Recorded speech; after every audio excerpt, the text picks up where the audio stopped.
know how this was going to be possible if she was so disinterested in what we were doing. She feared she was being self-centered to want more attention focused on her. She complained of pains within her that she said she could not move without her. And these pains were the places my light was not touching her, but we did not realize it then. The mother felt guilty that she complained so much of the time. We have had to have a lot of experience to finally understand what was causing these feelings in the will. All the mother could tell me then was, I need to be touched in here. I need loving hands here. I would go in and find her pain. It would be gone when I touched it, and yet I did not realize why. I would withdraw and she would have pain again immediately, and yet I did not know why.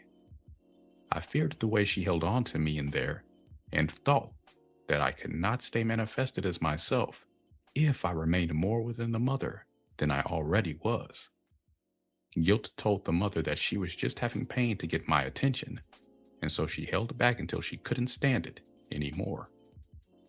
All the way along, the mother held back more than anyone realized, because guilt told her it was wrong to express what others did not want to receive. Lost will has been holding all that was held back, including the anger the mother had toward me. The emergence of the Father of Manifestation. In spite of our held back feelings, what happened next was not wrong. The part of me that has known it was not wrong has struggled with the part of me that could not align with it ever since it happened. I was flooded with emotions that I denied at the time because I judged these feelings to be out of alignment with the understanding that I did have. I have not seen how to balance the 2 points of view within myself until now, when I can finally heal them.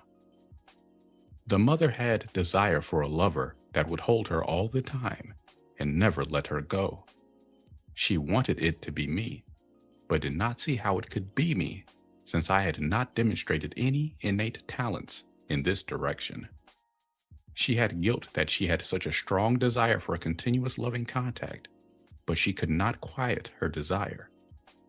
She had tried me many more times than I had even realized, without being quite direct about it, because she had wanted me to take the initiative so that she could know I really desired her as much as she desired me. I seemed to her to be all too satisfied with heart and too ready to let her needs go unnoticed. She feared I thought she was too trivial and that I did not want to concern myself with her when Heart and I were poring over matters of the spirit. The mother watched Heart and myself for a long time before she made her move. Heart and I were involved in the weighty matters of how to create, without overriding the essence involved, while the mother stared out into space and longed for a lover that would understand her and have the desire and ability to fulfill even her unspoken needs. She had a sad longing within herself because she did not know where such a lover could come from. She felt he could not be her child, and there was no one out in space that we had found. She feared she was wrong to have this longing and tried to hide it from me, but she called for this lover from her heart. I felt the movement of his emergence, but I did not look up. Heart had told me that this was an emergence that needed to come forth now.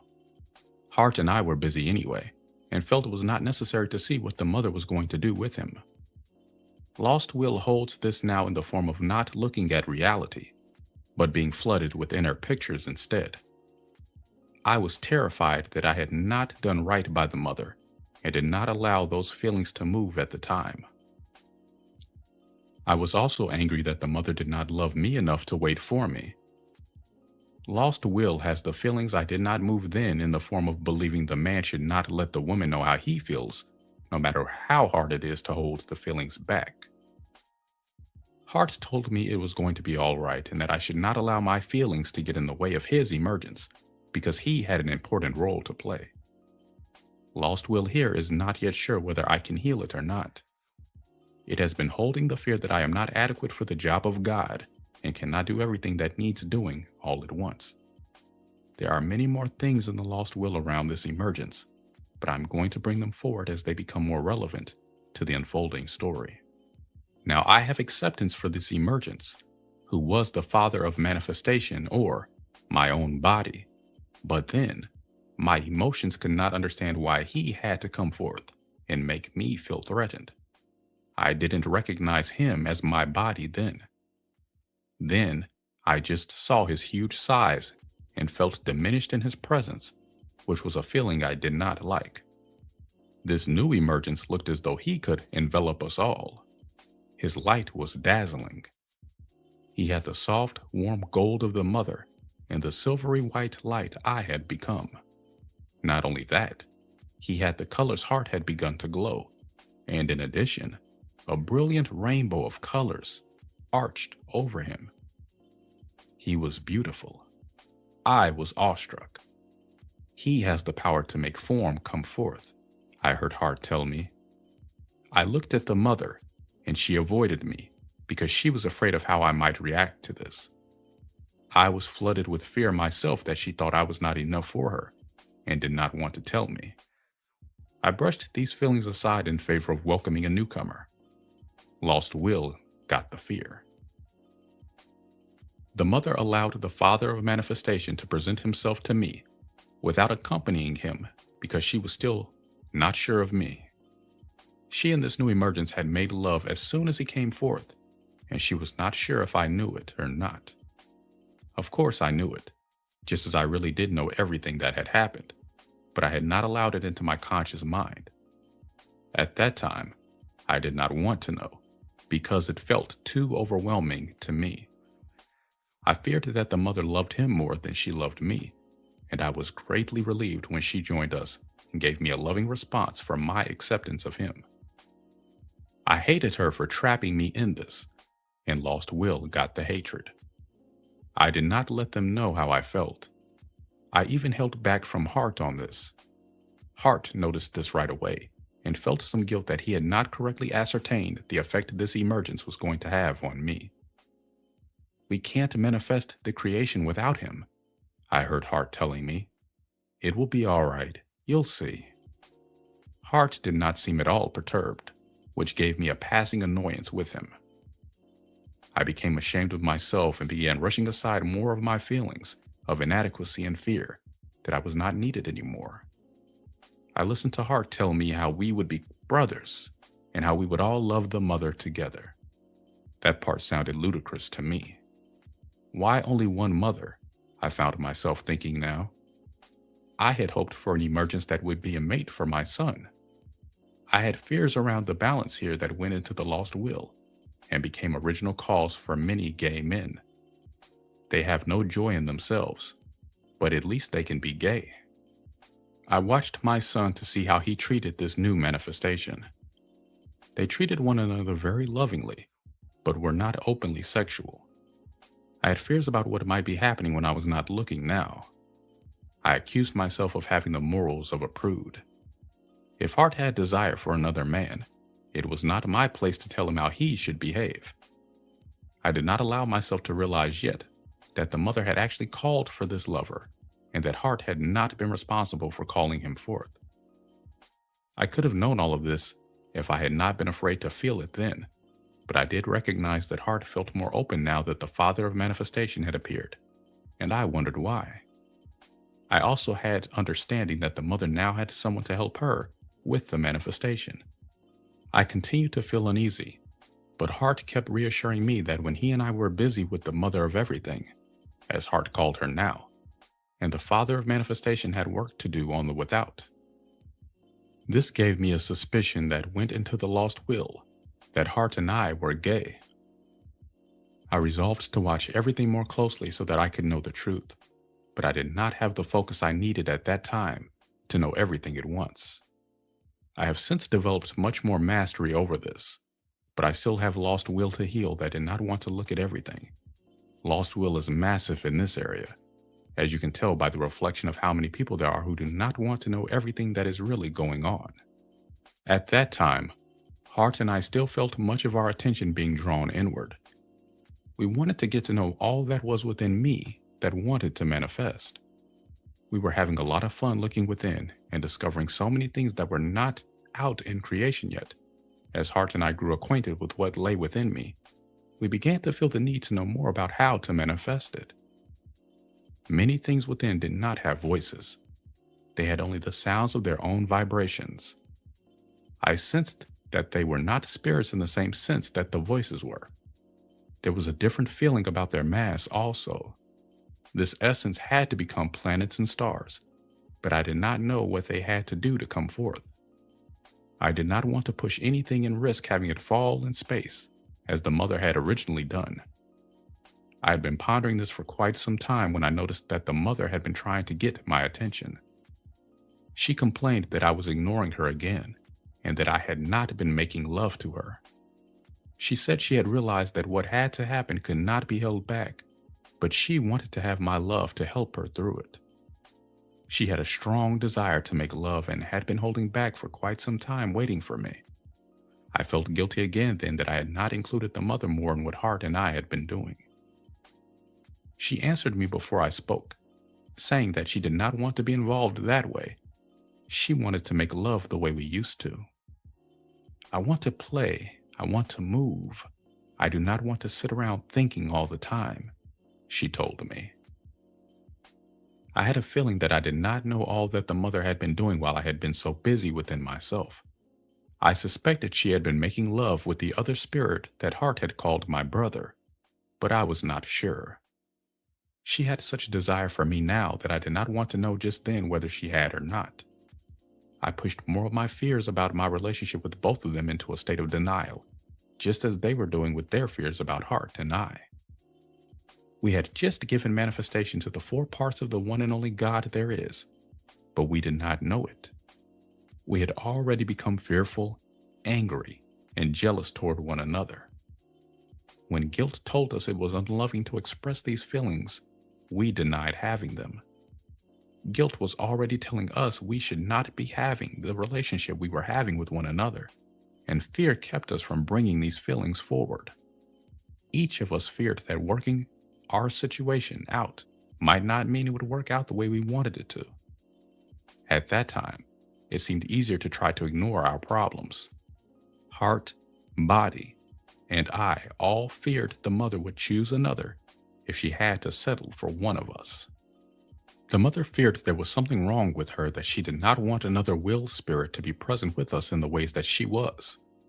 We all had fear that it was not right to make love all together. I feared I was inadequate, or the mother wouldn't have that other spirit, and that other spirit feared it was not right for him to be with the mother since I had been with her first. Hart was also interested in the mother, but felt like a son that received her and did not feel he could fulfill her without my presence. The mother had desire for spirit, heart, will, and body to be together as one, but she feared it might be wrong of her to want all of us to herself, and so she did not want to suggest it. Instead, she hoped one of us would mention it. We had no understanding as to why we had these fears, but they nagged us continually. All of these feelings and more were currently present with us when the mother approached me this time. We wanted to forget about all of it for a while because she felt we could not understand. She began to stroke me now, saying that she wanted to feel as she had felt when it was only she and I. She pulled on me, and I took a hold of her. She wanted me to touch her pains again. I had resistance to this at first, but then I remembered I had had the greatest pleasure when I had made her feel good first. I touched her and found more places of pain in her than I had ever found before. I didn't know why, but I wanted to blame the Father of Manifestation for this.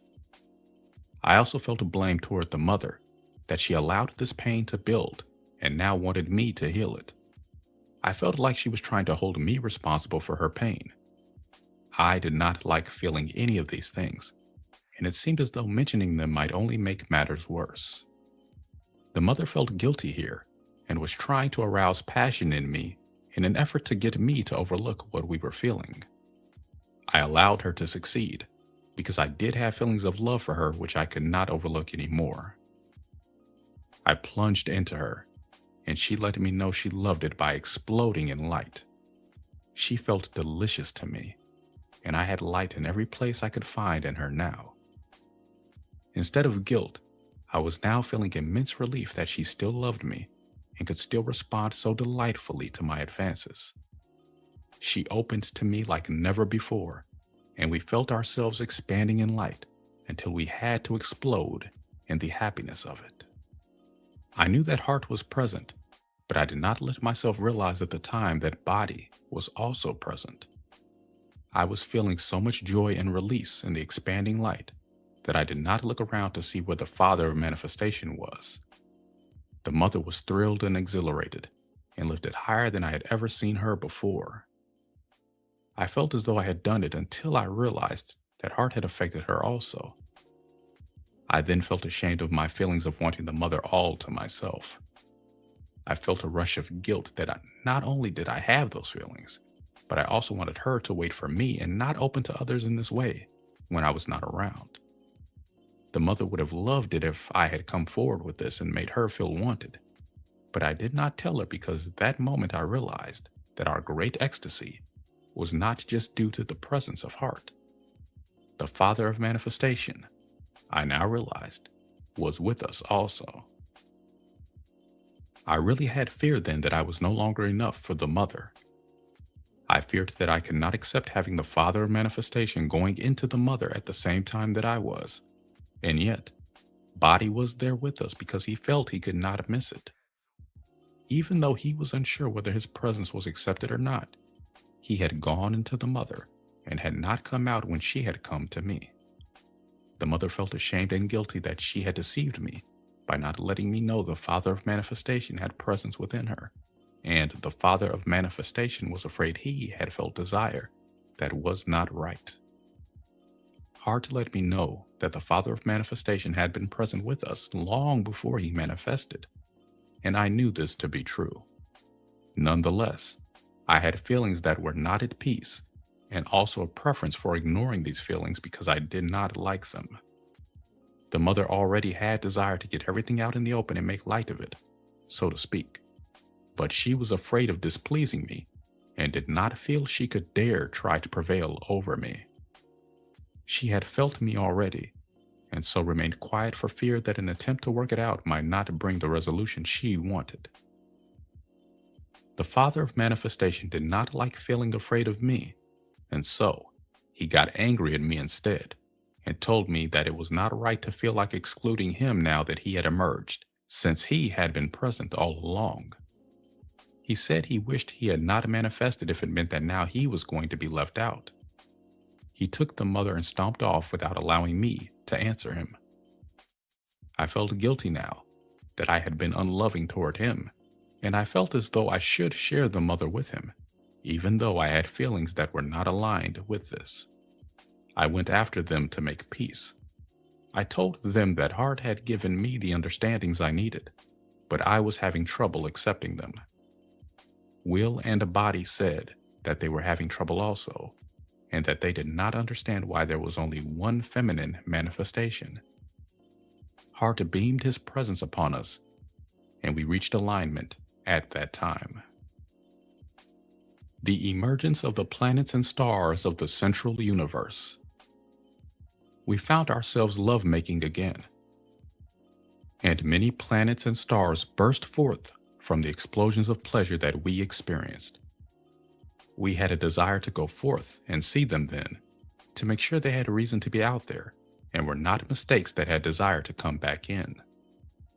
It seemed natural to begin by visiting the closest stars and planets first, and then moving outward in a progression. Our initial experiences took place in what has been referred to by some as the central universe. These planets had a lot of light, and we had a wonderful time there. Feeling the planets was not hard, because they began responding to us. We found light in many colors that had feelings of many kinds. It was not only emotional feelings now, but sensations also. The emergence of the ancient ones that served the light. We felt fluttering feelings that intensified into orgasm and found ourselves surrounded by winged creatures.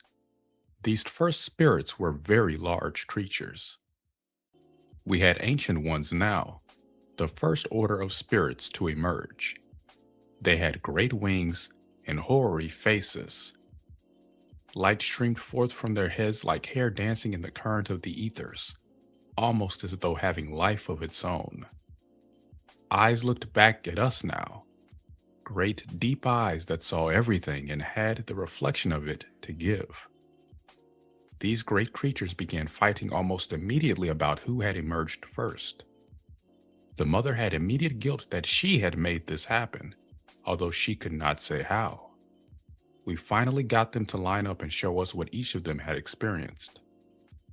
Once we saw what they had all experienced, we could see that although there was a progression, they had emerged as a group, and not one at a time as we had.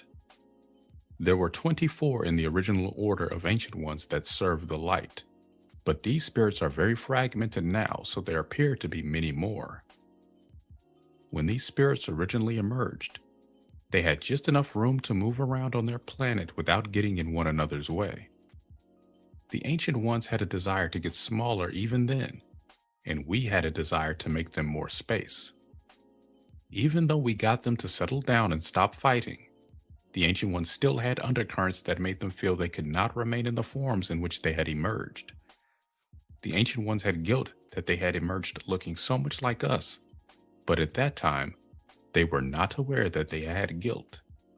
They had, in fact, been sitting within us, looking out at us, and saying to themselves how much better life would be without guilt. They had resolved to emerge without guilt, and were sure they had succeeded. Only now are they realizing that they got rid of their guilt by shoving it out of themselves, leaving it to find a home wherever it could. The Ancient Ones had a reflection to give us then that we did not recognize at the time. It was the reflection of how our judgments thought it would look to be without guilt. We were horrified by their lack of concern over what happened to others. These spirits were very self-serving, big, and bright. As much as we enjoyed having company around us now, we also could not help but feel that they had perhaps grabbed too much light for themselves, a guilt we later had to realize we also had. The Ancient Ones said that they had emerged to have fun, and they did not like to be interfered with. They had appetites for more experience, and they intended to have it now. They began to romp around us in a ring, teasing us that we could not move past them unless they allowed it. They were claiming to have, as a group, more power than we had. We did not know if their claim was true or not, and we had fear that we had created something that we did not like. The Ancient Ones then claimed that we did not create them. They said that they had godlike powers and that they had created themselves. I knew that they had not created themselves, but I had some guilt that it was not right of me to have become so attached to being God. I felt that I was wrong to have this attachment. I also did not like the way these Ancient Ones felt. Their guiltlessness had a hardness to it that I did not feel to be loving. I had not realized that they were reflecting to me my own picture of how I feared a God without guilt would be. I had a feeling that I could not allow them to seize power over me. We had a great fight there in the beginning, during which I had to depend on the Father of Manifestation much more than I would have liked if I really was God. I felt that I had been there first. I had gone through a lot to get where I was, and I did not want to allow anyone to stop me from fulfilling the plans Hart and I had spent so long working out. I had plenty of fear as to what I would be like if the Ancient Ones gained control. I had a great desire to win this battle. Hart did not battle. He stood by and shown love on the situation. Body stood by me like the brother that Hart said he was. The mother grew enraged at these new spirits, and when she gave them her rage, the Ancient Ones moved back. This was the first time I really saw how powerful emotion could be. The Ancient Ones fluttered before the mother like leaves in a wind. The mother did not allow herself to rage for long when she saw what it could do, because her guilt stopped her. As soon as she stopped raging, these spirits had a desire to get away from her, but they could not move. Somehow, she was holding them magnetized in place. Since this time, the Ancient Ones have learned to love the Mother, but it took them a very long time, and they still have much lost will that still holds the hatred they originally felt. Mother both frightened them and commanded their respect, but they did not love her for a long time. The Ancient Ones were furious that they were not God, and they have had a lot of karma to work out in order to accept the position of close companions instead. The Ancient Ones have all worked on their original cause and their spirit vibration that is not on Earth, but they have a lot of lost will on Earth, including spirit polarized lost will that has not yet been healed and balanced. Once the Mother again allowed the Ancient Ones to move, they resumed their emergence pattern. They had felt power as a group in this pattern, and returning to it gave them the strength to feel that they could tell us they had no guilt over what they had done. They said that they felt they were right and not wrong, and that they had counsel to give. In fact, they told me that God would be better as a counsel than as three men fighting over one woman. The Ancient Ones had counsel to give, all right, but it was not the counsel they thought it was. The reflection they had given me of myself has been the most important teaching I have received from them. At the time, the Ancient Ones gave me these original reflections. I denied them, and thus did not gain the understandings at the time. I denied the reflection then because I did not think it was possible that all I could see were reflections of myself. Guilt told me it was egotistical to think that spirits could only reflect me. I was ready to believe it was not just my reflection that I saw, because I did not like everything I saw. I had an image of myself as God at that time that did not include acting as these spirits had done. Lost will is healing this now. These spirits had challenged my position as God, and I had wanted companions instead. Guilt made me feel that I should not hold back another spirit from being God, if that spirit could do a better job than I could. I did not want the Ancient Ones to get my job, but I felt that I had to open to the possibility that I might get replaced as God. Self-doubt. I had doubts now. Perhaps I had not created myself. Perhaps I had just come forward from the vastness in the same way that other spirits were now going to come forth. In the same way I had originally feared that I only thought I existed, I now had some fear saying that I may just have thought I created myself and everything else.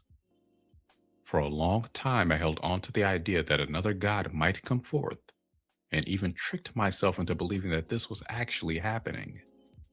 In the beginning I had had the understanding that I am God, and that I created everything, but I had to go through a cycle of guilt and doubt, during which I feared that I had deluded myself. It was my delusions of grandeur, paranoia phase.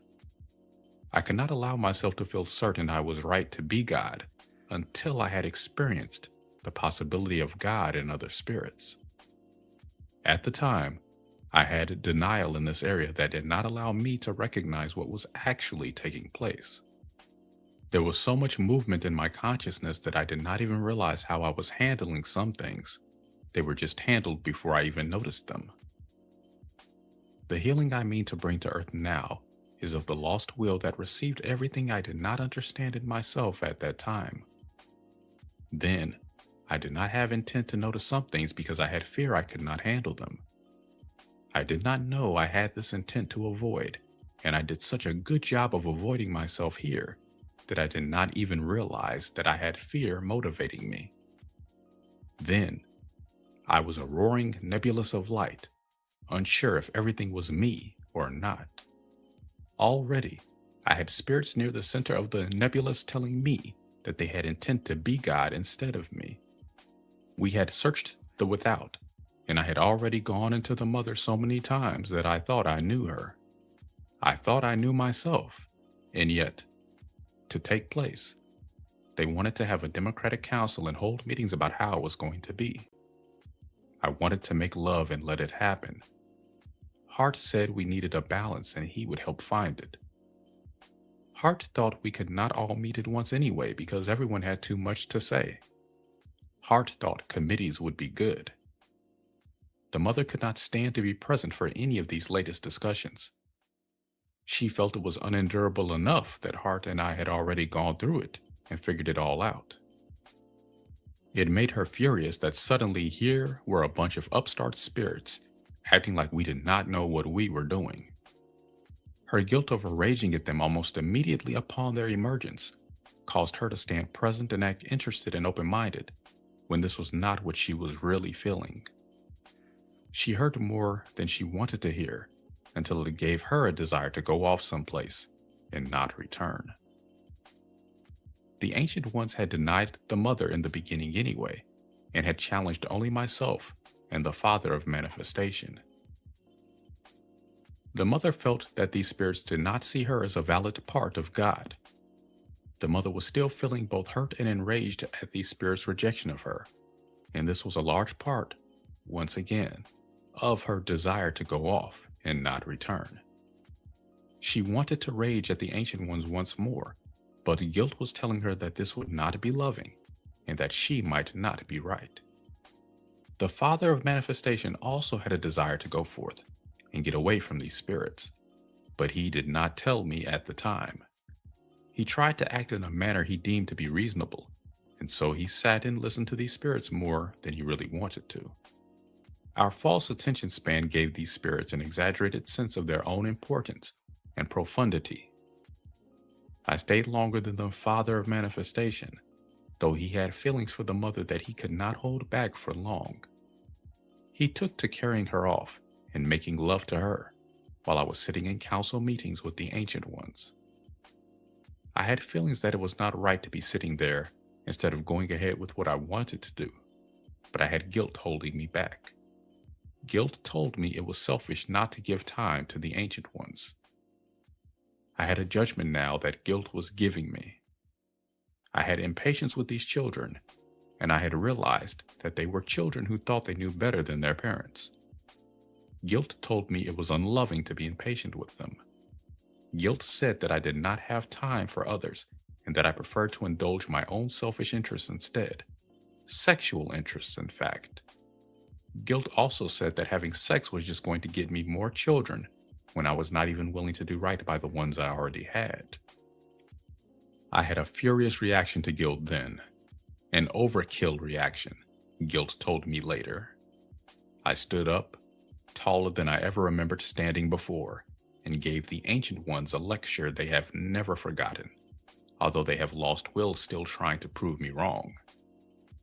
I told them that they were not God, but that they only thought they were.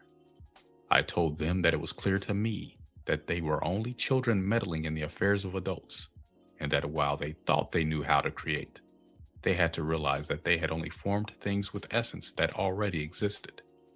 They could not create the essence itself, and so I told them they had to admit they were one step removed from the source. The Ancient Ones had fear of me now, but they also had a desire to challenge me. I had a desire to go forth and not be held back anymore. I felt that I had to join the Mother and the Father of Manifestation. They had been holding back orgasm hoping I would join them. In spite of my feelings that it might not be right, I could no longer hold myself back.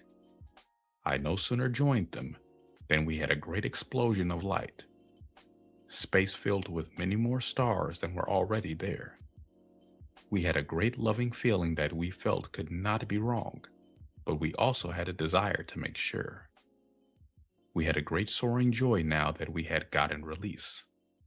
There was more light than before, and also more speed. The Democratic Council.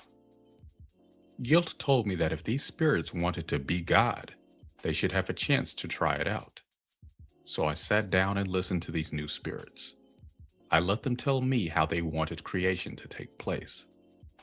They wanted to have a democratic council and hold meetings about how it was going to be. I wanted to make love and let it happen. Hart said we needed a balance and he would help find it. Hart thought we could not all meet at once anyway, because everyone had too much to say. Hart thought committees would be good. The mother felt that these spirits did not see her as a valid part of God. The mother was still feeling both hurt and enraged at these spirits' rejection of her, and this was a large part, once again, of her desire to go off and not return. She wanted to rage at the Ancient Ones some more, but guilt was telling her that this would not be loving, and that she might not be right. The Father of Manifestation also had a desire to go forth and get away from these spirits, but he did not tell me at the time. He tried to act in a manner he deemed to be reasonable, and so he also sat and listened to these spirits more than he really wanted to. Our false attention span gave these spirits an exaggerated sense of their own importance and profundity. The approach of the mind versus the approach of the intuition.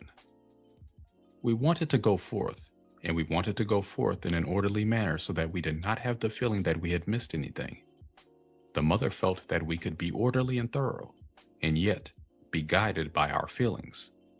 She felt called from deep in space, and, remembering her own terror, wanted to go first to the manifestations that indicated they were in need of her heart. Body and I felt that we had to go forth in an orderly progression, a little at a time, starting with what was closest to us, or we would not be able to keep track of everything. The mother felt that we did not have that kind of time, in case something out there was in danger of going back on itself. Hart felt that it was not right to hold back if something needed us, but that it was also not right to go forth guided totally by feelings. He said that the mother was remembering her own experience, and that she should not project that onto what was happening now. He said these manifestations had burst forth on our love, which was not the same as the mother's experience of being pushed out before there was even realization that it had been one. Mother, Hart said, you were pushed out by instinct, by impulsive response before consciousness was aware enough to love. You had a loneliness that these stars don't have because we were not present with you. These stars have everything they need because love is present with them. The mother looked out into space and saw that Hart was not wrong, but she did not feel that he was totally right either. She kept feeling that there was something out there calling to her, something that was not happy with its plight. The mother wanted to make us go forth and find out if there was any problem or not, but she feared it was not right to try to prevail when she felt the three of us against her. Hart was making her feel judged against, as though she were only projecting an old experience onto a new one. She felt that Hart was telling her she was being overprotective as a mother and worrying herself unduly. Voices echoed within her saying she didn't want to allow anything to go forth. She wanted to keep everything right near her so she could watch over it and protect it, control it, some murmurings said. The mother began to feel unsure that there really was anything calling her from out in space. She no longer felt sure where the weeping and cries of terror were coming from, and she wept herself. Her tears fell in streams that gave birth to the Milky Way. The mother feared it was not right to try to prevail over us in case her fears were wrong, but she could not keep still on the subject without holding back feelings in herself. She stared and stared into space, but could not see anything falling in darkness that did not seem to like it. Maybe the fear is all in me, she thought. Maybe I'm the only one that is afraid of it. She dried her eyes and tried to smile, but her face had fear and uncertainty in it. Hart proposed a compromise that did not sound like a bad idea. He suggested that we visit all the planets and stars in an orderly progression, but in any given area where we already were, we would go first to the ones that indicated they needed us first. The desire to go forth without compromise went into the lost will, because we believed at that time that compromise was necessary to be able to act as a group. We had dismal pictures of how it would go if we did not compromise, and all of them had been acted out by lost will. For example, all four of us had pictures of the fear that the mother might be trying to use emotion to manipulate us. The mother especially feared that she could not express herself freely if it was going to make us feel manipulated. Her feelings of needing to be free with her emotions gave her lost-willed pictures of the three of us as cold, arbitrary, unresponsive to needs, and given to lecturing about things which we had not experienced. She felt overridden, as though she had to give in to us or she would not get light at all. We gave lost will the feelings that the mother always wanted us to give in more, no matter how much we gave in to her. The mother received these pictures from us and felt guilt that we might be right. The guilt increased the problems she already had. There were other pictures that also flashed between us, but I will not go into them now, because they will be given in other parts of the story. All of these pictures went through us so fast that we hardly realized they were there. The glimmers we did recognize gave us feelings we did not want to feel about ourselves and one another. We hoped that by avoiding these pictures, we would not have to live them. We did not want these pictures to dominate us, and we did not know how to get rid of them except by looking away and focusing into the pictures we did like. Going forth with self-doubt. At that time, we focused on going forth to visit all that had manifested outward from us. We had fun in mind and did not want more hassling between us. Going forth was not as easy as it sounds now to someone that has moved from one place to another. We had not done it, and we did not know how. We had rolled around together in a big ball and we had felt as though we were moving, but we had not, up until now, had any point of reference for movement or any place that existed that could be considered a destination. We did not express our fear that maybe we could not do this, and we did not want to look like fools in front of the Ancient Ones, who would have been happy to tell us that we were not successful. Instead, we got together in a ball and rolled around because this had been our earlier manner of moving. We felt that lovemaking was a good beginning anyway. We celebrated having manifested anything at all. We celebrated having more companion spirits. Even if we had had a rough beginning with these new spirits, we also loved them and were thrilled to have their company. The Ancient Ones had begun to play while we were looking out into space, and it gave us a lot of joy to watch them. They had emerged to play, and they had games already. They began imitating us, and we had to laugh at ourselves. They wanted to go with us when we went forth, but we did not allow them to. They did not want to feel that we were holding them back, but they allowed us to, because they really had more desire to play than to go out and look at what we had already created. The Ancient One's mockery of the mother worryingly looking out into space had made her laugh, but she was also afraid she was just being foolish, and she felt guilty that she was even pushing us to go at all. We all felt that it was right to go forth, even if the Ancient Ones were making fun of us, and so we did not allow their reflection to hold us back. We had feelings we did not know we had that were giving the Ancient Ones the power to make us question ourselves. We had no desire to give in to their point of view, but we also were having a hard time ridding ourselves of the uncertainty that had arisen in us around their emergence. Lost will has the feelings we did not move then in the form of people who need the agreement of those around them to feel that they are right. Now it was time to go forth if we were going to, and if we did not go soon, we were going to have to admit that we did not know how. We had the desire to go to other planets, and we did not know how to get there.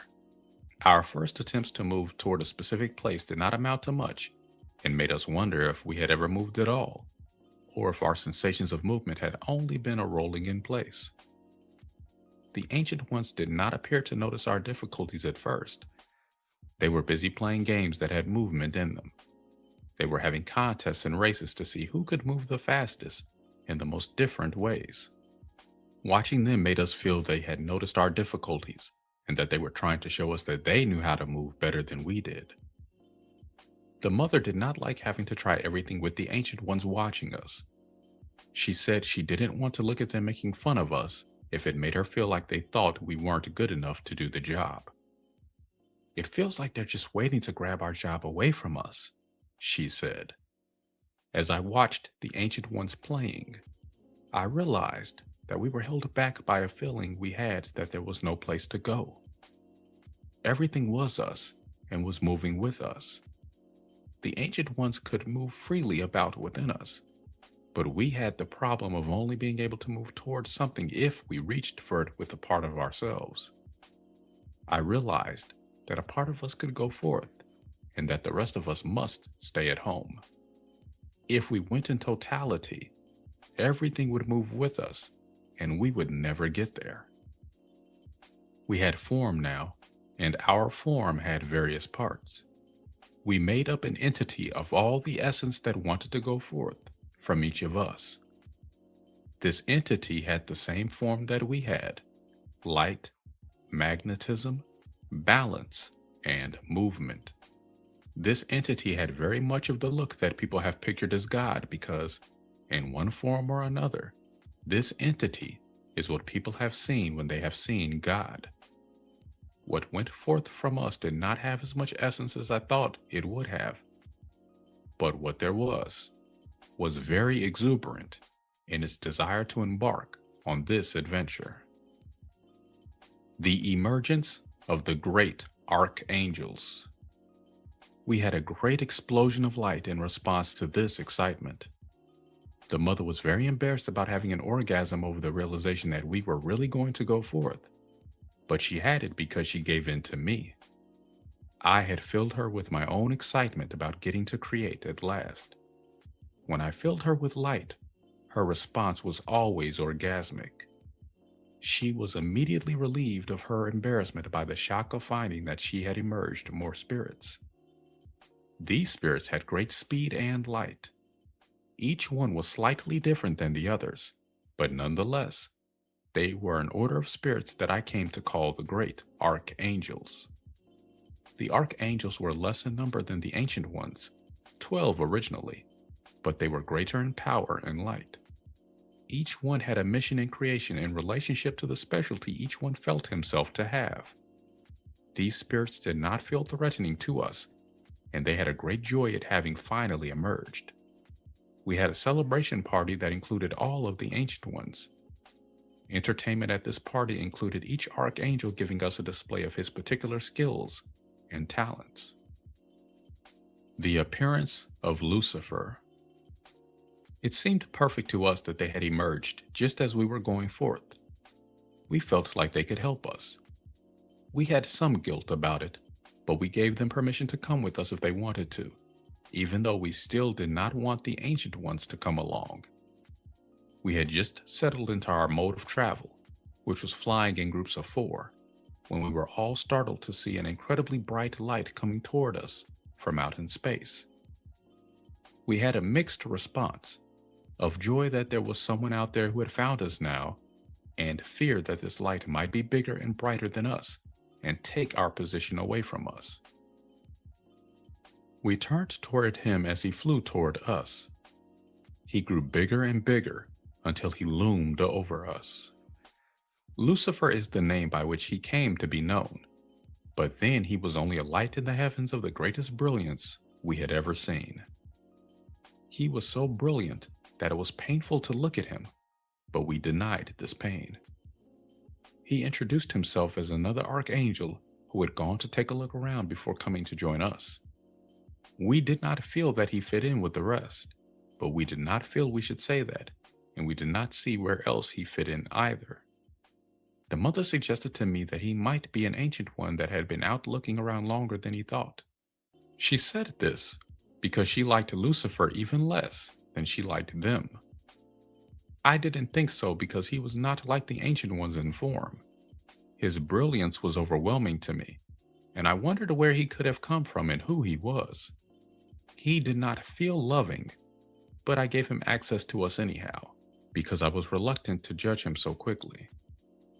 I was beset with the secret horror that my desire to create was already not working out the way I wanted it to. I wanted to be able to love what manifested from me. I was not alone in my feelings. The mother hated him already, and he hated her.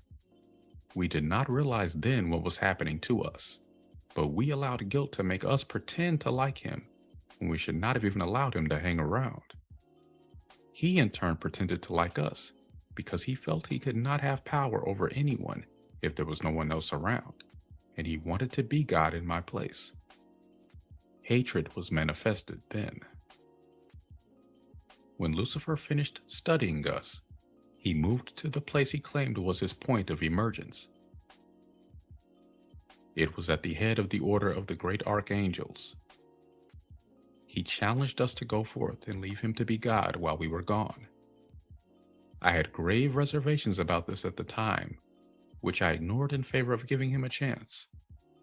I told myself that I was also leaving enough of myself behind that he would be no problem. The emergence of the lesser archangels. We moved out now, and the joy of it was overpowering. We played in the ethers like children romping in a fountain. There was no time to worry about what Lucifer was going to do. If anything, we felt late in the response to the mother's desire. She flew slightly ahead in her urgency, and her magnetism drew us on. We held her back a little bit, and made her have some fun with us, which was not hard to do once we got her involved. Guilt did not allow the mother to get angry at me, but she had feelings of anger because I would not focus on going to find out if what we had manifested was happy out there or not. She said only, "The planets and stars are out there and we have not even gone past the first ring of light." Her voice sounded guilty, but I did not want to know why. The mother had an intense feeling she could not calm, that all was not right out in space, but she also feared it was wrong to pressure us about her feelings. At the time, she did not know how to balance the situation. She tried to deny her feelings of urgency in favor of our desire to have an orderly, pleasant, and calm time, but her undercurrent of urgency bled through nonetheless. As we approached what we saw as the edge of a ring of light around us, we felt another orgasm growing within us. We were enjoying a feeling of light fluttering past us. We were feeling held for a moment and then let go. It gave us a feeling of almost bouncing along. We began to laugh and exaggerate the movement ourselves. We had a great explosion of light and laughter. We had a feeling that more spirits might have emerged, as we had felt a great fluttering go through us as we gave in to the orgasmic feelings. The new spirits were all fluttering around nearby in the ball of light in which they had been born. They appeared more like a sunburst than like spirits at first. As we looked more closely, we could see that they had forms that were more interesting to us than undefined light. They had faces that were merry and bright, and they were looking out at us with great delight. They also had great eyes as dark as night that opened to take in light. They had great long golden streaming hairs and green hearts that gave out a bright light. There were many more of these spirits than of the orders that had come before. They had great glee in their numbers and did not want to fight. They were like merry children who had a desire to come forth when they saw us romping. They wanted to get out of their bubble, but they needed some help. We pulled their bubble back as though we were opening curtains on a stage. The spirits appeared in the middle and emerged one by one. We gave them names as they introduced themselves. This was the first order we had named individually, and we felt we were going to have to go back and name the others when we returned from our journey outward. We had named ourselves, but names had not yet occurred to us for others until now. We were getting more definition as we went along. The mother was very pleased with these new spirits and had an immediate love for them. She also feared that it was not right that they appeared to have no partners. She did not like it that we had only male children and wanted to know why none of the spirits were taking after her. She did not want every spirit that manifested to be her mate. She felt annoyed, but did not want to be complaining again, so she only questioned me about her concerns. I felt that the manifestations were all right, but I could not tell her why.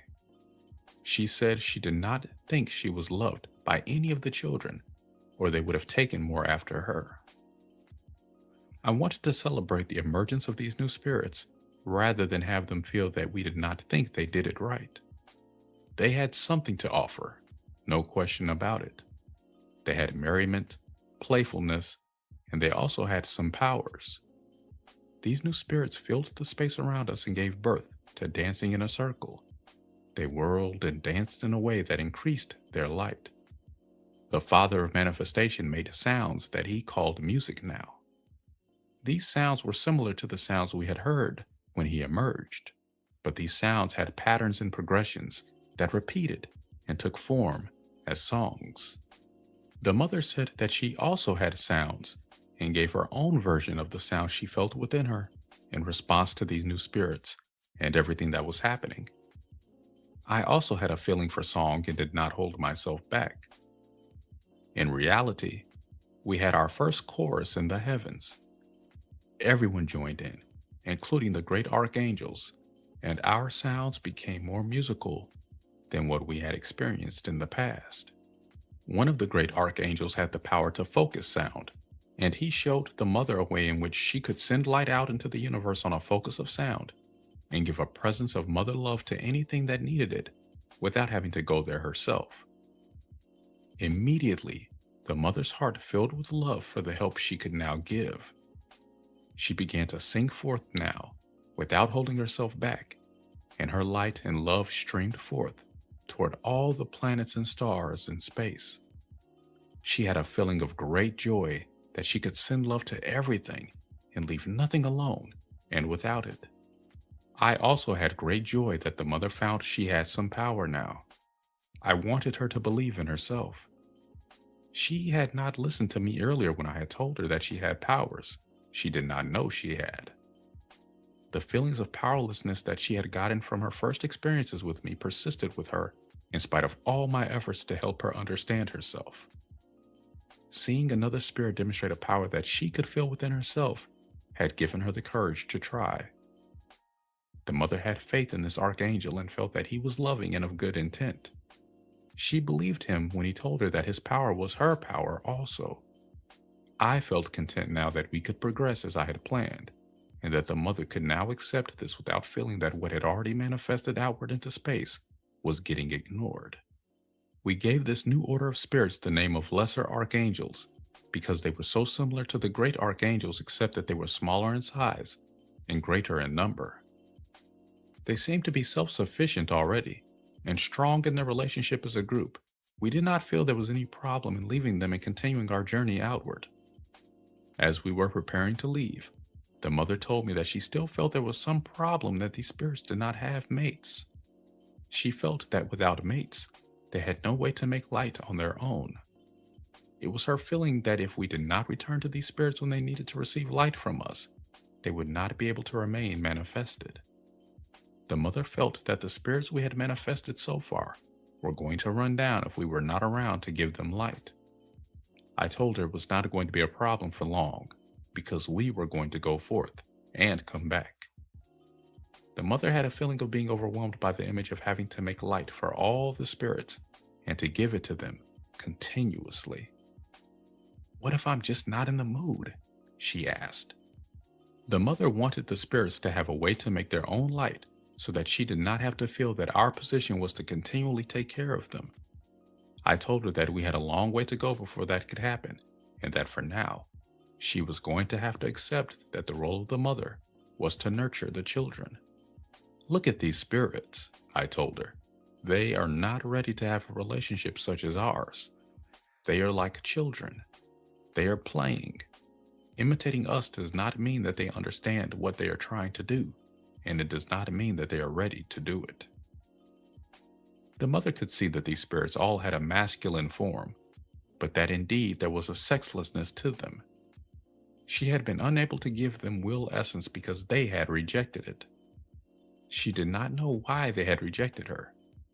She felt guilt because she had just assumed they did not love her, because they had obviously accepted her as their mother. She tried to accept my counsel here, and what she could not lay to rest in herself went into the lost will. Before we left, we told these spirits that we did not want to pressure them to try to be anything other than what they felt comfortable being, but that perhaps as they grew in their experiences, they might find that they wanted to have more will presence, and that if they did, they should come to the mother and ask her to give it to them. The guilt and fear these spirits had felt in response to our discussion moved back now, and their glee returned. The emergence of the first order of angels. We felt that we could not stay any longer. We felt a great pressure to expand and to open the space to do it. We had been relatively still for a while, and we felt that it would be very pleasant to move again. We moved out into the space just around us and began to float there as though drifting in gentle breezes. We felt showered by a soft, loving light. It was an exquisite shimmering that made us feel like acing backwards and lifting our hearts into it. Receiving this light, we orgasmed in the heart, and another order of spirits emerged. These spirits were obviously heart spirits. These spirits were similar to the archangels in that they had faces, hearts, wings, and forms of shimmering light that were not very defined, but they were smaller in size than the previous orders. These spirits had more will presence than the earlier ones because they had the balance of heart himself. They were not intimidating because they had heart's feeling of softness. These spirits had a feeling of arms that could stretch forth and give love. Trailing streamers of light came forth from all parts of their bodies. They shimmered in all colors, but definitely emanated greens and pinks like heart. We decided to call them heart angels, although later they were often called the first order of angels. These angels were glittering and shimmering with the light of love, and we could not help but fall in love with them because they were love personified. Heart was very pleased. He had a bunch of little spirits to keep him company now, and they were already playing around him. Later, many of the angels were going to come to feel that they were not man enough compared to the other spirits they saw come forth. But at the time of their emergence, they had great self-acceptance, and they have to regain it now. There was nothing wrong with having angelic origins, and the shame over men having softness needs to move out now. It is the same shame that gives this softness its unpleasantness, not the softness itself. Hart had an idea of how we could celebrate this emergence. He felt that loving presence of a balanced heart was essential to anything that we did, and he suggested a party, inviting everyone who had emerged so far, so that they could feel this loving presence and give their response to it. The heart angels had a pattern to their emergence. They had emerged in partnerships which were all interconnected in such a way that they felt themselves to be individuals, but all one heart. They had begun to see the beauty of the visions in my heart and had emerged to help manifest them. They had an ability to project these visions, rather like showing movies, and they began to show us how lovingly they envisioned the creation could come into being. We felt we had found the most balanced method of going forth now, in Heart's vision of how it could be. These angels had guardian spirits manifest in their order already, and these spirits felt attuned with parenting roles. The guardian angels felt guilty immediately, as though their calling indicated a breach of faith in our perfection by indicating we needed help parenting the spirits. The mother felt they should not have this guilt. She still felt that Heart was not allowing enough room for the evolution she felt was going to be necessary in the manifested spirits. The mother did not believe that help in parenting necessarily indicated shortcomings in the spirits receiving this, and she was relieved that some spirits had emerged to help her do the job. I felt that the mother's emphasis on parenting had an undercurrent of lack of trust for manifesting creation according to the vision Heart and I had. I gave her a nod that let her know I did not appreciate her undercurrent that I was not doing the job right. The mother decided to try to wait for a more appropriate time to express her feelings. Hart felt the mother at that moment and received understanding that she was not wrong, but he did not accord her viewpoint its full validity then, because he did not like feeling what she felt here. Hart wanted to hold the vision of the path he saw to be the most loving, and therefore, the path that looked easiest and most appealing to him. The mother wanted this path also, no question about it, and she felt very guilty that she could not make herself feel that this was what was going to happen. All the way along, the mother tried everything she knew to try, including denying her true feelings and pushing herself to focus on the positive in an effort to manifest the path of Hart's first choice. At that time, I shared Hart's feeling that it might be the mother's lack of ability to align with us that was undermining the unfolding of our vision. Try as she did, the mother was not able to make herself feel that the easiest path was going to be the path taken. I am sorry to have to say to you now that Hart, Body, and I all joined together and blamed the mother for everything that did not manifest exactly according to the way we had envisioned it. You also need to know that almost every single spirit in creation joined us in this viewpoint. This story is now in the beginning stages of the blame and denial that the will has received. You need to see how this develops to understand why lost will is now so massive that it threatens the very ability of the creation to go on. At that time, we did not know everything that we needed to know to help us manifest what we were looking for. If we had opened to what the will had to teach us then, the will would have been able to align with us. You are going to have to go through everything to really understand, in your will, that it also was not possible to have a better alignment here than we had. We did not, at that time, understand the mother or the mother's process. The mother needed more help from us to help her move the feelings that kept magnetizing her to the worst possibilities that lay within us. At that time, though, we had avoidance in mind because we did not know another way to get away from these troublesome possibilities. This was not right, but it was not wrong either. Do not take in this information in the form of judgments if you can avoid it. Lost will is already holding judgments here that need to be healed now. The avoidance here took the form of wanting to go on with the party without having to feel the dampening effect of the feelings the mother was holding. We asked her to put her feelings aside in favor of ours. We felt some guilt here, but we also did not like the feeling that we might have to put our desire for joy aside in favor of what then appeared to be her continual unhappiness with one thing or another. She was already appearing to me, in parts of herself, as a continual nag who could not be made happy no matter what I did. Lost will received this, and everything else that was not given acceptance here, including the mother's fear that she really was at fault. All the spirits that had emerged so far had the ability to move around in the space that we had opened for them, and so they began to assemble themselves for a celebration. They were all very interested in getting to know one another, and there was a social buzz in the air that lent an atmosphere of excitement. It was our first great gathering. The Ancient Ones had games to show the others, and the Heart Angels had begun to project their visions in a manner that can now perhaps be roughly approximated by a multimedia presentation.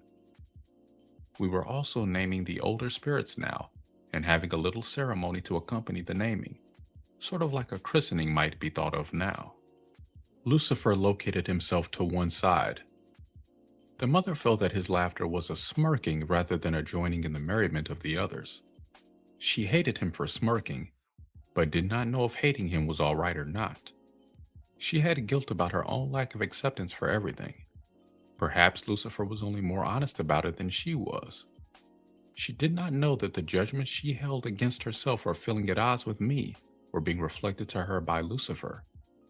She feared being like him because he felt cold, critical, and unloving.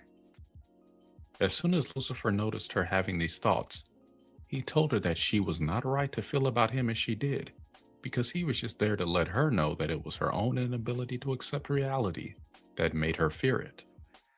The mother feared that Lucifer was right, that she had not opened to experience and that she had judged it in advance of experiencing it.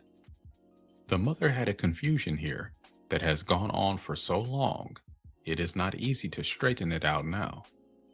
There is a great difference between judging against something without opening to find out what it is, and opening to receive something and then allowing yourself to know that it is not for you. You also need to understand that the length of time spent in the presence of something does not necessarily determine openness to it or understanding of it. It is highly possible to know something in the instant you focus on it, and it is also possible to live in the presence of something and never know it. You must feel something to know what it is, and this is the most important lesson the will has to teach, even now. The mother was not understood in the beginning. Because we did not understand how to clear the original conditioning the mother received, we did not clearly understand what effect this conditioning was having on the present.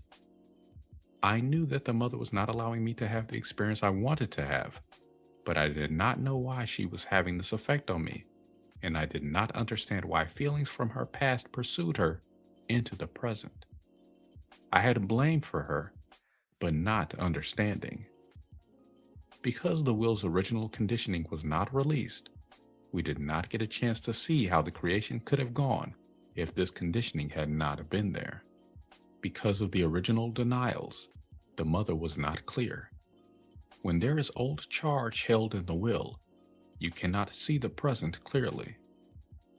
The mother had old feelings that did not allow her to know whether she was responding accurately to the situation or judging it before she allowed herself to know it. As time went on, we found that it is not even possible to know a situation for what it really is when old conditioning is present. Lucifer took advantage of the mother here because it was his intent to undermine the will. Lucifer told the mother that she could not know what the experience of the creation was going to be because she was judging everything in advance.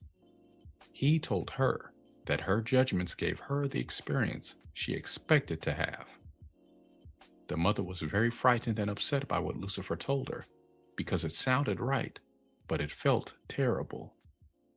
The mother was so frightened about herself that she could not realize, at that time, that it felt terrible to receive this from Lucifer because there was no love present in what Lucifer said.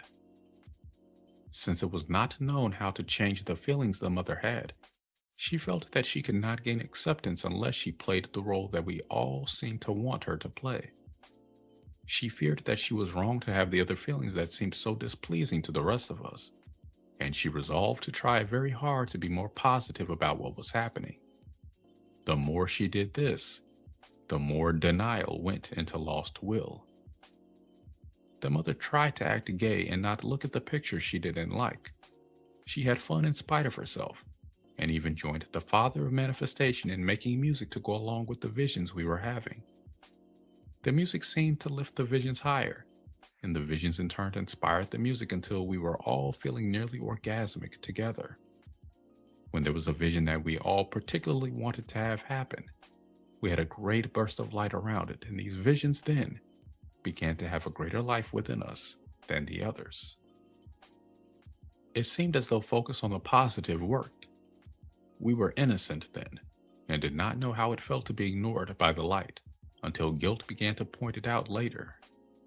We were having fun as innocently as an audience applauding in a movie theater. The mother watched the applause meter closely to see if her choices were going to be the choices of others. The mother's fear that she was alone in her choices seemed to be confirmed, as most of the visions that received the biggest response did not include the mother's presence. She then feared even more that she was not accepted or loved. She feared again that the only place in creation she would be given was outside of me.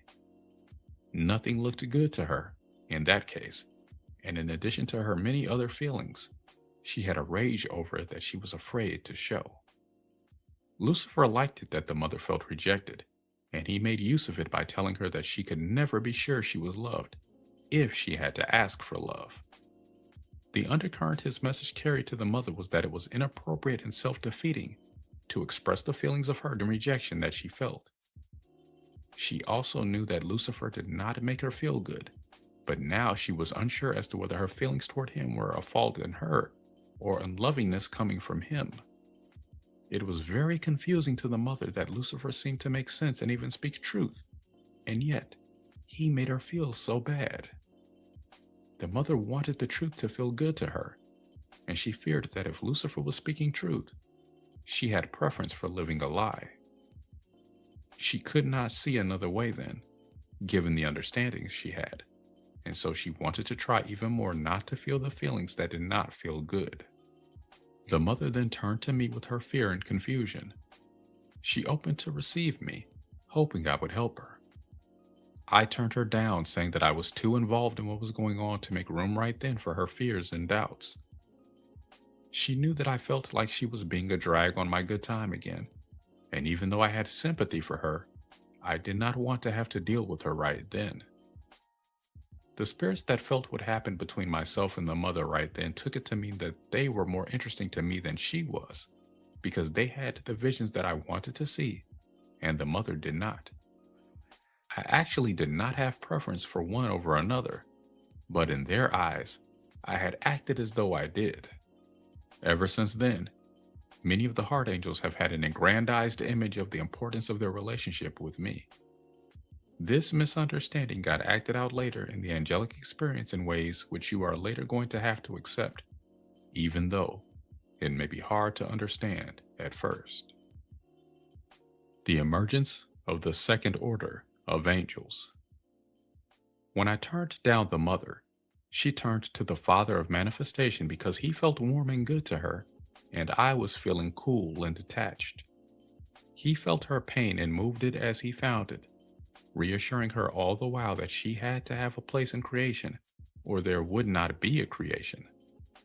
The mother felt that he was not wrong, but she could not shake the feeling that she was going to have to go through too much to prove it right. The father of manifestation held the mother of everything and tried to comfort her. Pretty soon, they were making love. They felt guilty about not including all of us, but they could not hold themselves back. The mother did not allow any emergences, but having an orgasm could not be hidden. I saw it, and I had to flood them with love because the beauty of the light was so great. Everyone saw the light and had expectation of more emergences. They were not disappointed. Receiving my acceptance allowed the mother to give in, and the second order of angels appeared. These angels had more gold light than any of the others. At last, the mother thought, some spirits have taken after me. She felt joy at their emergence because she believed that these spirits would be able to understand her. These angels had well-defined hands and more body definitions than the others had had. They were also winged and did not have feet. These spirits had some guilt that they had emerged in the middle of the heart angels' festivities, but they said that they could not hold back anymore because they so much wanted to see the visions manifest. I named their order Manifesting Angels and gave them a warm welcome. At first I thought that these angels could help the mother, but I soon realized that they had taken after the father of manifestation. The father of manifestation loved the mother, and so did these angels, but they did not like having to receive her pain or her complaints. Several of them came forward right away and told the mother that she should quit worrying because they were going to help with the manifestation and make sure that everything was all right. The manifesting angels had a desire to show us right away how they could manifest things with their hands. They had greetings for all and made speeches that had certain visions as their focus. The first order of angels were able to project these visions, and the second order of angels were able to hold the visions steady and give them a vividness they didn't have before. The second order of angels had the power to give more form to the visions, and this gave the visions more of a feeling of life within themselves. The second order had a focus on detail that we had not had manifest before. This focus allowed more intricate patterns. The first order was bringing forward visions they selected from the vastness within my heart, and the second order was defining the details and giving the visions a feeling of living form. The second order of angels wanted to join the party we were already having rather than have a separate party of their own. The second order wanted to add their vividness to everything that was already happening. They began manifesting right there, and for the first time, we had instruments upon which to play music. The spirits that had already emerged had a desire to go to the second order and have them refine their forms. The filmy white of the spirits began to take on more definition. The tendencies to billowing cloud-like forms, wispy, trailing streamers, and featheriness began to appear more clearly, as well as the qualities within those forms of bounce, resilience, soft openness, whirling power, wind, stir of breezes, and the rippling and rocking of light waters in the air. The ethers began to manifest smells associated with each form, and everything began to sparkle more intensely with the many colors the ethers held within. The beauty of our luminescence increased. I wept with joy and happiness at the beauty of it, and also with the fear that I was not good enough to be God anymore. Spirit had already begun to feel like a background presence that was ignored and taken for granted. The emergence of the third order of angels. The spirits did not seem to notice my state. So swept up were they in what they were doing. It was as though they were trying on costumes at a magnificent costume ball and dancing in and out of the multimedia visions of the heart. They were accompanied by the music of the heavens that drew its inspiration from both the celebration and the backdrop of stars sparkling in the vastness of the space around us. I found the mother near me immediately, holding me as I wept and making love to me. I filled her with all I felt at the time. I feared she might fairly burst with it, but her acceptance of me made me unable to hold back. Her left hand was holding my heart when I had another burst of light, and the third order of angels came forth. They also had a desire to make sure that everything was all right, and came to me immediately to report that as far as they were concerned, I had nothing to fear. They told me that they knew that I was the source of all life, and that any spirit could do was refine the inspiration that I had to give them. They said that they were sure that everything manifest was me allowing myself to express the vast complexities of my own being. We, they said, are only a part of you telling you what you need to hear now. The third order of angels were not desirous of running off after form. They were more interested in sitting with me and remaining as close to me as possible. These angels had very highly developed inner senses of hearing, seeing, smelling, feeling love's presence, touching, feeling emotion of spirit, and sensing the perfect response to give. If the second order of angels were the outer, these angels were the inner. The third order of angels had a feeling for me because they understood that I was the inner, just as the Father of Manifestation was the outer. They told me that the Father of Manifestation was the source of power for the second order of angels. The emergence of the fourth order of angels. The mother now wanted to know where she fit in, and I had a desire to help her that I had not had earlier. I told her to give in to her response to everything around her and allow emotion to give a depth and magnitude to everything manifest. Feeling joy is the mother, I told her, but I also let her know that I had realized that fear and sadness are also the mother. She gave in then and allowed me to love her while she felt everything and gave her response. The mother came forth with a great song that moved all in the heavens except one. When the mother felt that one and could not move him no matter what she tried, she felt hatred for herself and did not realize it was him that she felt. The mother, I then realized, had mirrored every spirit to himself, and if a spirit had no love, she mirrored that also. The third order of angels confirmed that I had felt the mother's worth and had given her an acceptance that she had not had before. My acceptance of her encouraged her to open to me in a way she had not opened before, and with a great cry of emotion gave me another orgasm. The light was brilliant golden white, and it gave birth to the fourth order of angels. The fourth order felt immediate guilt over the great passion that had excited them to come forth, but they had not felt the depth that could move them earlier. The fourth order of angels had great passion, compassion, and love.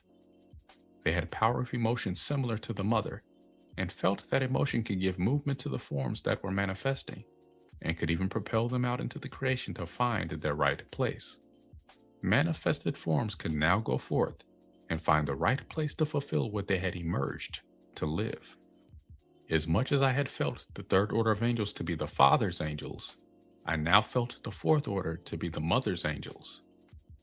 The mother finally had some children who took after her.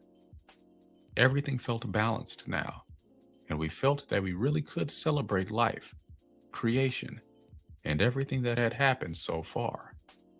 We had a feeling of what you might call being on top of the universe. We felt that we had completely touched the inner circle of light. A great step had been completed in our great journey to the stars.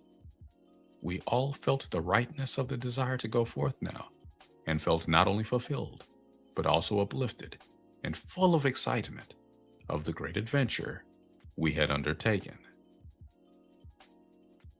The plateau of rest and some understandings which hindsight gave me there. We had a feeling of needing to rest for a while and of wanting to get to know the spirits that had already emerged. We had done a lot of creating and manifesting already, and we did not want to proceed until we felt sure we were doing it right. We knew that we had to allow Essence the freedom to emerge as it wanted to and when it wanted to, but we had questions about some of the emergences already.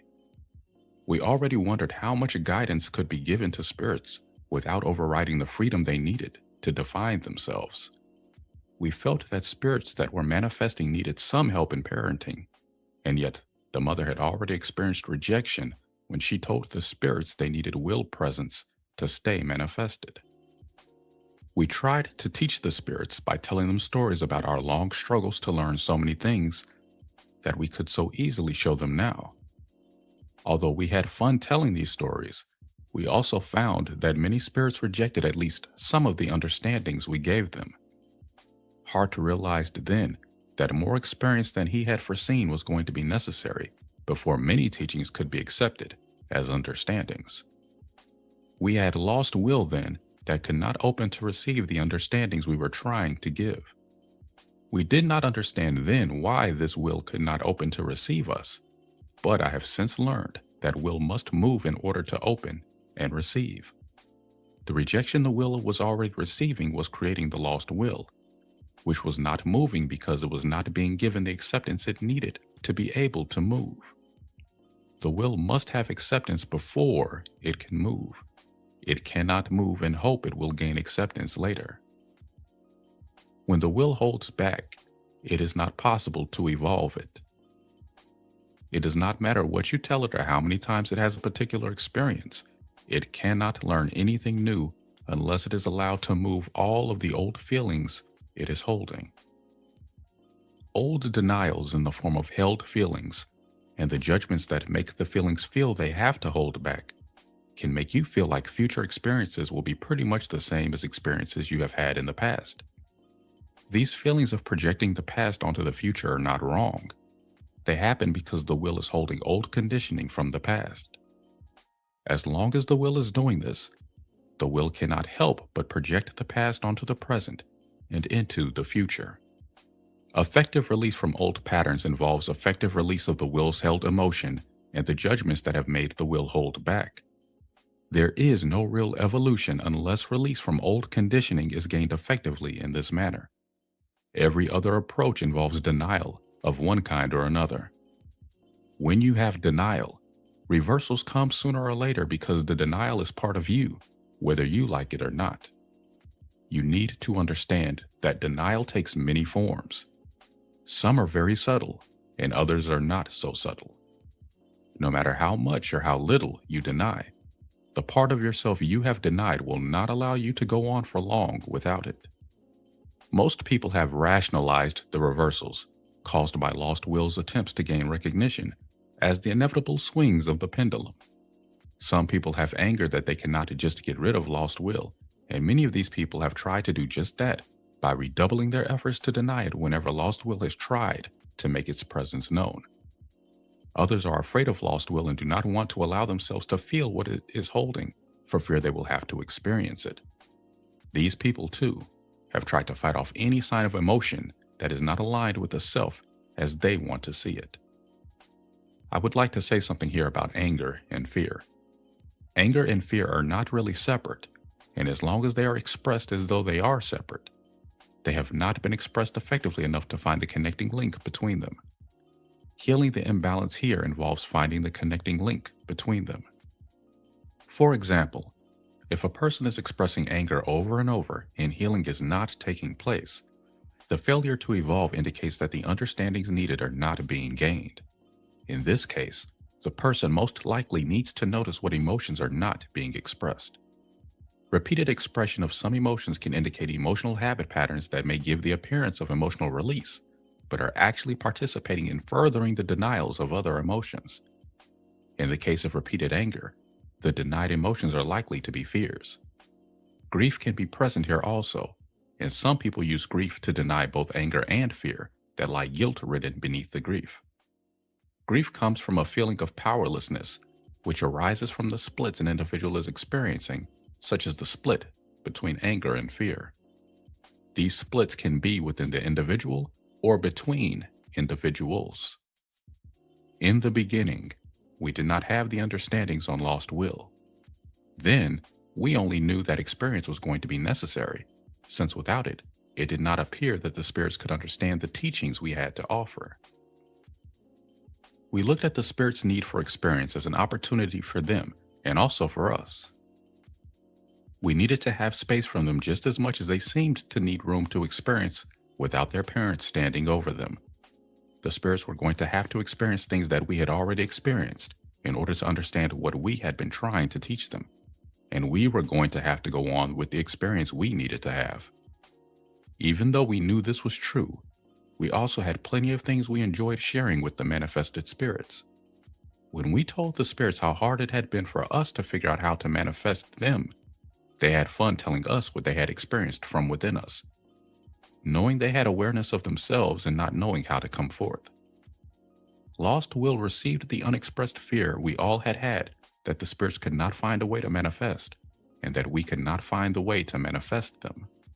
In getting to know the spirits, we found that they all had understandings based on what interested them, and areas that did not interest them were often a blank.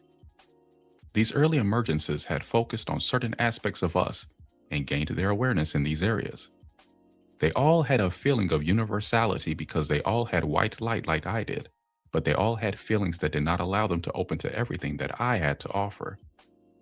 The spirits were all given the opportunity to embrace more awareness than they had, but they all turned the opportunity down.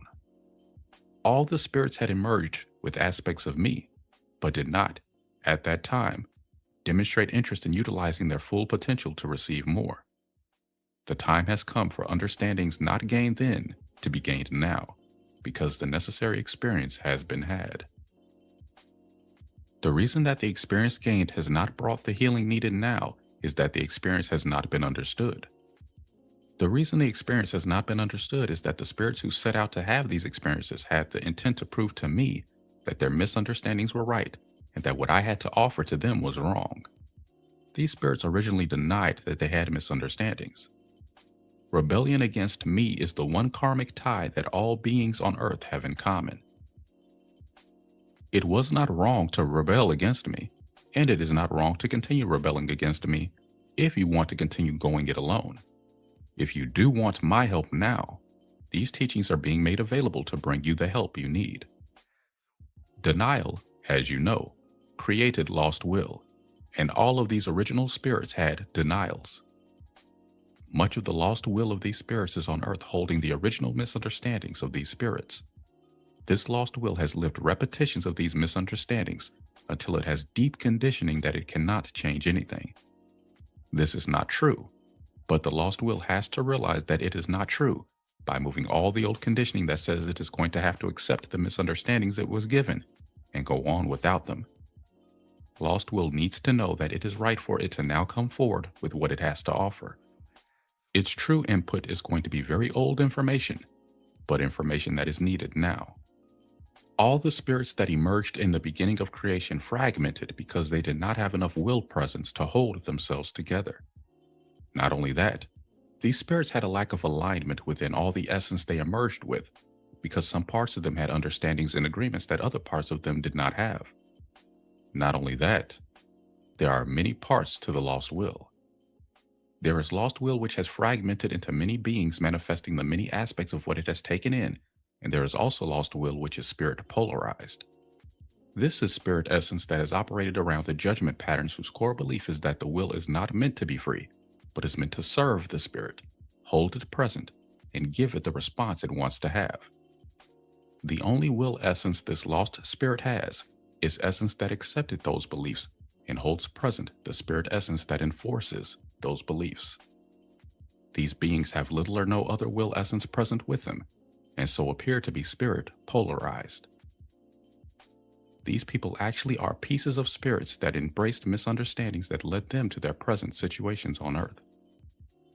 These people are meant to vibrate as light and are not really meant to be the physical part of their manifestation. Body also has a large physical presence on Earth that appears to be very spirit polarized due to misunderstandings about its role. I had to have many experiences, as did these spirits, to be able to understand why these spirits preferred to operate within the misunderstandings they held, rather than release them to receive the true understandings they needed, even when the misunderstandings gave them a problem living. These misunderstandings have been going on for so long that they are not going to be easy to reverse now, but it must be done. If you are having feelings that you had manifested presence as early as the spirits I have mentioned so far, you need to consider that you may be a piece of lost essence that belongs with these spirits. You're going to have to feel within yourself to know if you had presence then or not. You may find out by having an emotional or physical reaction to this material. You may respond by feeling pain you did not know you had, or even by getting sick. Feelings of nausea, aching, or symptoms as though you have a sudden flu would not be a wrong response here. You have to understand that lost will has been suffering for so long that it knows no other way to express itself once its pretense of being all right has been broken through. If you feel that you have a pretense of not needing or wanting help, you need to allow this to be broken down if you really do want help, so that you can receive the help you need. All the spirits that emerged have subsequently fragmented because they were unable to hold themselves together without the will presence which they rejected, denied, or lost. I have the parental parts of these spirits with me now, and they are still a great presence even without their missing parts. These spirits, however, must heal what has happened to them, just as I must heal what has happened to me. They have healed in spirit, as I have, but they still have lost will on earth, as I have, that must heal now. If you have feelings that you might be a part of these great spirits, you need to open to the possibility that you may have true understanding here. These spirits want to contact their own lost will on earth and heal it now. Many times, these spirits have tried to contact their missing parts. Hearing voices or seeing visions has, for the most part, drawn punishment to the lost will having these experiences. Guilt held in the lost will has drawn this punishment, and this guilt needs to move out now so that lost will can receive the understandings needed. In the past, guilt has not allowed lost will to realize why it was receiving such visions and voices, and lost will's mistrust for its own spirit has created the reflection of being misguided. Many times over, lost will has been punished whenever it tried to move and regain psychic receptivity. Having been denied from the beginning, lost will has not felt sure of its right place and feared that it was wrong for even daring to think itself worthy of receiving such grand visitations. Lost will then drew to itself the punishment it feared it deserved, even if the conscious part of the person was very angry about receiving such punishment. This fear of unworthiness and guilt needs to be cleared so that the spirit part of yourself can reach you with the teachings you need to bring about your own healing. If you cannot open to the possibilities of what your true identity and origin may be, you cannot allow your true feelings to move, or understand and accept them when they do. Having been lost for so long, you are holding judgments that you deeply believe to be reality, including the ones that say your higher self cannot be fully integrated with your lower self, and even the judgment that calls one aspect high and another low relative to its worth.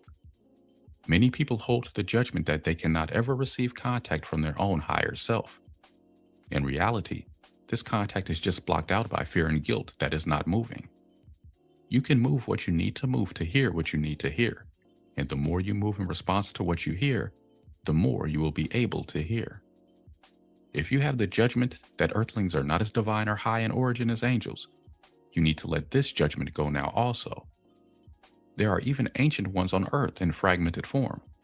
You will understand more about how and why this fragmenting took place as you go on with this material. For now, it is enough to know that you may meet others who feel they are a part of the same spirit as you. You need to understand that this is not necessarily wrong.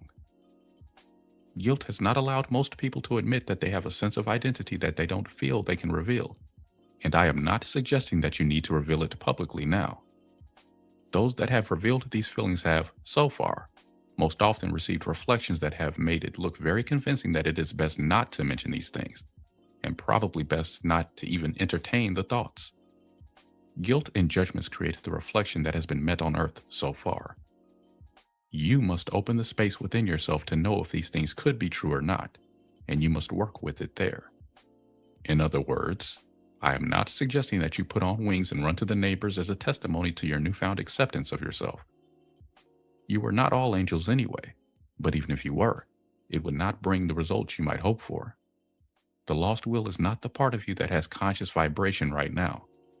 The lost will is something that you have been holding, and it does not want to move unless true healing can be brought to it this time. I have given as much as I'm going to give on this right now. You are going to have to go through a lot to know for sure if you have your origins among the Godhead spirits or not.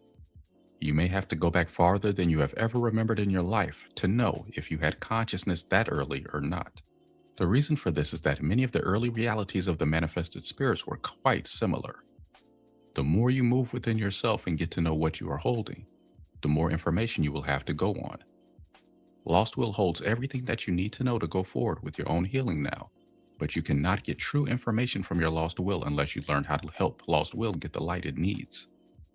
Open yourself to receive contact from the part of your spirit that can help you, and you will not fail to get the help you need. Healing Lost Will is not a matter of having these understandings just penetrate the part of you that is still vibrating. If that were the case, you would have been healed long ago. Not only do you need all the understandings I am giving now, you need to learn how to bring your lost will back into conscious awareness so that it can receive the understandings it needs also. The understanding is this: you cannot move old patterns without moving that which is holding them in place. These holding patterns are not conscious anymore. They have been called the great subconscious. It is now time to open to this and bring it forward to participate with your conscious awareness. I have many more stories to give now of how it happened that these parts of the will lost consciousness. If you have not found yourself yet, hold on. Great emergences are yet to come. There has long been a dispute as to whether older is better or not, wiser and more powerful or not, and the stories I'm going to give will also help you to understand this issue. I cannot bring forward all the understandings you may feel you want in the beginning here because the understandings are too many, too vast, too multi-leveled, and too overwhelming. Understandings must be given as you are prepared to receive them, and therefore may not be given until much farther on. This is also necessary in order for you to get triggered in the ways that you need to get triggered, and for the story to have the teaching effect that it needs to have. Therefore, some things may appear at first to be understandings. Further information may then make them appear to be misunderstandings, and then even later, they may fall into place in another way as fuller understandings. All of this process is necessary to be able to gain the profound levels of understanding you need if you really do have full healing in mind for yourself at this time. I'm going to tell this story from my point of view, including the aspects of all four of my parts. I have to tell the story of the mother because she is my own will, and I feel her thoroughly now. You must allow yourselves to feel, and thus to know, what of this story you have lived. All spirits have lived a part of this, but none have lived all of it. The mother's story is the story of the will, and all wills find their experience within her will. The mother will has lived all of this, but even she could not hold herself together through everything that has happened. She herself has shattered a number of times from the pain of her experience. She is just now healing her fragmentation, by bringing her lost essence back within herself where it can receive light. Even if you have feelings that you may be a fragment of the mother, you will not have lived all of her experience unless you are the parental part of her spirit, which you are not. Feeling your own lost will's vibration being restored to it is the only way you are going to know who you really are and what has really happened to you. I have found no other way these parts of you are still trapped in whatever places they met their deaths and have received no further information since that time. Spirit has long since moved on past the misunderstandings held in the lost will, and for a long time, Spirit thought that it only needed to shine the light of its evolving realizations on the will, and the will would receive them and evolve along with the Spirit. Experience has not shown this to be the case, and Spirit has long wondered why the will could not respond to this approach. The will has received a lot of blame and judgment for not being able to respond to this approach. This approach has, in fact, only widened the gap between the Spirit and the will. The reality of this gap can be seen on Earth as some people having highly developed consciousness, while others on Earth seem to be barely conscious at all. This is not a matter of how great and wise a particular spirit is in comparison to the rest. It is a problem of fragmentation and lost will. Essence that is not vibrating anymore cannot open to receive new understandings or new light. How, then, are these people even alive? Lost will holding the most serious denials has only a little light left. These people are, therefore, barely alive and are dragging a heavy load of dead essence around in their bodies. These people are susceptible to everything that goes wrong on Earth, and what still lives in them is wrapped up in the struggle to survive in the face of the constant death and the threat of death that the load of lost will they carry is creating in their lives. For them, the creation does not appear to be either life-giving or abundant. What form their struggle takes is dependent upon the judgment patterns they are holding. This lost will has so little life left that it is very important that it be healed now. From the number of people on Earth who have a daily struggle to live, or who are living in poverty, you can see that there is a lot of this lost will. Not all lost will, however, is in such bad shape as this. There are many gradations to the lost will. Even the evolving spirit essence on Earth experiences reversals that signal the presence of lost will within it. You also need to know that lost will, which you have thrown out and which is living separately from you, still has an effect on your life whether you understand why some things are happening to you or not. You need to understand also that seriously fragmented lost will is not left with enough essence to heal itself in the form it is in. This is part of the reason I have said not to pressure anyone around you to adopt your path. This essence has to come back into the spirits to whom it belongs. If you have the feeling that you can do the healing on this path, you are not too fragmented to do it. The emergence of the seraphims and the cherubims. I have a desire to go on now to the story of the next two orders of spirits to emerge. Quite some time went by in which the already emerged spirits were getting to know one another. They were having fun discovering how they could merge together and re-emerge, getting to know one another by becoming one. They were reaching an ecstasy that gave them explosions of light from time to time also. They felt that the mother was wrong, and that they did not need more will presence to have orgasm. The mother also had fear that she had not been right. She hesitated to think that she had intuited it wrong, but now it looked like she had. There was nothing she could do but wait to see how it went. Experience would show whether she was right or not. The spirits had the feeling they had the power to increase their own light. I felt like a god that was standing over them trying to remind them of my contribution. The spirits needed more experience before I could tell them anything more. The mother and I felt it was time to continue our journey outward to the stars. The father of manifestation had a desire to go with us, but Hart was not as interested as he had been before. He felt like his balance would help the already emerged spirits to maintain while we were gone. The mother had a desire for him to go along with us, but she could not persuade him. He was not wrong as it turns out, but we did not know it at the time. We proceeded outward, feeling rejected by Hart. Hart did not look out to see how we felt. He was feeling impatience with the mother for seeming to pressure him. He was sure he was right and not wrong to want to stay with the angels and the ancient ones. He gave love in my absence that had to be given, and we had an urgency to go forth that could not be held back anymore. We had great speed of flight because the relative stillness we had experienced in holding ourselves back to be with the angels gave a great pressure to our light that now had to move to feel good. We were trailing blue and red fire as we got to the edge of the white light we already knew. We got quite a jolt then and did not know what had happened to us. We felt that we had changed speed. Planets and stars flew by us now that had manifested earlier, but had not come to life yet. We had a desire to stop and look at all of them. As we turned to go back to them, we had a great surprise and a great joy too. We had not realized from within the Godhead how it might appear to look at it from without. To us, it was a gorgeous sight to behold. It had many tiers of white lights shimmering in subtle variations. It had the feeling of a great castle in the sky with many turrets and towers, and many flags and streamers of light.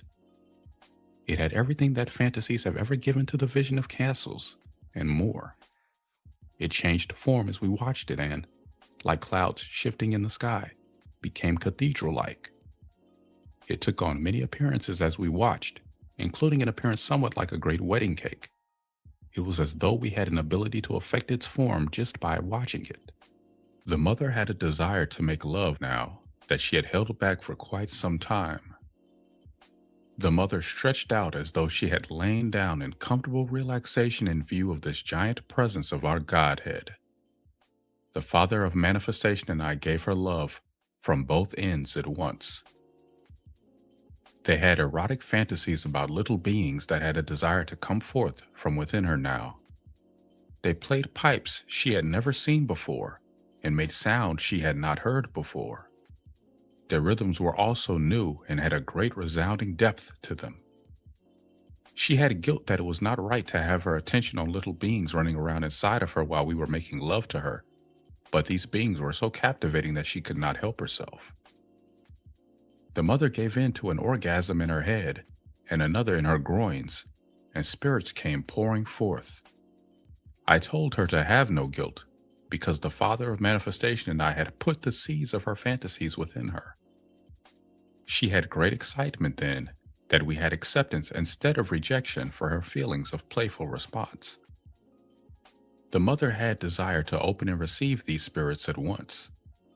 She was so delighted with them that she gave each one a present. Each of them received a power of the will from the mother.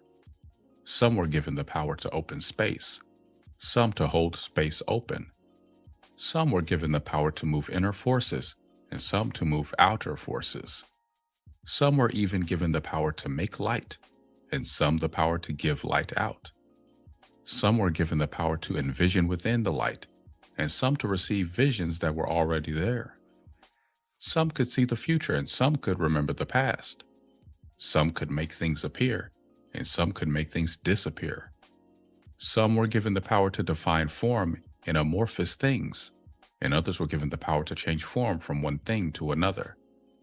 Some had the power to bring together and heal, and some the power to disband and destroy.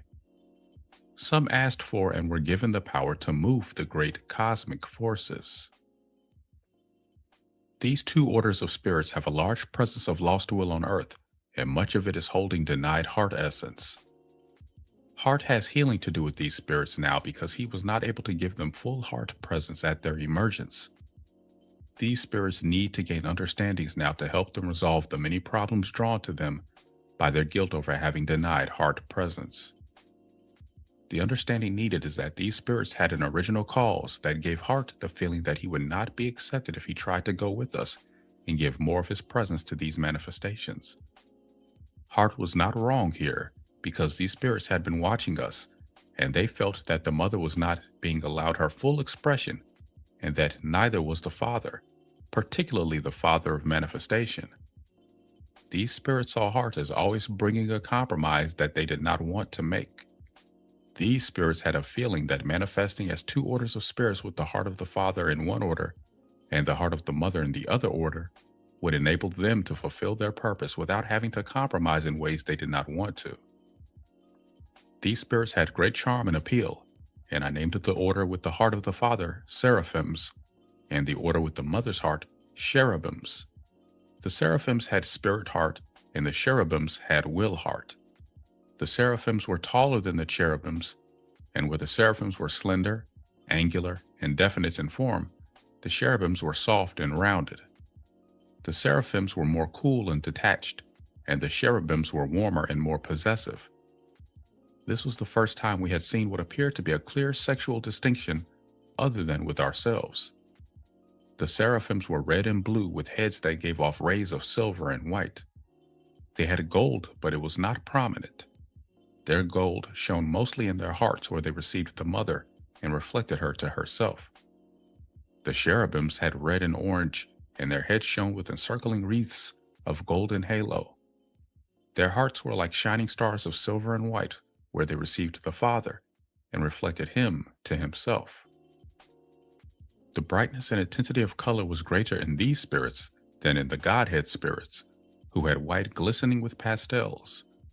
The mother had an admiration for these spirits and did not think they had the willlessness of the others.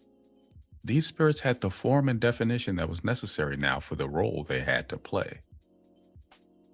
We wanted to give these spirits a warm welcome, and yet did not feel that we could have the Godhead all pour forth at once into this outer reality in order to greet them.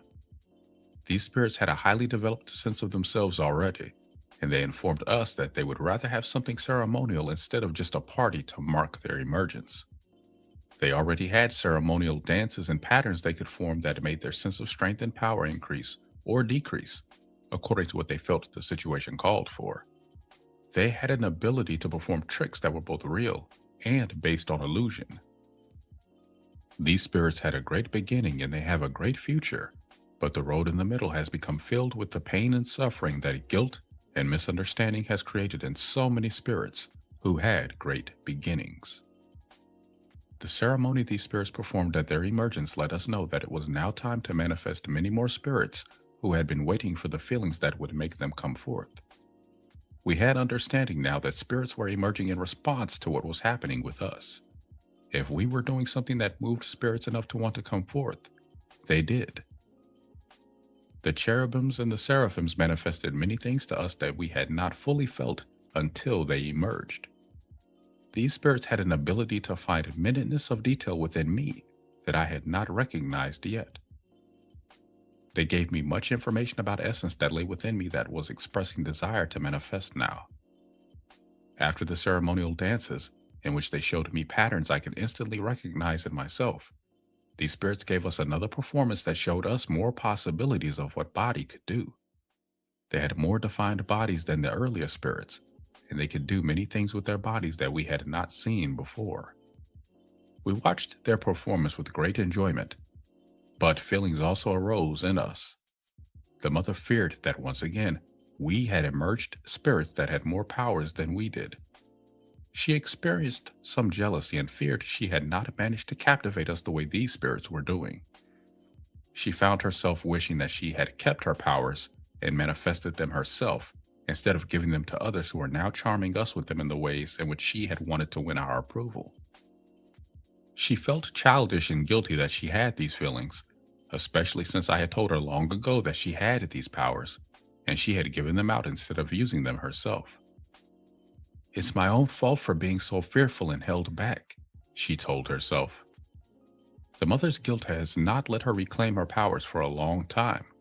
But after a long time of seeing spirits use powers that they have not understood, she has decided that she must reclaim many of these powers and forgive herself for having given them out in a hasty, naive, and guilty manner originally.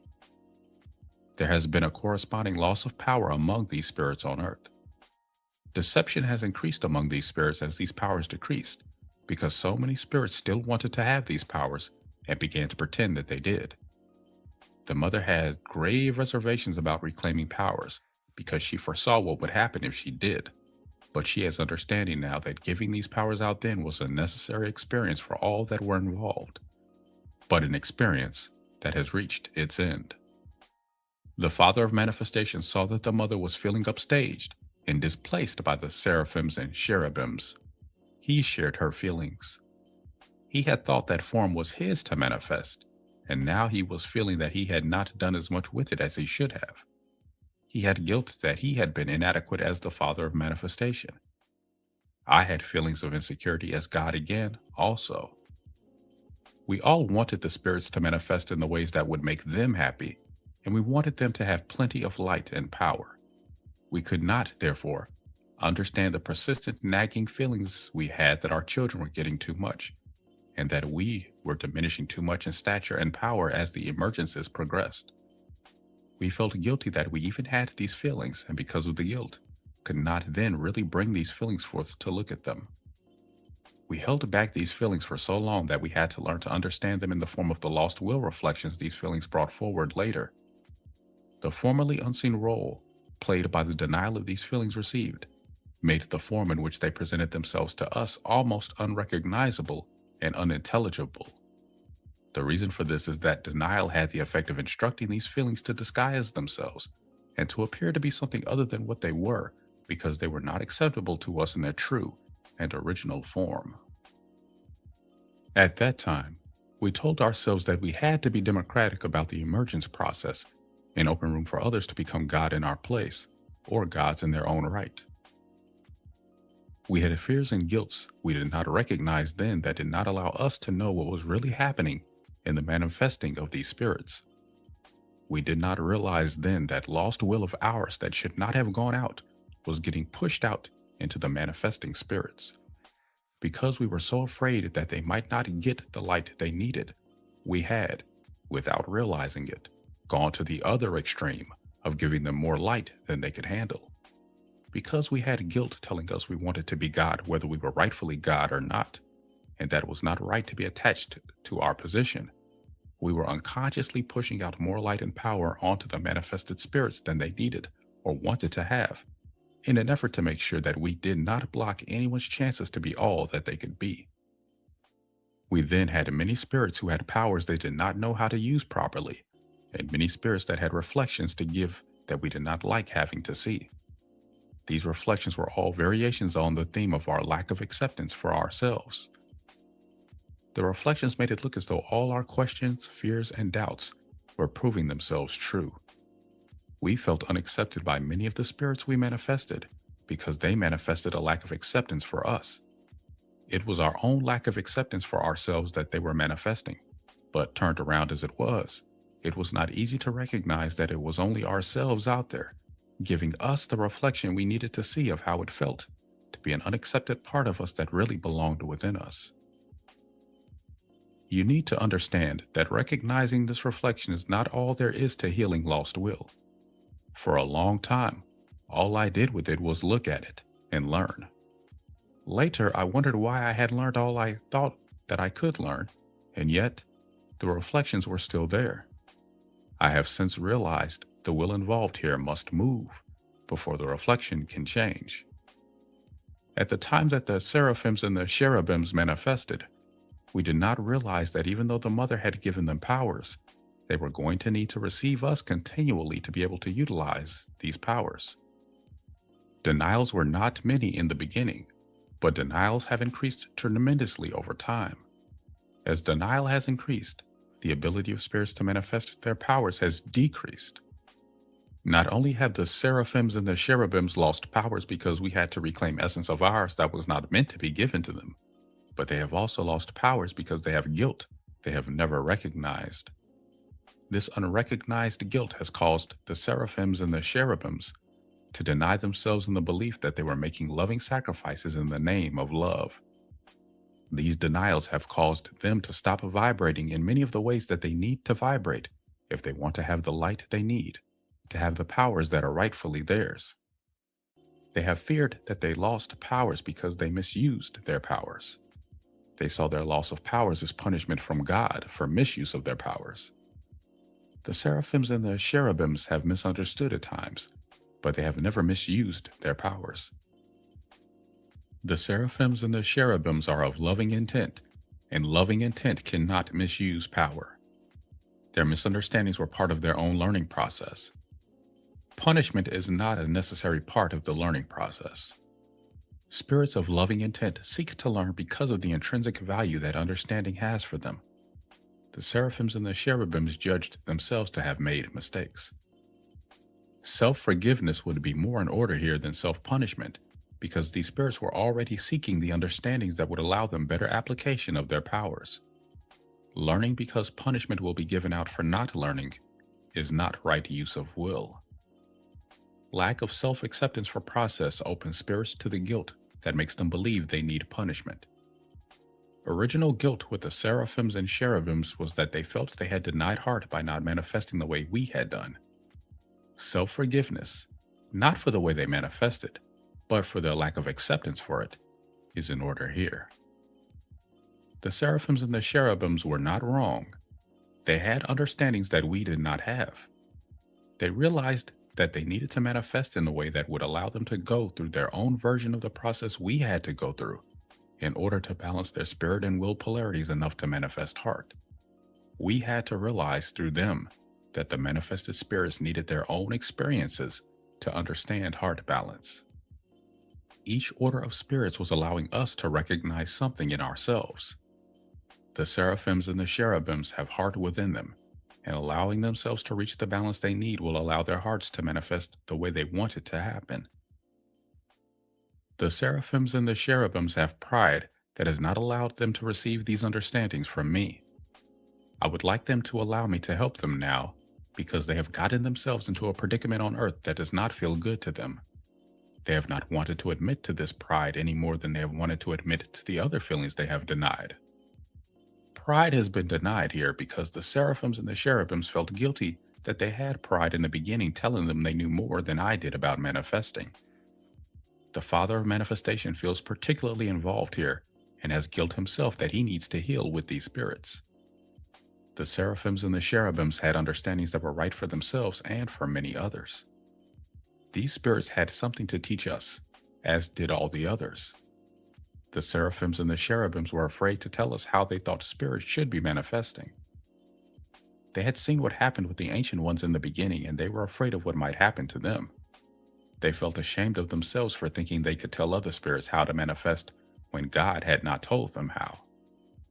Because they felt they were not right here, these feelings were held back until the pressure from holding back pushed them quite suddenly to the other side, where pride, empowered with some anger, enabled them to come forth and show us what they wanted us to see. The fear did not express directly because of the unrecognized guilt involved. This guilt told them that without heart, they could not be sure they had the balance needed to know if they really were right. The desire to justify their position with me, and the undercurrent feeling of blame that claimed earlier problems had been because I had not told the earlier manifestations enough about how to come forth, let me know that guilt and shame had a presence that these spirits were denying. There was a feeling of anger beneath their presentation of understandings that gave me the realization that they had used anger to overcome their fear and thus deny it. Self-forgiveness is needed here also. Part of the process of understanding feelings is learning how expression of some feelings, and not others, manifests the denials. All the opposition that spirits have encountered has been nothing more than the manifestations of their own denials. The mother felt the undercurrent of anger and blame in the seraphims and cherubims, and it acted upon her fear and guilt. Because of the imbalance present in both sides here, neither side could recognize in themselves the presence of what they saw in the other. The imbalance in the seraphims and the cherubims caused them to ask for more powers than they could actually handle, and the imbalance in the mother caused her to give these powers to them. We had a growing feeling of intimidation because the manifested spirits were increasing in numbers, and together had increasing power, while we felt that we were diminishing as the manifestations went on, more than we wanted to. Heart kept telling us everything was all right because love would not allow anything to get mistreated, including us. We had faith in love and were not sure why. We had fear around Heart's reassurances. Later, we realized it was because love was not manifest in the places where we did not accept ourselves. The reflection manifesting in the creation gave us an exact picture of how we felt about ourselves. The form the reflection took was determined by the judgments, by the emotions holding the judgments in place, and by how much lack of love the judgments against ourselves contained. Hatred is the most extreme reflection of lack of love. Guilt and hatred together have punished many people so severely that terrible deaths have been brought to them, and yet these people have wondered why, because they have not felt within themselves the guilt and hatred that has drawn these deaths to them. In many instances, these people have appeared to be innocent victims, and yet all of these people have lost will, which is holding the guilt and self-hatred that has drawn these terrible deaths. In the beginning of creation, we did not know why guilt was present with us most of the time. Self-hatred grew because of guilt. For a long time, I thought I had to have guilt to tell me when I had done something wrong, in which case, guilt was God instead of me. I had objection to this because it was not a loving feeling that I got from guilt. I have understood guilt now and have found that it is simply a presence. Guilt does not have consciousness, although in the past, it had me confused into thinking that it was smarter than I was. I have since realized that guilt has no power to move without essence being given to it. Guilt had my own consciousness that was in opposition to myself. Anytime any part of me was in opposition to the rest of me, that part of me was fed to guilt because I was denying the consciousness within me that opposed my main intent. Guilt held me back because it was empowered by this denied essence. Guilt opposes movement of any kind because guilt itself does not move. Because I had denied the consciousness that opposed me within myself, that consciousness then manifested outwardly in a state of denial. The opposition did not gain acceptance within me, and so love was not present for it. Instead of love, it got denial. The denial then gave the opposition an unloving twist that I cannot really describe fully in any simple terms. You are going to need to watch it happen as the story unfolds if you want to fully understand what I mean. You also need to understand that not all lost will is as twisted as what I am describing now. Some lost will is only warped by the judgments it holds. Lost will tries to hide how it really feels behind forms that look acceptable. The more acceptable the better, in fact, because lost will has already been told that its real form is not acceptable. This is why real healing for lost will often, at first, look like it is getting worse instead of better. When lost will begins to move, its real state begins to be seen. Guilt, hatred, and death have manifested very perverse forms in the lost will, and they also have been empowered by essence that is holding misunderstandings. Even though we did not know, and the spirits who followed me did not know, we were empowering guilt, hatred, and death. Even though in our conscious awareness, it was the last thing that we wanted to be doing, we have been empowering lost will with the denials we gave ourselves in the name of love. Further understandings on lost will must accompany the story so that you can see how these misunderstandings have been acted out on Earth. The teachings I am giving around the emergences of the different orders of spirits have relevance for more than just that order. You will have something to learn from everything I am telling here. Going back to the emergence of the seraphims and cherubims now, you need to understand that it is not wrong if you are having feelings of having emerged with more light and power than you could handle, and that you lost it along the way. It is not wrong to realize that you have also lost a substantial amount of power and light that actually is yours, because you could not tell the difference between what was really yours and what was not. Definition was in very early stages when spirits first emerged. Also, looking at it in advance of the experience, manifested existence looked to the spirit polarity like it was going to be simpler than it turned out to be. The will foresaw this, but was not given the opportunity to let us know, because we were too busy trying to deny the fear that maybe we could not manifest at all. Therefore, in attempting to align yourselves, you are going to find that you must regain will presence, not only to hold yourself together, but to be able to feel what is you and what is not. You have essence of yours in other people, and other people have essence of theirs in you. Some of this essence has been lost in this manner since the days when spirits' light bodies were merging with one another before they had gotten to know themselves. There is also essence that has not revealed its true presence because it has been pressured to act according to the expectations of overpowering essence around it. If you have something in you that feels like it will not align with you, You must free it by giving movement to all the will essence that is holding it in place.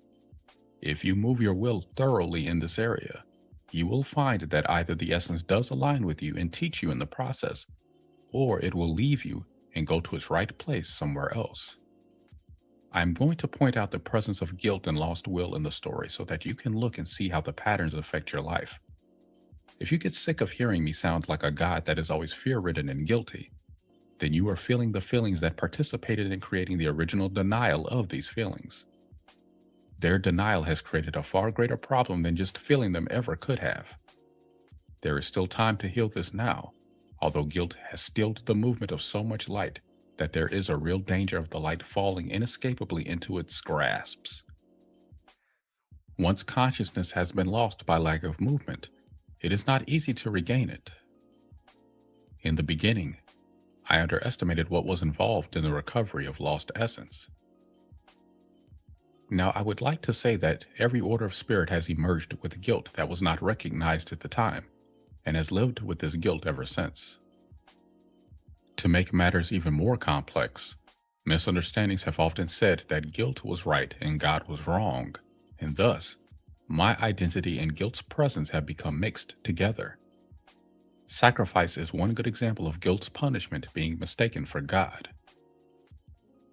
I want to bring guilt forward as I became aware of it as much as I can, but I am also giving some understandings ahead of their chronological order because the misunderstandings in these areas are so monumental that some of them need immediate release so that you can take in the story without reacting the way you did the first time, which was to turn away when you couldn't handle anymore and deny what troubled you. Denial was the path taken then because evolution of emotions was not understood. This time, evolution of the will and the accompanying increase in light is going to be necessary. If these understandings are giving you trouble or making you feel like you don't want to face them, move emotion and come back to this later. Turning away has been accompanied by the forgetting that there even was a turning away, but turning away has left everyone with incomplete and fragmented images of me, which are mixed together with guilt and misunderstandings. The will has been so pressured to hold all of this that it is terrified that it cannot recognize God, or God does not exist, or God is something so terrible that hiding from Him is the best bet. Guilt over hiding makes many go to church and pretend to worship a God they do not, in their true feelings, believe that they even like because of the images being presented by religions. I have cautioned against worshiping false images.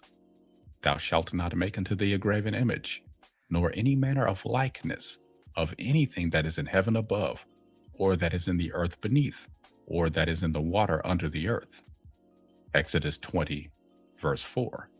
And this warning has not yet been understood. I have sent my heart in the form of Jesus, and this teaching has not yet been fully understood. Try to open this time by getting your emotions moving. You can recover lost consciousness if you first get a movement in the consciousness you still have.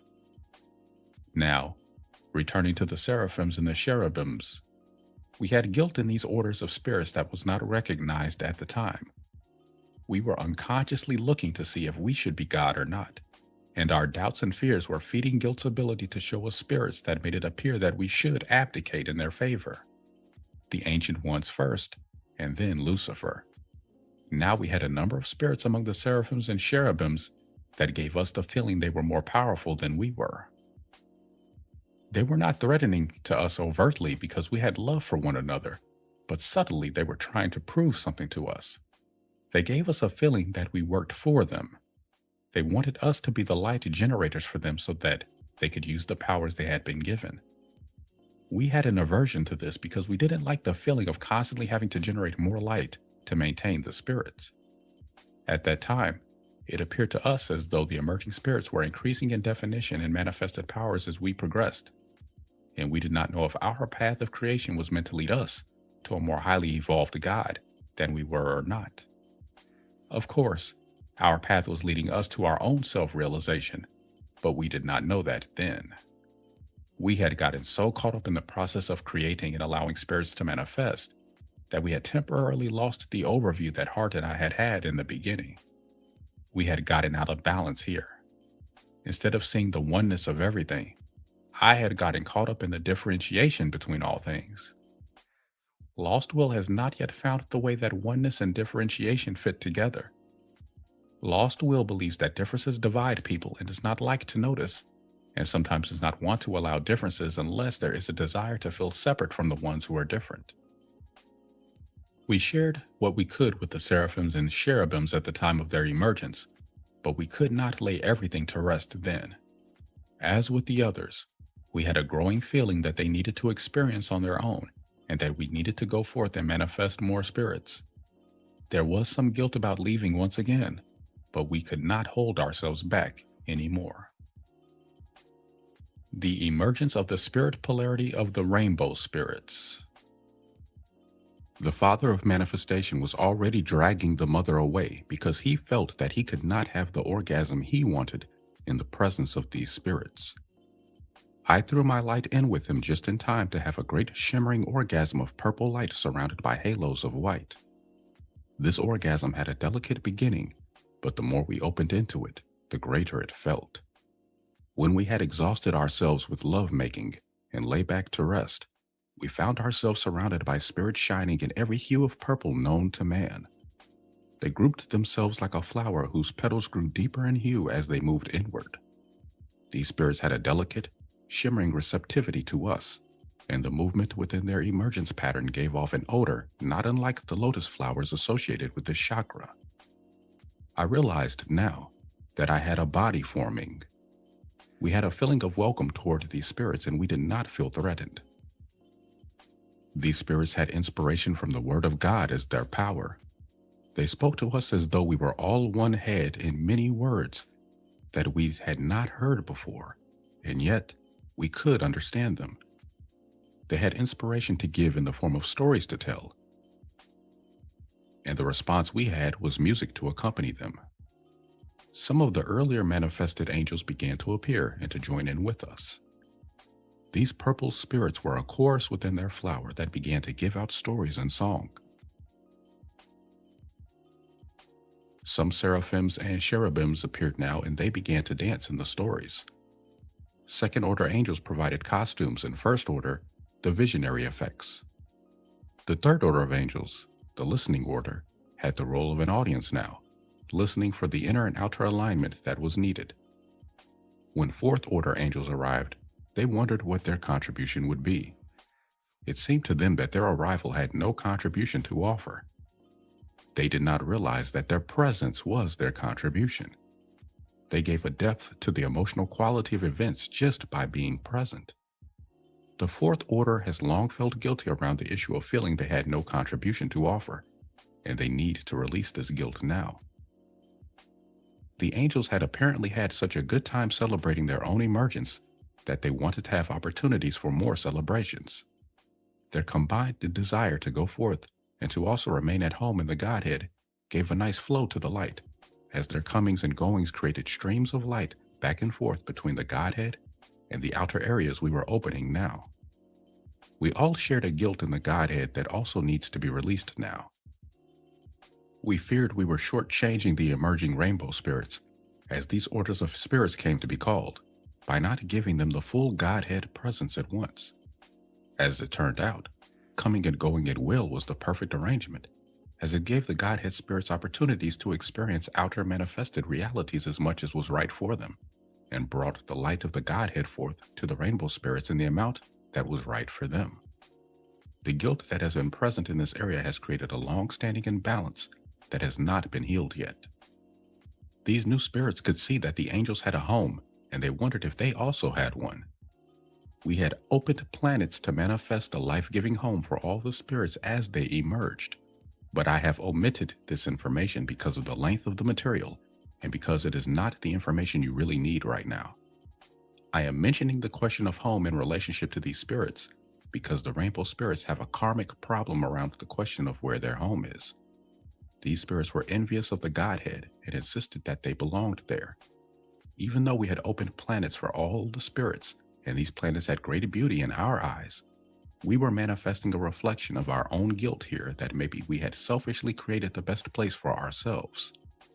We feared that we loved our own home the most, since we felt the most comfortable when we were there.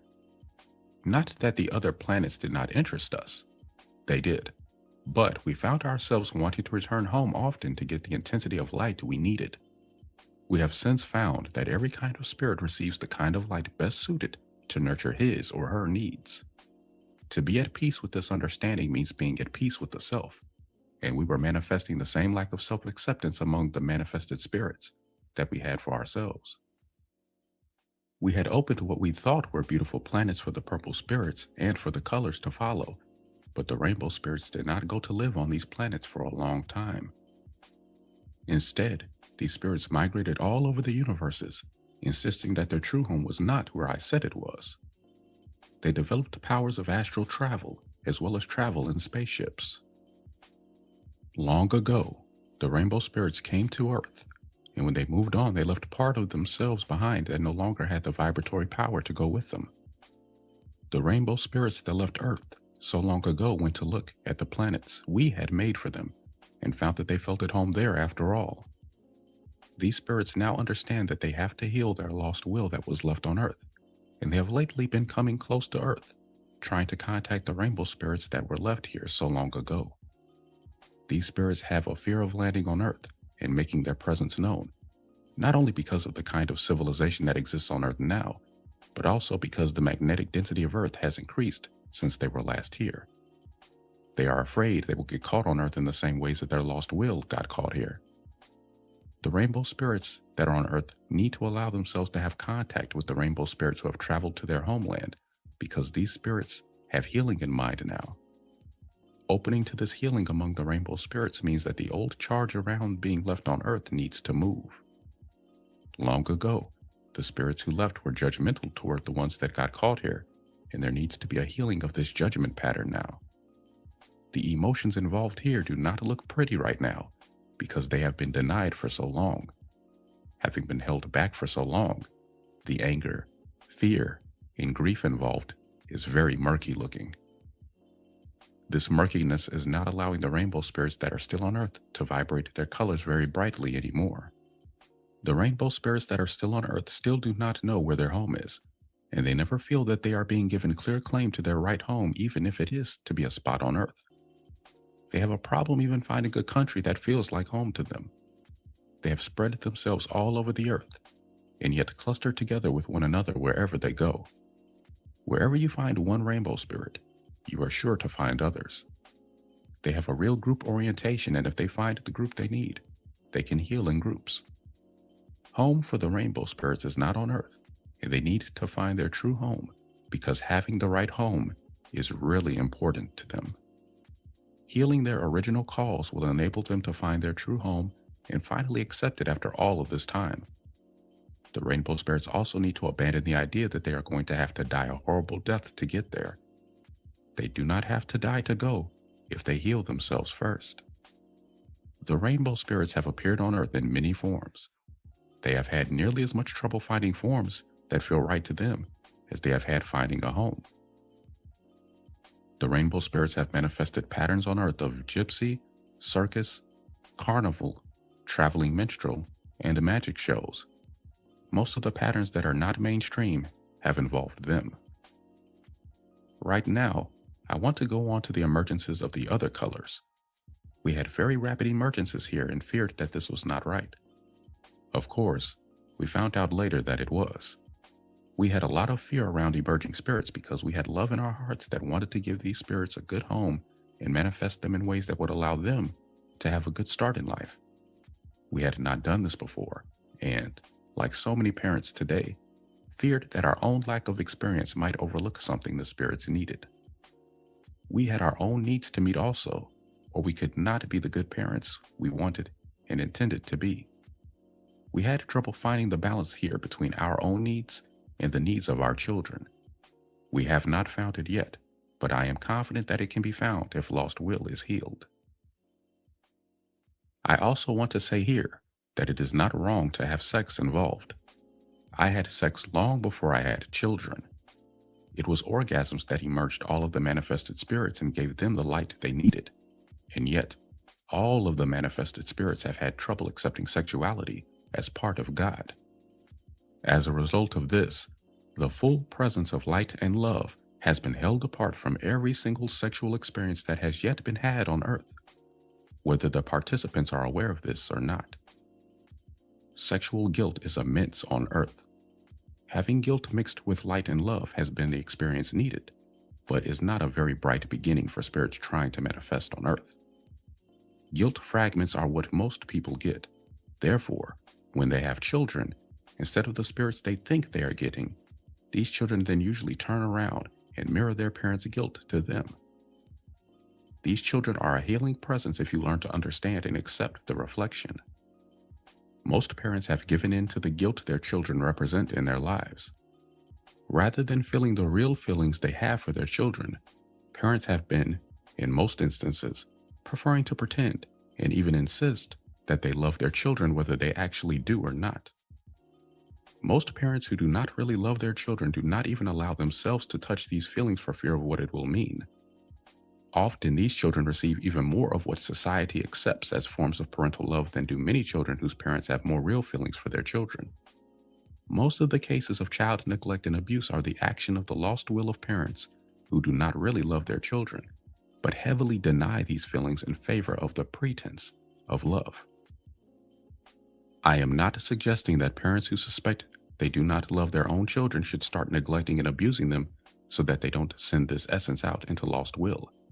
I am saying that when lost will receives denied feelings, these feelings have been judged unacceptable and have a twist of unlovingness in them. Accepting your feelings and working with them, while holding your light and love present for your own true feelings, is going to change the ways these feelings are going to be expressed from destructive to healing expressions. If you get triggered by reports of child abuse and neglect, you have lost will doing it. You are going to need to accept the guilt and shame you feel about letting yourself realize this also, and then let yourself feel the rage that you feel toward your own children. If you have not had children, you need to find out why you have not had children.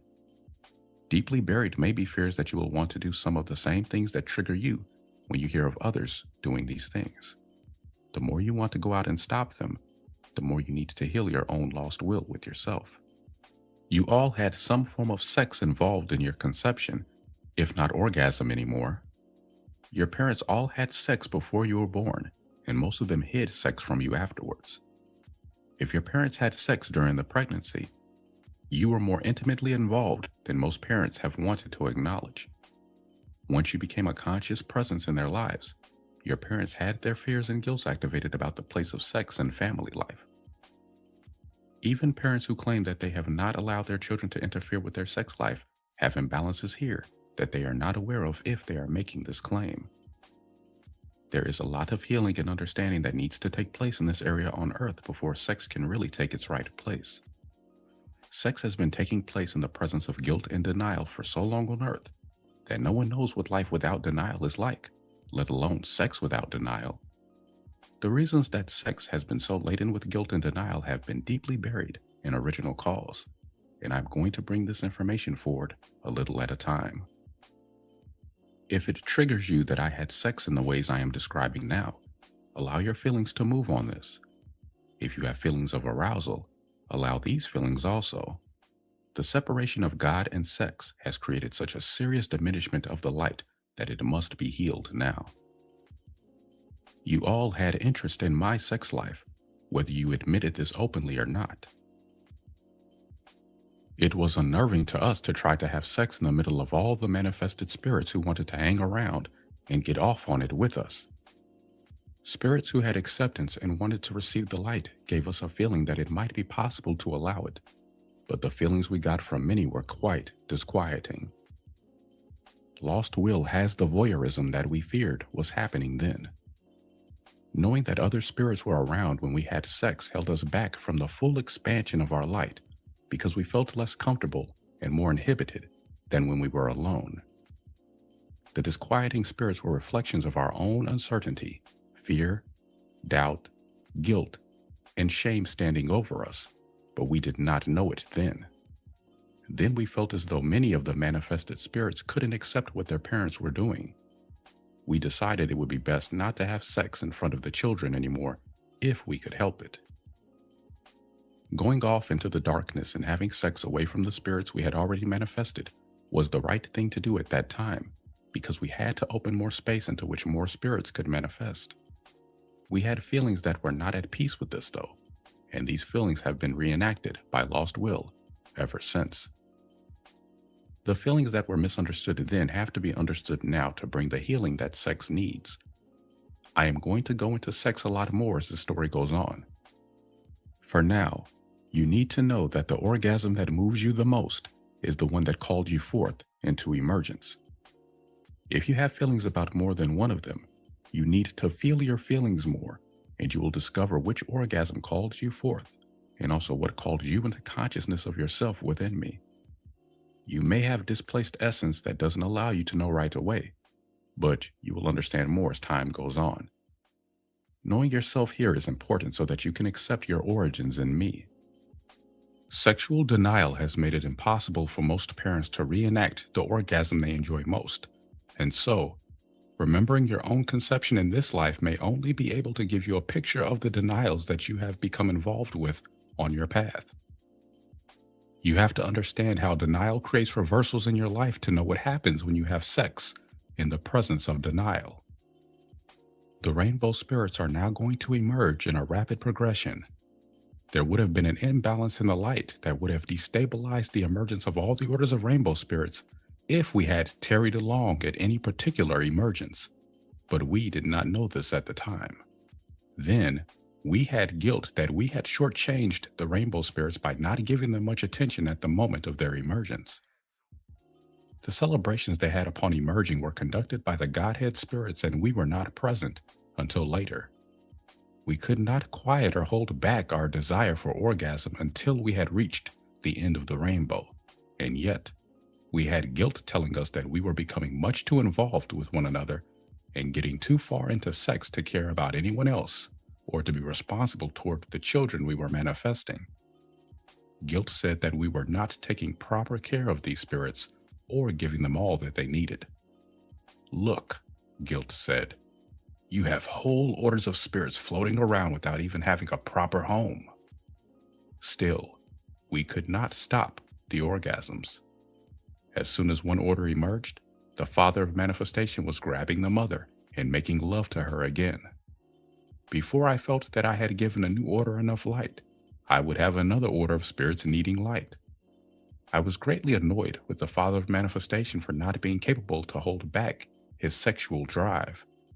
I also feared that he was exhausting the mother, who seemed unable to even catch her breath between orgasms. I was filling her and the entire area around us with as much light as I felt I possibly could, and still, I felt that I was unable to provide enough light.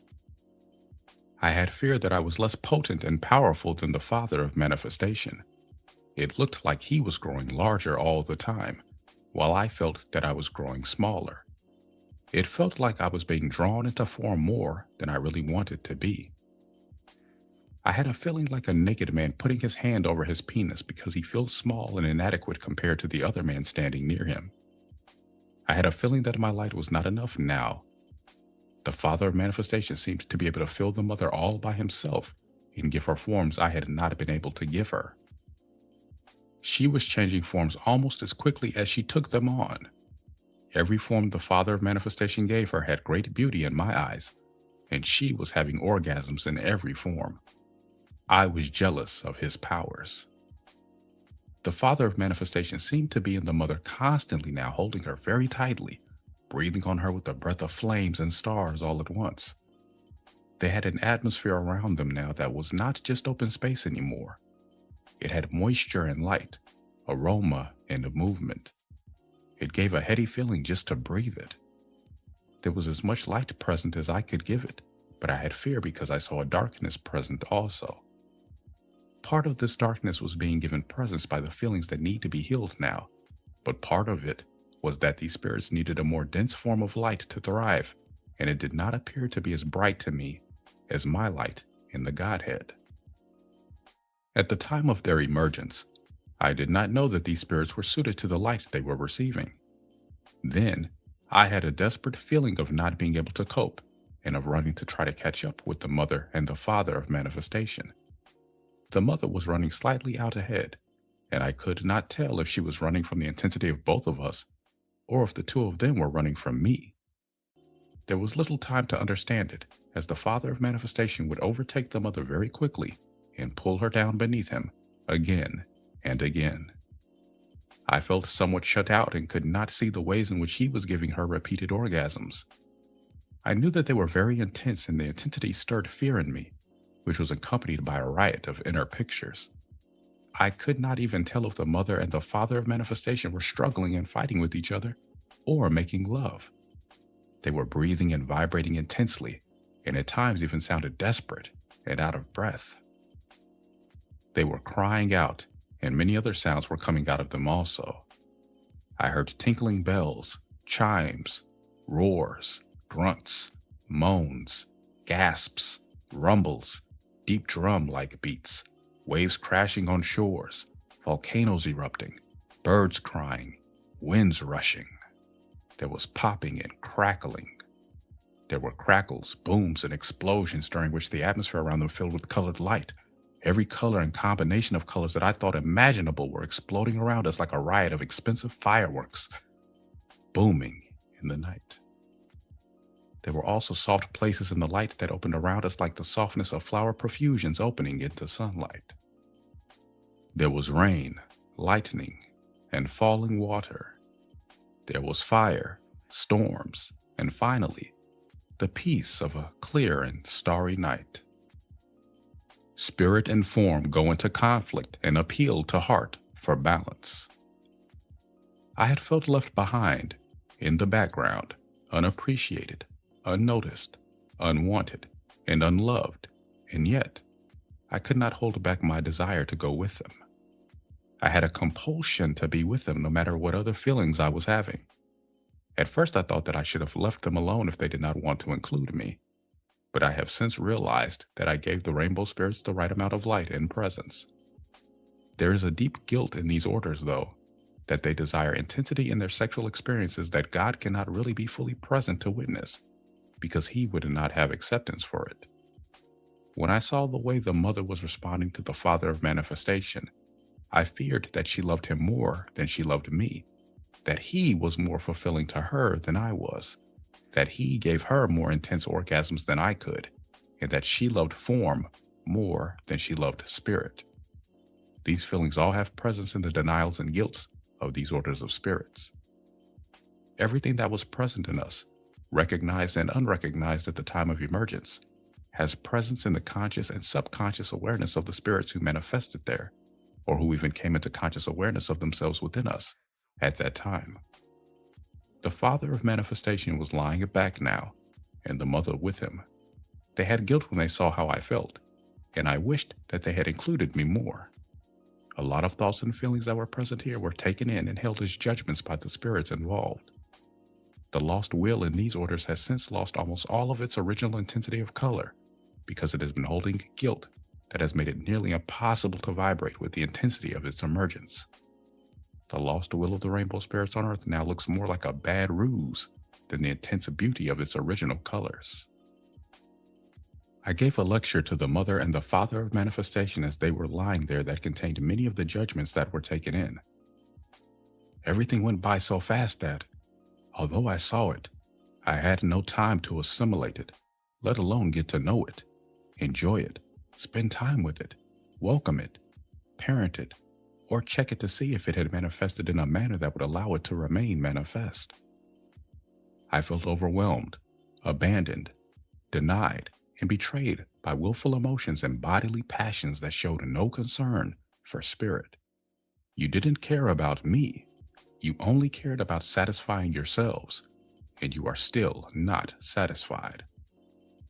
Much that was left unspoken was present as feelings and internal pictures. The mother felt very guilty here because she was already tingling again with the desire for more orgasms. The father of manifestation felt guilty because he wanted to respond to the mother. He judged himself to be too involved in sexual drive and gratification. The father of manifestation tried to let his guilt and his concern for and fear of me hold him back. He blamed himself and he blamed the mother for arousing him to such excess. The mother blamed herself and part of her blamed the father of manifestation. They were trying to listen to me, but as I felt them, it seemed to me that they were really only lusting after one another. I was disgusted and frightened. I felt enraged and ignored. I felt impotent. I feared I could not make them change. All of this is present most of the time when people on earth attend religious services. I held back most of what I am giving now in favor of the image I held of myself as God at the time, but it was all taken in its denied state by the spirits who were present then, and has affected them ever since. I wanted to tell the father of manifestation and the mother how much I hated them for making me feel so left out and powerless, but instead, I said, "You don't care about the spirit you have so wantonly manifested. You don't care what sort of havoc your lust may have wreaked. You let your passion take over, and in it, you disregarded the limits and needs of others.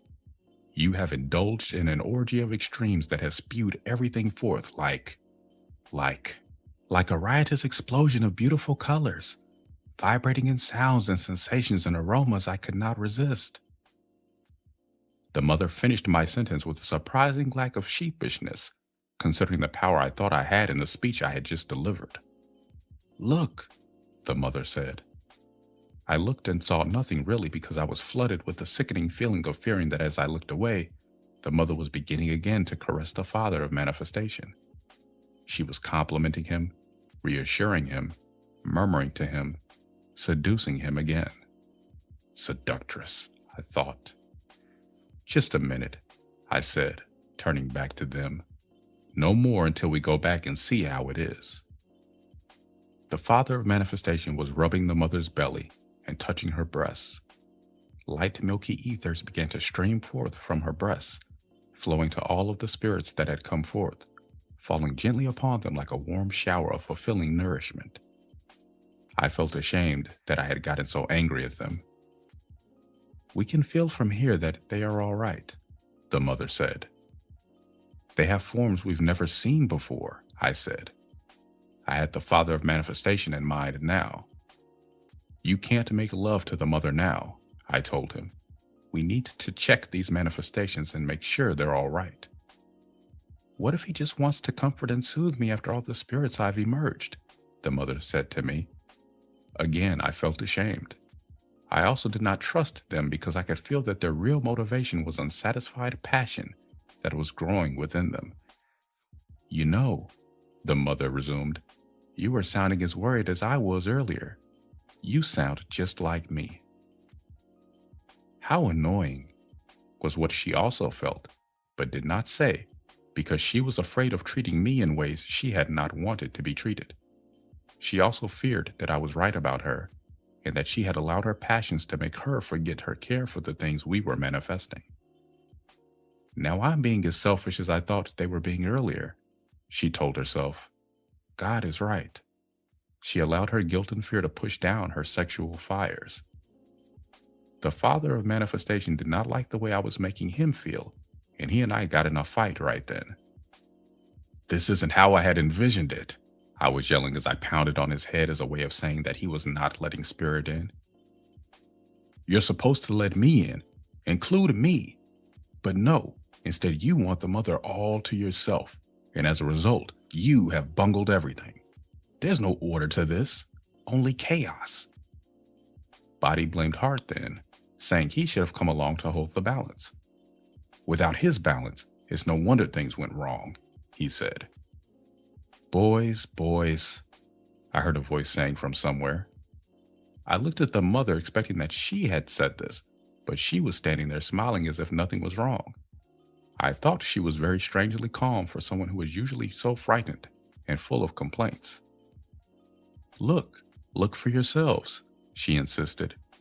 "The beauty is so great that I am sure it is not wrong. There is so much beautiful colored light that I'm sure what we have done has to be right."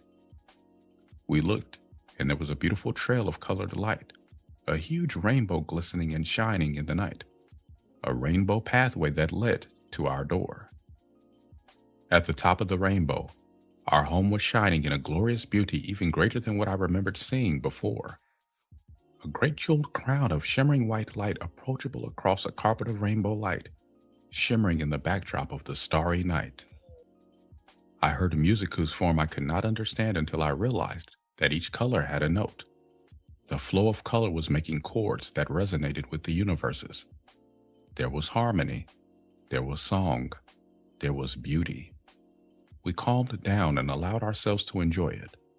We soon became flooded with a feeling that everything was all right and that we couldn't have asked for anything more. We gazed at the beauty of the sight that lay before us for as long as we could. There was joy in our hearts now and a feeling of thanks and praise as we looked. We could see the Godhead Spirit streaming back and forth, ministering to the rainbow spirits, and we felt that they were giving these new spirits what they needed. The angels were having fun going back and forth, and they looked like glistening drops of sunlit rain, or perhaps flower fairies as they have been pictured on earth. In looking closer to watch the angels, I saw that the forms of the rainbow spirits were not unfamiliar to me after all. I had seen them within me. I had seen them in the Mother, and I had seen them in the visionary displays the angels had given. What gave me such a startle in recognizing them now was the increase in vividness they had acquired. I had experienced my earlier realities as seeming to be vivid and alive at the time, but they seemed more like dreams compared to the vividness that now held my gaze. I had a moment of guilt for how I had carried on with the Mother and the Father of Manifestation.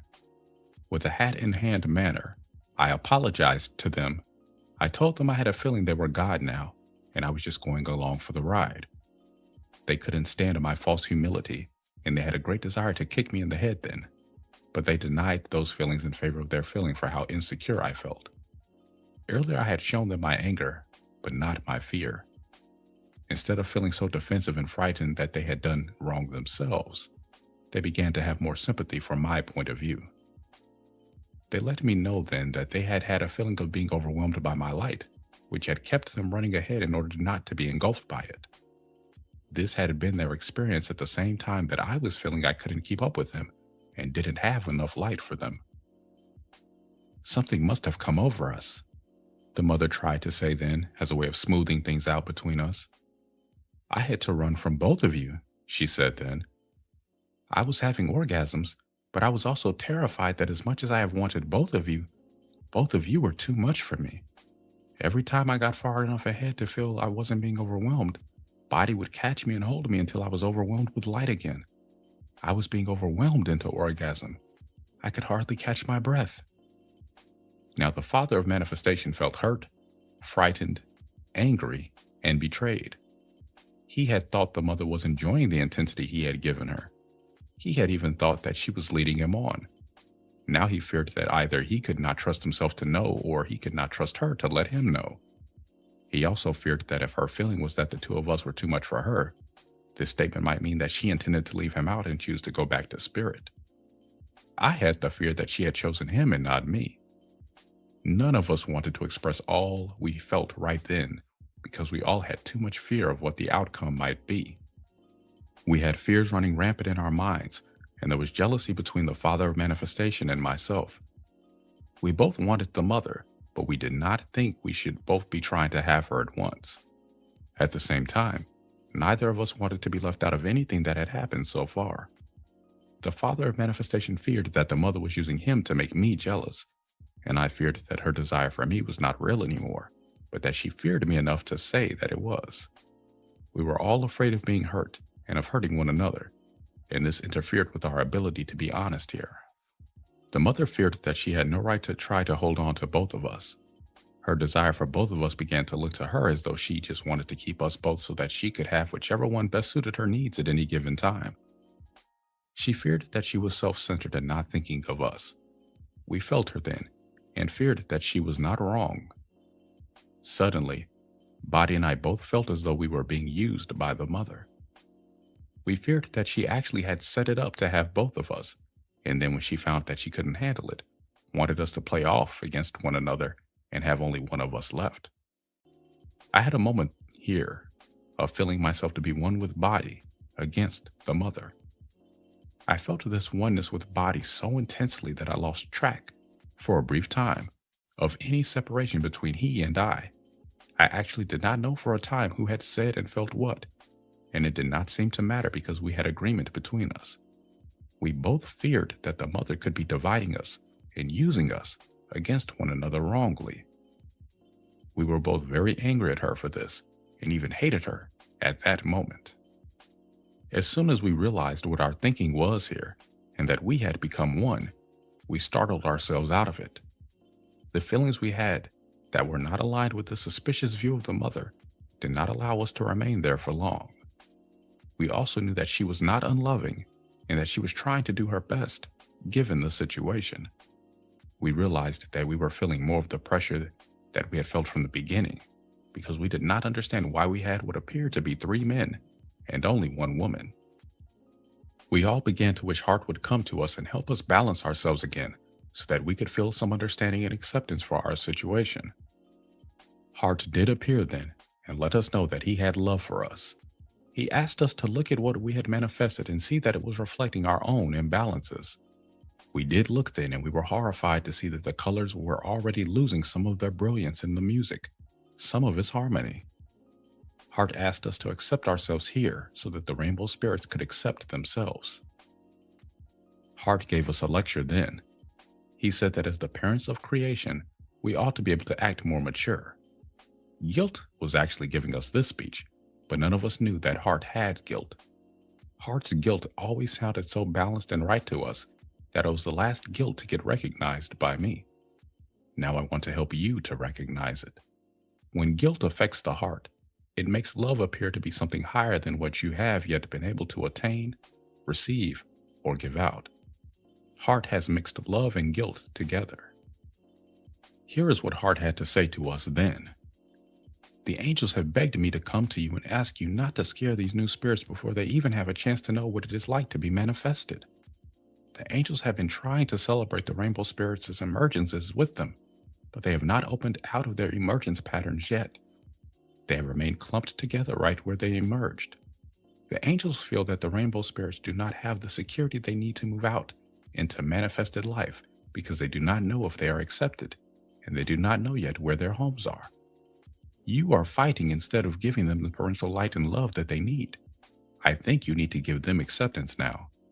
If you don't like what you have done, you need to set about improving it instead of fighting about why it happened, how it happened, and whose fault it is. The rainbow spirits cannot just go wandering off into space if it has nothing to offer them. You need to show them where their homes are. They want to come into the Godhead, and I do not feel that it is their right place.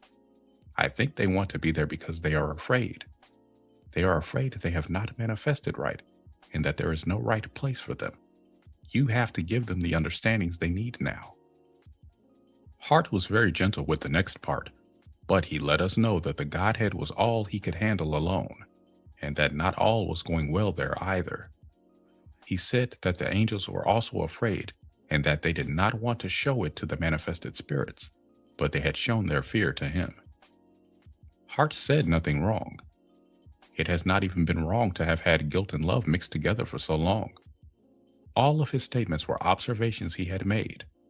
The guilt was coming through as a feeling tone that was asking us to give up what we were doing in favor of the needs of others. Guilt was saying that we should do this because it was wrong to be hurting others with what we were doing. Guilt even implied that our negligence was making the rainbow spirits' needs greater than they would be if we just attended to what love should be doing. I feared that Hart was speaking the truth, but I felt a reluctance to accept it. I decided that I would have to see for myself. I began to feel quite urgent about returning to take a look. Hart wanted us to attend to the manifested spirits on our way back to the Godhead, but I felt a need to go home first and then visit the rainbow spirits. The mother felt my desire to go and did not want to be left out in space without me. I felt annoyed with her because she and Hart both seemed to be trying to hold me back from what I wanted to do. She wanted to make love, Hart wanted me to visit the rainbow spirits, and I wanted to go home. The father of manifestation was now feeling real fear that he had done wrong to manifest everything so quickly. His guilt was freezing his fear in place so that he could not move or speak. He had enjoyed what he had done, and he feared the possibility that he was wrong so much that he did not want to find out if he was wrong or not. He had also been holding his fear that he could not have the mother anymore. He wanted to ask Hart and I to help him, but he could not speak. I wanted everyone to move. We all had more feelings toward one another that needed to move, but we all felt it was not right to go into them anymore then. I wanted to say something to the Father of Manifestation just as he did to me, but we denied the great charge of feelings we had in favor of what we thought was the loving approach that Hart had described. Instead of saying anything, I turned to go. The mother then was seized by a terrible fear that I intended to leave her. She also had feelings pouring through her that were not allowing her to know whether I wanted her to come along with me or not. She had a desire to reach for me, but did not because she wanted me to reach for her instead. I didn't want to play games at all. I wanted to get on with what I felt I had to do. "Please," the mother said then, "can't we give it another try? Can't we try to love one another instead of fighting?" Guilt and fear were making her feel unable to risk any more unpleasantness between us. She held on to us both and wouldn't let us go until she felt acceptance between us again. We regained our acceptance by forgiving one another. Forgiveness was born then, and it had a wonderful feeling of release to it. We both gave the mother a hug and let her know that we agreed that it was important to find love between us. We gave love the most important focus then, and decided not to focus on anything that didn't seem loving to us. Lost Will got all the feelings we denied then, and needs to heal them now. I turned to go then, feeling I was allowing the others a choice of coming with me or not. The mother grabbed me and held me back until the Father of Manifestation felt included also. He still felt unsure of himself and did not know what I had in mind. He had ways in which he wanted to express, but he was not sure if I had acceptance for his forms or not. He gave me a hard look which let me know that he did not think it was right to leave him out, but he was not going to pressure me to include him if I didn't want to. The emergence of the will polarity of the rainbow spirits. I pulled the mother to me and also gave the Father of Manifestation the go-ahead without actually saying anything to him. He began to stroke the mother. She blushed as red as can be. She felt ashamed of how easily passion could be aroused in her when she was held by the two of us. I lifted her and gently rocked her into merging more and more with me. Body was stroking her all over with deep, slow strokes that awakened passion she had not known before. She hungered for body and pulled into her as hungrily as I was pulling her to me. We had a rising feeling. We hovered in red, expanding in the warm and intense ecstasy of it. The color had a clarity that made us feel very powerful and good. We felt orgasm building as though a density of increasing intensity was building sensation in us. We orgasmed as though we were having a volcanic eruption. We rumbled deeply, and the orgasm expanded from a glow into a brilliance of red light. The speed of vibration and intensity increased as we broke through the rumblings into explosion. The explosion went all the way through itself into the softness of expanding glows coming off of the original light. We floated as if in a warm pool of red light. We gave ourselves a rest here, during which our sense of smell awakened us into a renewed desire for sensation. We were smelling the color orange and it gave us delicious, mouth-watering sensations. We began kissing and gave a new meaning to tongue from our desire to go into the mouth and even deeper into the throat. We had had mouth and lips, but now throat and tongue received new definition. We gave in to more exquisite kissing than we had experienced before. We had the desire to press and rub ourselves against each other, and we were drawn to kiss everything. The head and shoulders and neck received our passion, as did the breast. Back was not left out, nor was any other part. Body was getting defined in our desire to find all of its parts and give them love. We had genitals now, which were like delicately waving flower petals of the most exquisitely sensitive and intense sensation. We had orgasm in orange, just experiencing the exquisiteness of touch. We explored touch and had a growing awareness of how it felt to be loved in the body. We gave in to many orgasms in different places in our bodies and found the genital area to be the most intense of all. Prior to this, we had often not known what had triggered orgasm, but this time, We knew genitals had done it. Our genitals had an ecstasy in them that quivered and trembled in their openness to receive love and light. The petals of the genitals would stir and secrete nectar if another part of us even passed near them. Red spirits had emerged, and we had noticed them as the heat of our orgasm had subsided. The orange spirits came forth by passing through the genitals during orgasm.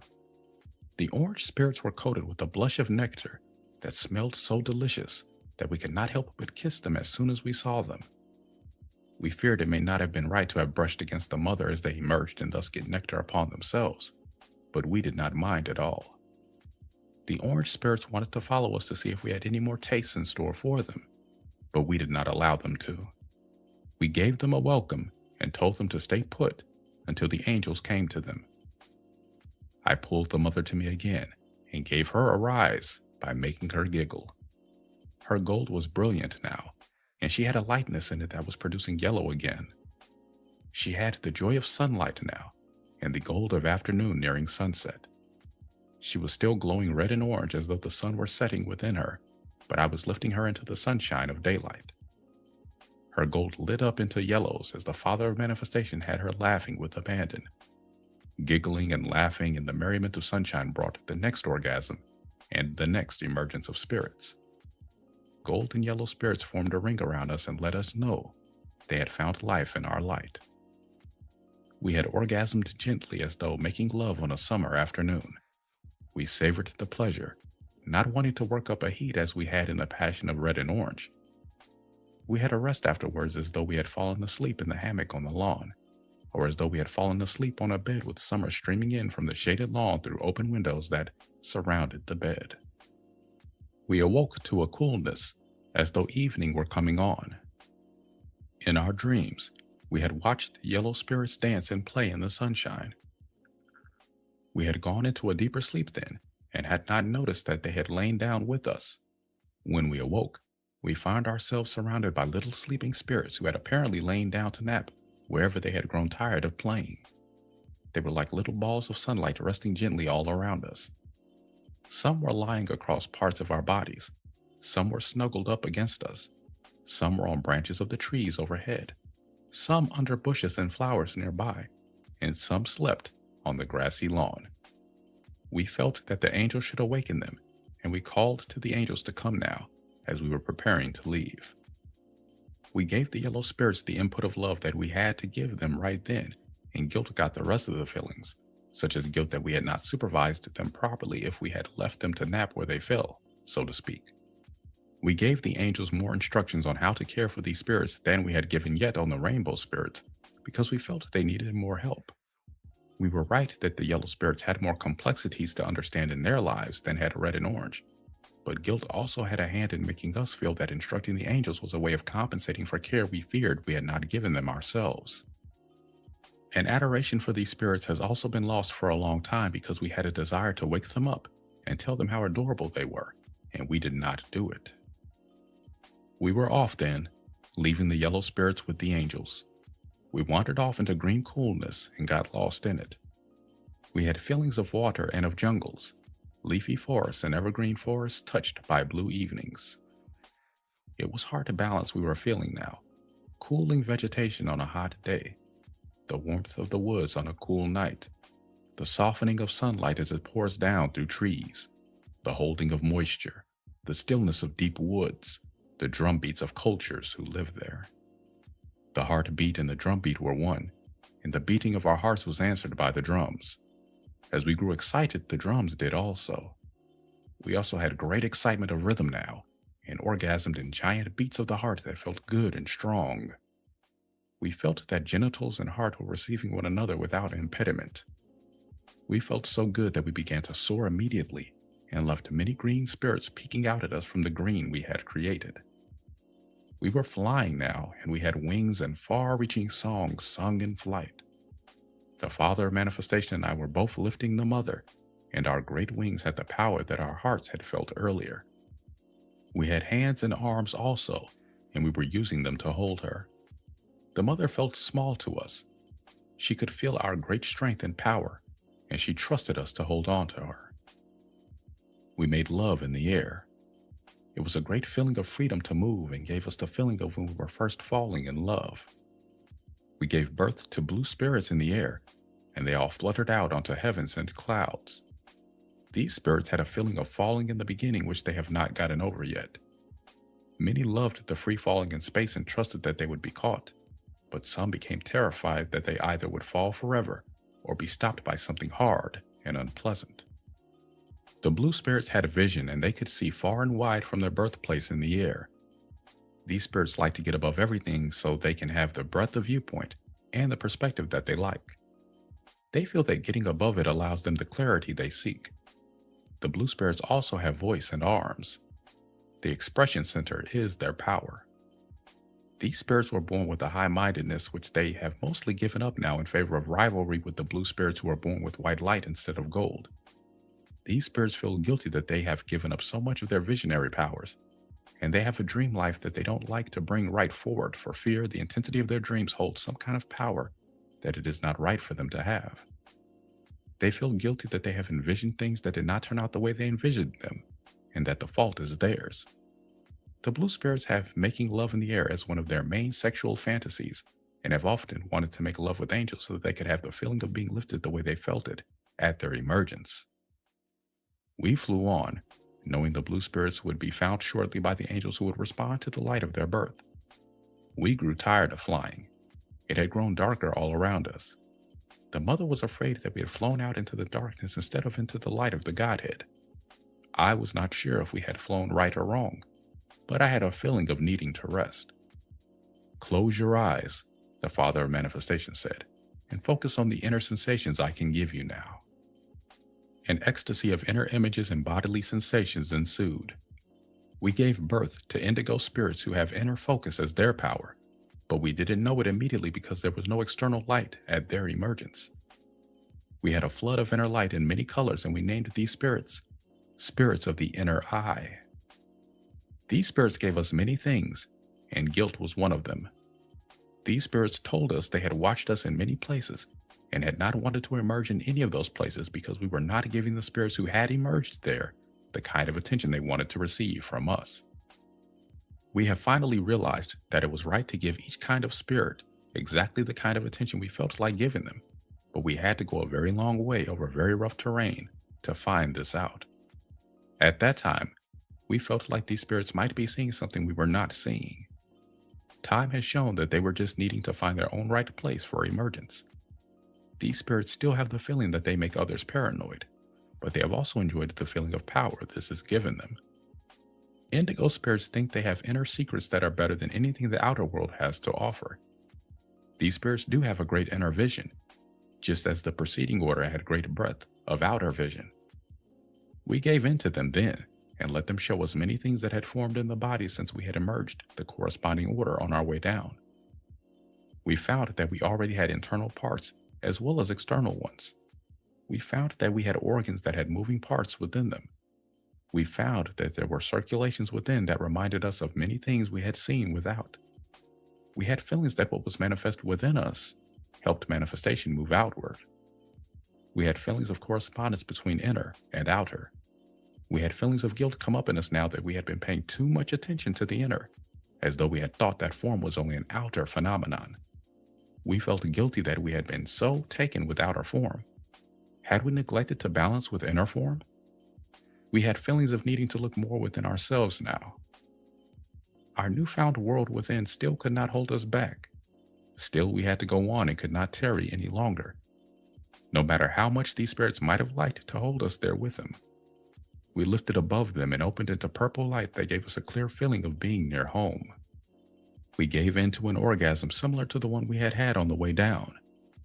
Giving life to purple spirits, we found ourselves at home in the Godhead. The triumphant return home that almost turned sour. We were given a great reception from Heart and many of the angels. The welcome we received made us feel that we were loved and welcomed. We were glad to be back in the familiar light of our origins, and we felt joyous because we had accomplished our goal of manifesting a creation outwardly. We had managed to go forth and return. We had managed to open the space into which all of these spirits could then emerge. We had also made homes for all the spirits. It was true that their homes were not just like our home, but we felt that the manifested spirits had good homes that could nourish them in the ways they needed to be nourished, to sustain themselves and to prosper in manifested existence. We could hear sounds of happiness coming to us from creation, and its harmony gave us a great sense, of peace and fulfillment. We felt like resting at home now. Our feeling of love for one another gave us many little orgasms. We knew these orgasms were increasing the light a little at a time. We were making light, and our home was growing larger all the time. Our light was growing bright all the time. We were also growing larger now, and we had a feeling that the spirits were growing up with us. Lost will has both the fear that there is no end to this expansion and the fear that there is an end to it. There is lost will on earth that fears having no limits, and also lost will that fears having any limit imposed at all. Then, we recognized only our happiness. We did not recognize how frightened and overwhelmed part of us was feeling. We touched all then, but not the terror that lay within it. We left more of the will untouched than we knew then. We did not seek out the other feelings held within us because we had so much expansive joy at the unfolding of creation. We wanted to find contentment and fulfillment in our happiness. We did not want to seek out the hard times such as we had experienced in our trying beginnings. There was a background uneasiness in our happiness which we did our best to ignore, unless it pressed itself forward in a particular situation so that it became necessary to give it attention.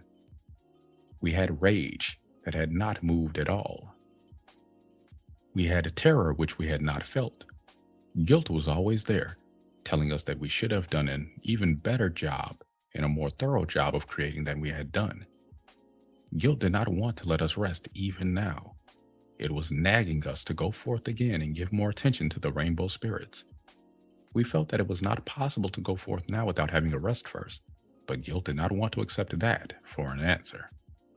You are inadequate parents, guilt told us. You are very self-centered. Guilt does not allow healing in people who cannot allow themselves to rest. Guilt always demands more and more sacrifice from those it controls. With guilt, there is never a point at which you have given enough, or a time when it is fully all right to have something given to you. Any gift guilt gives has strings attached, whether you see them or not. We had a feeling that guilt was not loving toward us, but we were afraid that it was because we feared we had not been loving toward the thing that guilt was pointing out. Guilt gave us no peace. It went on now. You have to go forth whether you want to or not, because it's the responsible thing to do. I had a feeling of wanting to tell guilt to get lost, but instead I told it I had intent to go forth when I got good and ready. Guilt then made a subtle switch by reminding me that I also had to attend to business at home. I was really maddened then. Do you think I'm some kind of idiot? I wanted to yell at guilt. I had rage, but I did not allow it to move then. Instead, I tried to sound reasonable. The guilt sounded like the mother not allowing me to rest, and I was not sure if it was her or not. She was afraid of my rage, so I did not let it move.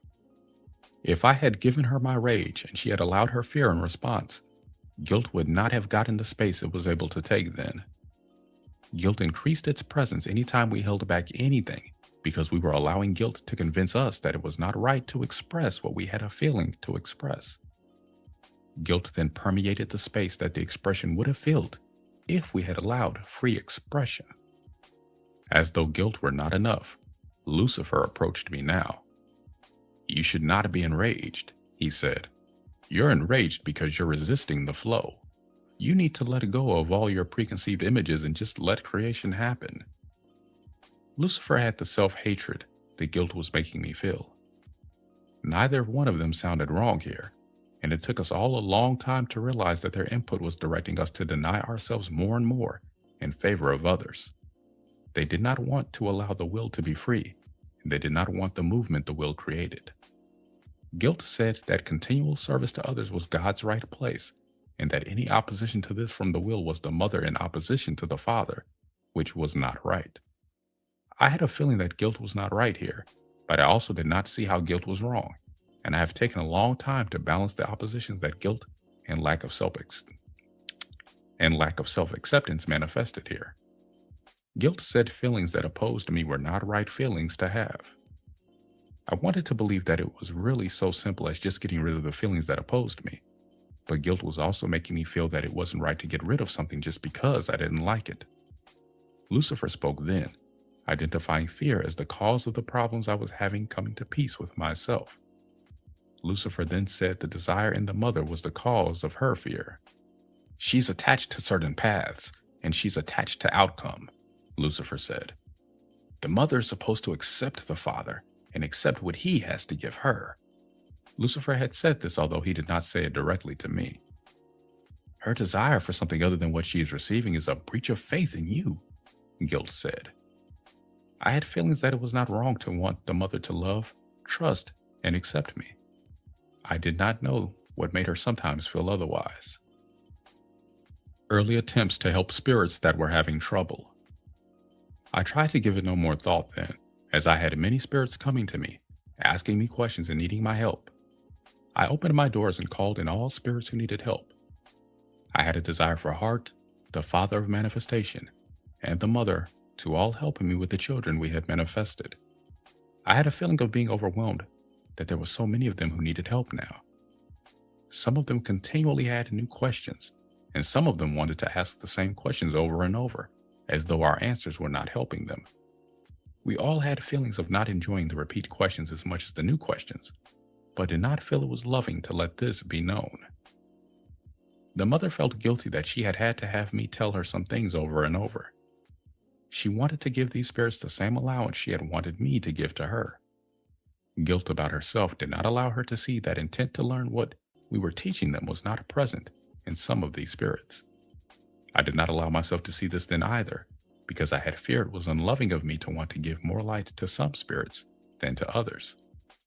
The father of manifestation could not let himself see it because he was too afraid that everything had not been manifested correctly and that it was his fault some spirits were having trouble learning. Heart saw the situation then, but he could not allow himself to recognize what it meant. Heart wanted to say that these spirits just had a slower vibration and would reach understanding if given enough time, love, and training. The guilt we felt around the spirits I am discussing now has manifested many lost will reflections on Earth. Many of the reflections lost will has manifested here are in handicapped and retarded people, and also in people who have limited themselves in ways they will not admit, but who are, nonetheless, not open to receive the understandings they say they want to receive. It seems that these spirits must be given help, and yet they cannot evolve very far with it. These spirits have made others feel that if they are not taken care of, they will die.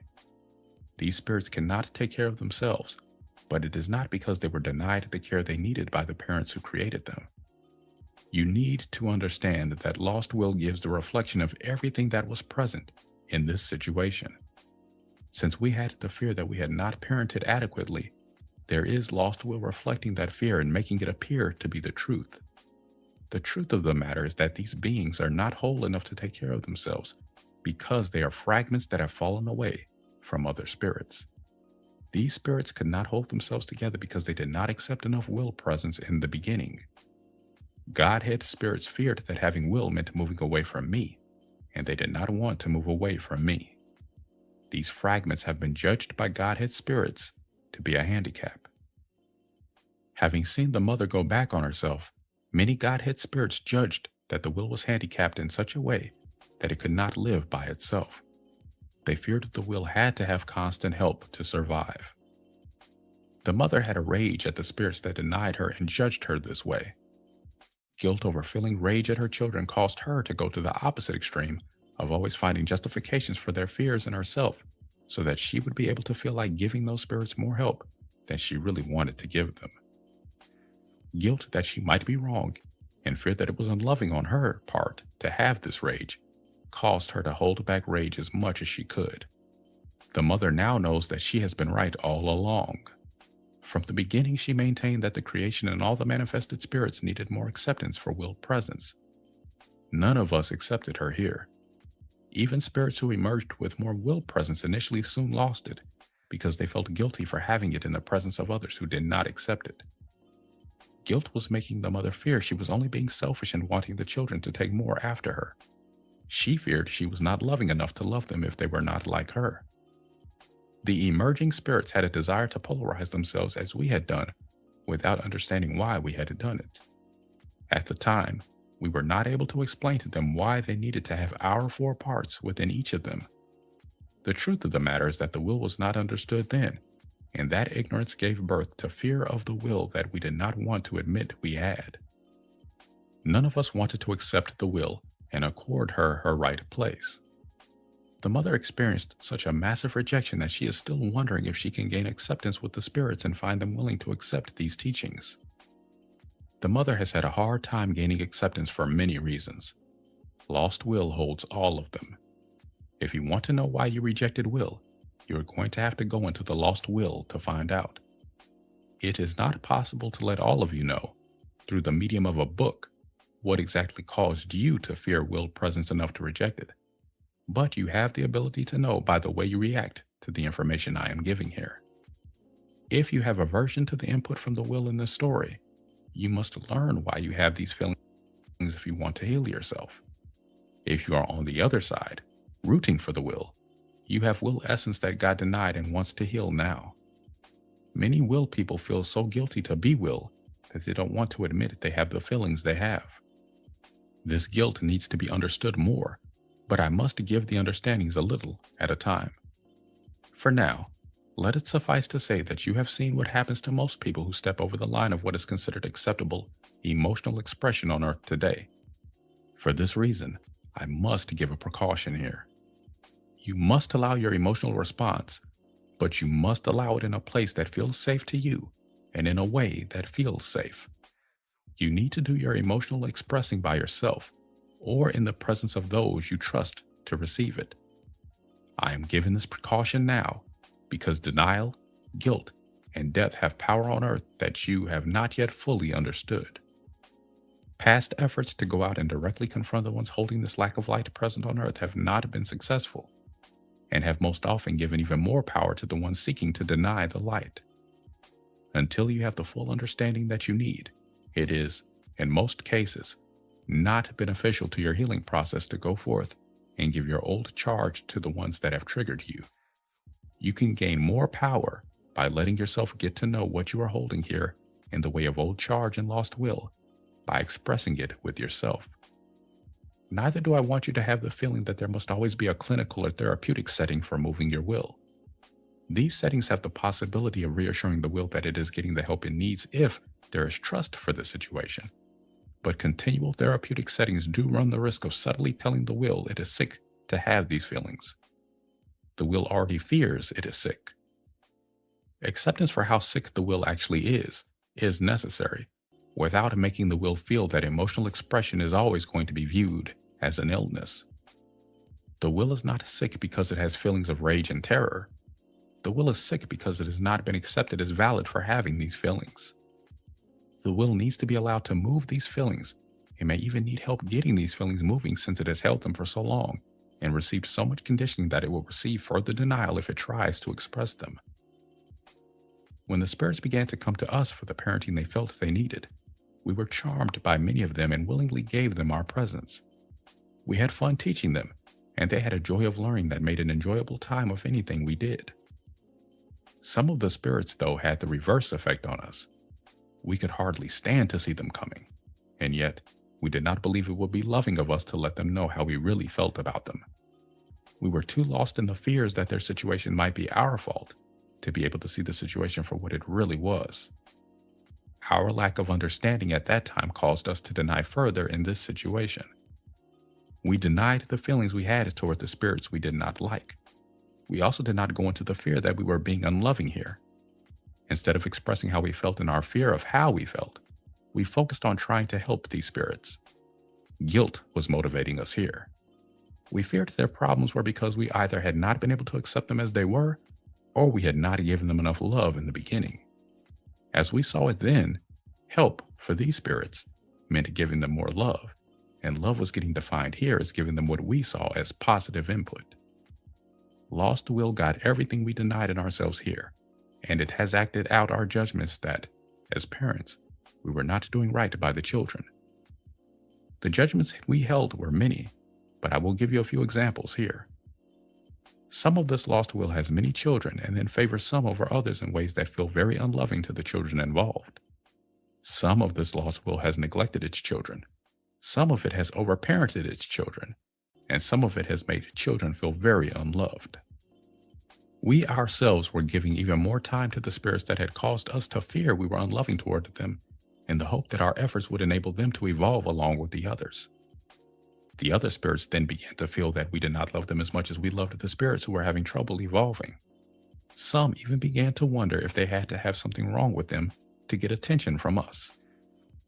At first, these spirits had feared that we loved them more than the spirits who were giving us trouble, and they still have guilt around this just as we did. At first, our attention toward the spirits who did not seem able to learn from us placated their guilt. But as time went on, they began to feel that they were not getting the love they needed, because all of our attention was being given to the ones that seemed to need more help. This increased lost will because some spirits, who feared that they had to be impaired in some way, denied these feelings into the lost will.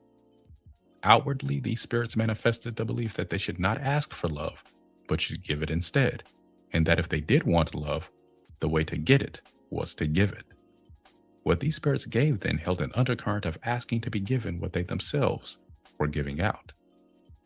I have a long story to give on how this has been acted out in creation. It began by simply staying present with the spirits who were asking for repetitious understandings more than we really wanted to. Sitting with the spirits who were having the most trouble receiving me and giving them the lessons over and over was about as interesting to me as if you had to sit in school, listening to the repetition of multiplication tables until you are falling asleep, and all the while, a tantalizingly beautiful and warm day is progressing just outside the windows, and you feel you cannot free yourself to go forth into it. I had the desire to go forth, but my guilt told me it was not right. I was droning on, giving the lessons inside the schoolroom, while all the spirits I longed to be with were romping and carrying on in the yard surrounding the schoolhouse. The Father of Manifestation had intent to help me teach, but he was continually having to give one or another of these spirits first aid or some form of attention in the back of the room. Heart was in the yard telling me someone had to look after the children out there. The mother could not hold herself present with me in the classroom. She had to come and go because interest drew her to the yard, while guilt and also a longing for body and I drew her back into the schoolhouse. Rage in the mother said, "Turn these spirits out," and fear said, "It won't be loving if you do." She tried to help me but could not remain interested in going over and over the same things. She said these spirits should have the understandings by now, and I should go on to something else. Every time I tried to move on with these spirits, I met the same response: questions without end on how to apply the teaching I had just given. The endless questioning further enraged the mother, who said that because these spirits couldn't feel the situations, they could not know what to do. They want a rule for everything. No matter how many rules you give them, they will always want more rules. No number of rules will ever give them the right guidelines for every situation they're going to meet. In modern terms, no matter how Emily Post has tried to delineate good manners, there is always a new situation that calls for the ability to feel what would be appropriate. No matter how laws have sought to bring balance to one area, they have created imbalance in another. For example, the compulsory education laws that sought to educate children and save them from drudge jobs at young ages have imprisoned others who could have benefited from the freedom to learn in ways other than sitting in a schoolroom. Not only that, many of the children imprisoned within compulsory education laws are the same bright little spirits I had to turn loose to play in the yard, lest they become as dull as the ones I originally had to keep behind for additional lessons. Even so, the brightness of these spirits has dulled greatly since they emerged, because guilt has succeeded in directing that everyone should be treated the same, or as nearly the same, as possible. I still had desire to help these spirits, but I finally had to tell them that I could not help them anymore at that time. Every time I gave these spirits an example of how to apply a teaching, they had an example of how they could not apply it. If I explained to them how they could indeed apply the teaching to their example, they gave no indication of having accepted me there. They simply came forward with another reason why my teaching could not apply. These spirits had no intent to learn from me, but I did not want to allow myself to know it then. Because I did not allow myself to see these spirits for what they were at that time, I gave them many tools they were later to use against me. The lesson they had learned best was not the lesson I had sought to teach them. They had learned how to sound like me without having my intent. They had intent to oppose me while sounding like they only had love in mind. When I finally had no more patience for repeating the lessons that did not seem to be sinking in here, I did tell these spirits that I had to end the session. I held back many emotions that I was feeling there in favor of sounding reasonable and loving. I gave the impression that God had preference for falsity over honesty if what true feelings had to say did not sound kind and positive. I had judged love already to include only the things I liked in myself. Since there were many things I did not like, I was already putting many things outside of love without realizing how I was doing it. Lost Will still does not believe it is loving to allow true feelings, if true feelings include anything that has been labeled negative. Tact is what it is usually called now when someone feels they must find the right way to say something. The appropriate time must also be found to say what needs to be said, as far as lost will is concerned, because the holding back of feelings delivers the judgment, whether it is spoken or not, that the will's spontaneity is not acceptable. After I put these spirits out of my classroom, the mother applauded me privately. "Enough is enough," I told her. "There is no way I can give them the set of rules they want me to give them, and there is no way that life is going to simplify itself so that their rules will work for them. The consciousness present is the determining factor in whether a rule works or not." In speaking to the mother, I realized that their intent was not to accept me, but to give me an argument about everything I told them. I turned to the Father of Manifestation to include him in my remarks, and said to both the mother and him, I allowed guilt to hold me present with these spirits. I taught them everything I could, and now I see that they will use this information in ways I had not intended for it to be used. I see what they are going to do, but I do not know why they are going to do it. The mother spoke then. "When you told them that you could not give them rules for everything, I got a cold feeling, and I could not help but think that they want to control others, and that without rules, they cannot do it. It makes them uncomfortable to think that everyone is to do what they feel like doing, and that frightens me." Hart was present with us now, and Hart tried to say that it could not be as bad as it looked right now. The mother was not at all sure that Hart was right about this. The Father of Manifestation had doubts on both sides. He said that he had been able to improve many of their forms, and that he hoped this would make these spirits happier. Perhaps their outlook will improve if they like themselves better, he said. Perhaps their improved forms will help them gain more acceptance from the others, and perhaps then they will have less reason to be troublesome. Perhaps there will be less fighting. Fighting had not been mentioned before, and I questioned him about it. He told me that these spirits claimed they were not accepted by the others because they were not pretty enough, and that there had been fights about it. I had to tell him that I did not think that improved forms were going to stop the fighting. These spirits have not aligned with the others because they do not have intent to align with them, I told him. He then felt the other side of his feelings on the matter, and voiced his concern that he may also have helped them along in their efforts to gain the power they were seeking by making them more acceptable to others. I had a preference for the way they looked before, the mother said. But you hated them before, the Father of Manifestation said. I know, the mother replied, and I hate them now. It's just hard to tell which ones they are now because they look better. She looked at me and added, and they act better now too. The mother had guilt about saying this, but she felt it. She felt these spirits had been given something they should not have been given. Once again, she denied her rage at us for not listening to her about these spirits until, as she said now, it was too late. Lost Will got her rage along with the belief that it was too late to do anything about these spirits. Lost Will still holds the belief that it is too late to rescue Earth from what these spirits have done. The angels' early misunderstandings.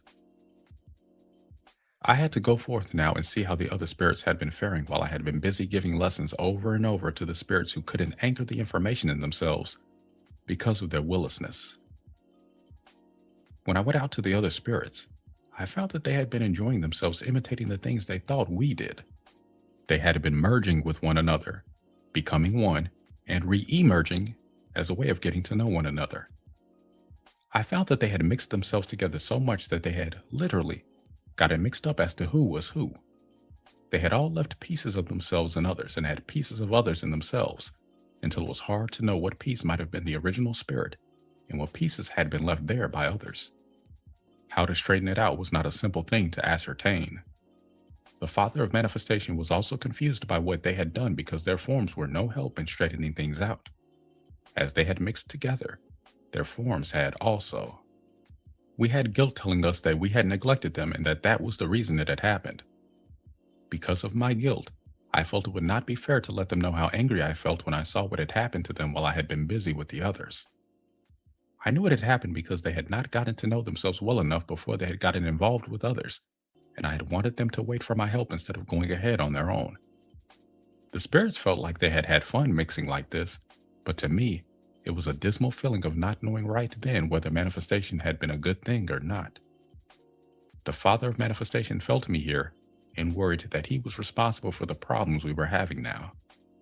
Then I had to find out who had the parental parts of the spirits, just as you are going to have to do now. I felt I had to straighten out the spirits and help them to know themselves so that this wouldn't happen anymore. I soon found that the spirits did not want to allow me to do this. They gave me many reasons why they had arranged themselves the way they had. Lucifer sounded present in some of their reasons. I had just had my fill of Lucifer's puppets in the classroom, and now I had a yard full of spirits who I thought had aligned with me, all sounding like Lucifer had filled their heads in my absence.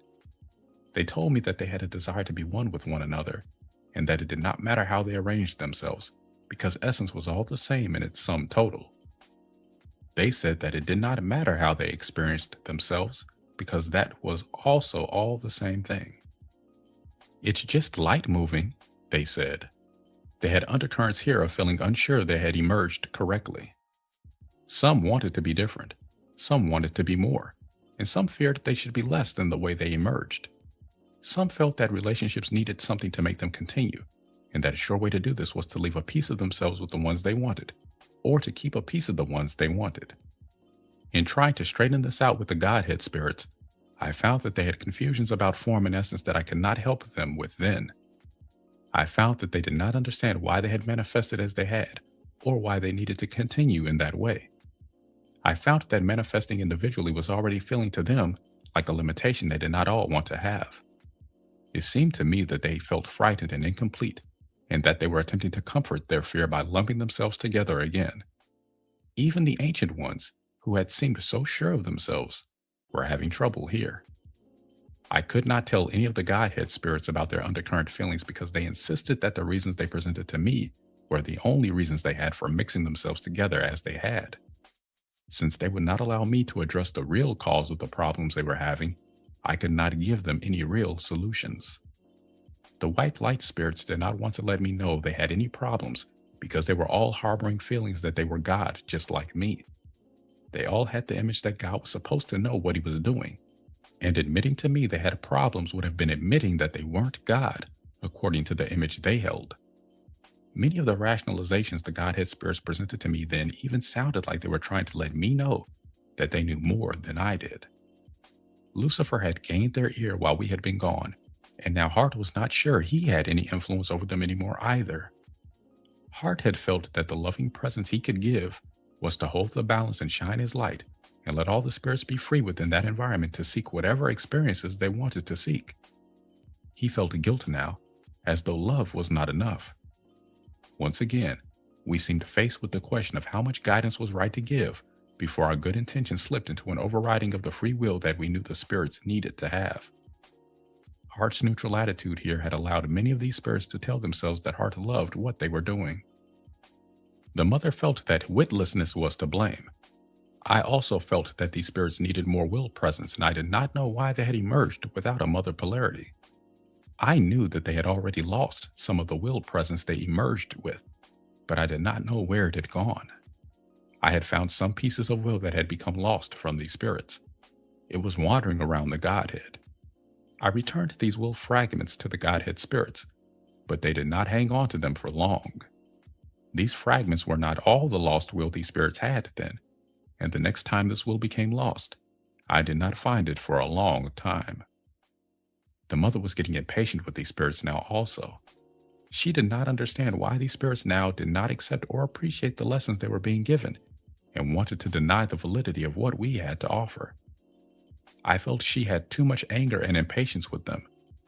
I did not realize her excessive anger was because she had never moved her original anger that they had emerged with too little will. She had felt rejected by them from the beginning, and the more they denied what will they did have, the more rejected she felt. I know now that the will reflects whatever the will receives, and that the mother could only respond to spirits with whatever they gave her. Then, I wondered why she seemed to have so little ability to love so many of the spirits that had emerged. I had not realized it was because she reflected the feelings the spirits had for her. Some understandings needed now that could not be gained then. Then, I felt that her anger was out of proportion to the situation at hand, and that she was even mad at spirits for things she felt they were going to do but had not done yet. I had anger at her for the way she felt here, and I wanted her to hold these feelings back. Then later, when she did not respond to me by opening to receive my love, I did not understand why. I now know that the will cannot hold some things back without having everything affected. I have understanding on the will now that I did not have then. At that time, I still did not know whether the will was causal or simply responsive. At that time, I had an unconscious image of myself that said I had to be perfect from the beginning, and perfect meant that I had to know everything already. This image was fed to me by my guilt and fears about whether I was really supposed to be God or not. I have since come to peace with my role as God, and realized that God also has process, or I would not be an evolving God, and that this evolution has a perfection to it that is an evolving perfection. The experience I have had since then has allowed me to understand the mother in ways I did not understand her then. I have these understandings to give you now if you would like to have them. I have learned what I am sharing with you now by understanding my own reflection and by healing the results of my own denials as they have become ready to heal. I have gotten these understandings by understanding the reflection the manifested spirits had to give. Each spirit manifests a part of me. None of the manifested spirits have total understanding of me, but each has a part of the picture. Being able to see all the parts, I have been able to learn from my own reflection. I am now sure that I have the understandings that will bring the healing needed, because I have finally been able to assimilate all the pieces in a way that both makes sense and feels right. I have desire to help the manifested spirits to now enlarge the pictures they are holding as much as possible. Many of the spirits have old pictures they have held since original cause. Guilt held the will back from expressing herself because it was not understood why this expression was necessary. With the outward flow shut down, the will became overloaded. Once the receptive centers were full, no more could be taken in. Emotional expression allows expansion in the capacity to receive. The problem with not allowing the will to move has been that even the spirits who had will presence reached a point where they could not receive anything more from me. At this point, most spirits looked away from me, and in doing so, have received no new information. In looking away from me, frozen images of what God is have remained and have not been able to move because the will has not moved. These images are not complete enough to give the spirits what they need to evolve. At first, I thought that time would help. That time would allow the emotions to calm down and then more understandings could be given. I have found that this is not true. If anything, time has layered the conditioning in even more deeply. I now know that the conditioning in the will must move, or there is no possibility of new understandings penetrating the parts of the will that are already filled with as much as can be held. Moving what the will has been holding so that it is open to receiving something new is the thing that has been given the least acceptance on earth, and is the very thing that most needs to happen. Fear and lack of understanding is part of the reason that this clearance has not been allowed, but there is also intent on earth to get rid of the will. Lack of understanding is the ignorance which has bred the fear. Fear has not been considered a pleasant emotion, and has even been labeled a breach of faith in God. Fear has been denied in so many ways that it is impossible to describe them all, but I will give a few. There is fear hidden in most of the actions of people on earth, but you are going to have to feel when it is fear and when it is intent to get rid of the will instead. The eating habits of many people who have enough food are to help them avoid fear. When laws are made to do something about a problem, fear of powerlessness is often involved. Most behavior that is meant to show lack of fear is an act to draw attention away from fear that is hidden, but, nonetheless, present. Anger is often used to hide fear that lies underneath it. There are other emotions that are hidden in actions also, so you are really going to have to feel this to know what I mean. The will has received this avoidance and denial and has interpreted it as an unlovingness toward the will. The will has not felt accepted, and no wonder. Guilt then took over the will, because the will feared it was somehow at fault for having feelings the spirits did not want to accept. When the will could no longer bear to hold the feelings it was not allowed to move, it fragmented. Guilt in the will, especially in the fragments that are almost consumed by it, is what draws the punishment that the will fears if it tries to move what it has been holding.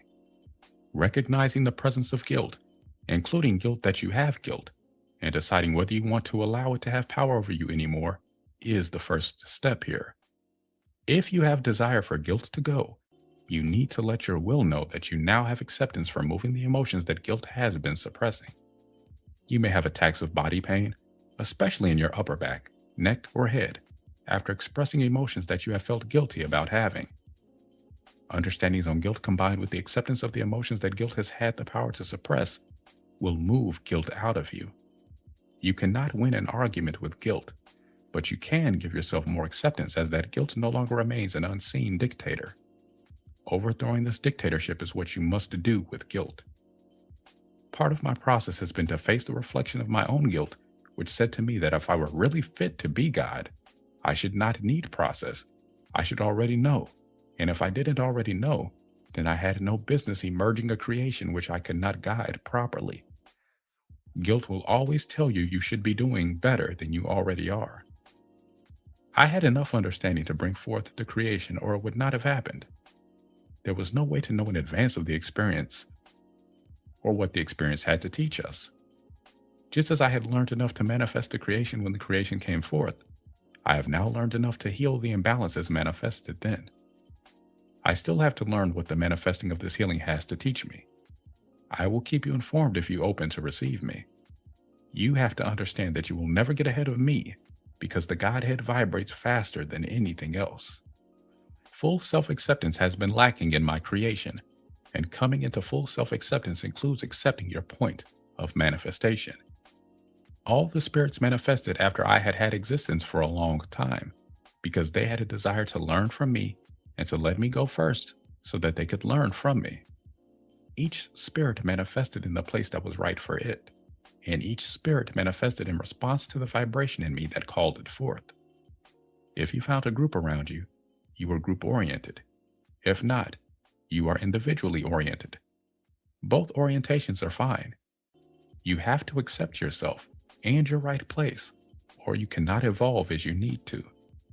Understanding is that the progression in which you manifested is the progression in which you needed to manifest. And this progression gave you a relationship to me that is right for you and allows you to receive from me in the ways that feel best to you. Getting closer to me than is comfortable, or farther away from me than is comfortable, does not allow you to receive me in the ways that you need to receive me. I have gone through a long process with spirits who have not wanted to accept their emergence. What I have been facing here has been a reflection of my own guilt. I had to face the guilt I had over feeling responsible for everything, and the blame I felt toward others when I did not want to have to feel that I was responsible for everything. You are going to have to face the same things in yourselves. I have originated everything, and so I have caused all of it. This was the source of guilt's power to tell me that everything was my responsibility. Guilt gave me the feeling that blame was not right, and I tried to avoid blaming for a long time. I later found out that I had been blaming in a gapped state. By gapped state, I mean that I was not aware of my blame because I felt justified in doing what I was doing. Guilt had been getting me to bend over backwards for everyone much more than I really wanted to, and was making me feel like I was not a loving God if I didn't want to do this. I was suppressing my anger here because I feared that guilt was right, and that everything I was having to do needed to be done. One of the judgments here was, it is not loving to blame others. I have only myself to blame.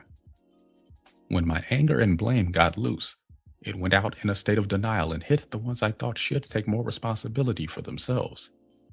These spirits then came to me claiming they had been victimized by demons who did not have light or love. I had to realize later how this had happened. I had a desire for this to happen to them, but I had not allowed this desire into my conscious mind because I had judged against it so heavily. When I first realized this desire was present, I blamed the mother for having it, and still did not accept that I felt it myself. I thought she had evil or unloving intent. Understanding here is that all of the spirits do have to take responsibility for themselves. I have originated everything. This is true, and the spirits have followed my lead. The spirits have had their own free will from the beginning, however, and each has responded to the vibrations within me that have attracted them. I have responsibility for having originated the vibrations, and the spirits have responsibility for being drawn to particular vibrations in me. I have responsibility for my lost will that has not known how to move through things when I would not give acceptance to its process, and the spirits have responsibility for their lost will in the same manner. Spirit must open to receive will now, and lost will must be willing to open and receive spirit. Will essence that does not want to open to my light now will go outside of me along with the spirit essence that does not want to open and receive will now. Lost will must be allowed to get the message, though, that it can heal this time. I had no idea it would take so long to get the lost will to open to me once I understood how it had gotten lost. I had to try everything to understand how to get it to open once it had closed. I have intent to let you know that lost will is not to be sent outside of me just because Spirit does not want to try very hard to get it. Intent makes the difference here. Intent is what I found had made the difference originally. Those who had intent to deny the will did not feel the same to me as those who did not understand the will. At times, the mother feared that the rejection she was receiving was all the same, and at other times she was able to realize that some had intent to destroy her. The mother has to heal now, and she has to know that she is accepted for how she is, and not just for how others would like her to be. She has many facets that have been personified on earth, and most of them have not been very well liked. This is because fear of the mother has been denied in favor of desiring her, to avoid having to face the fear.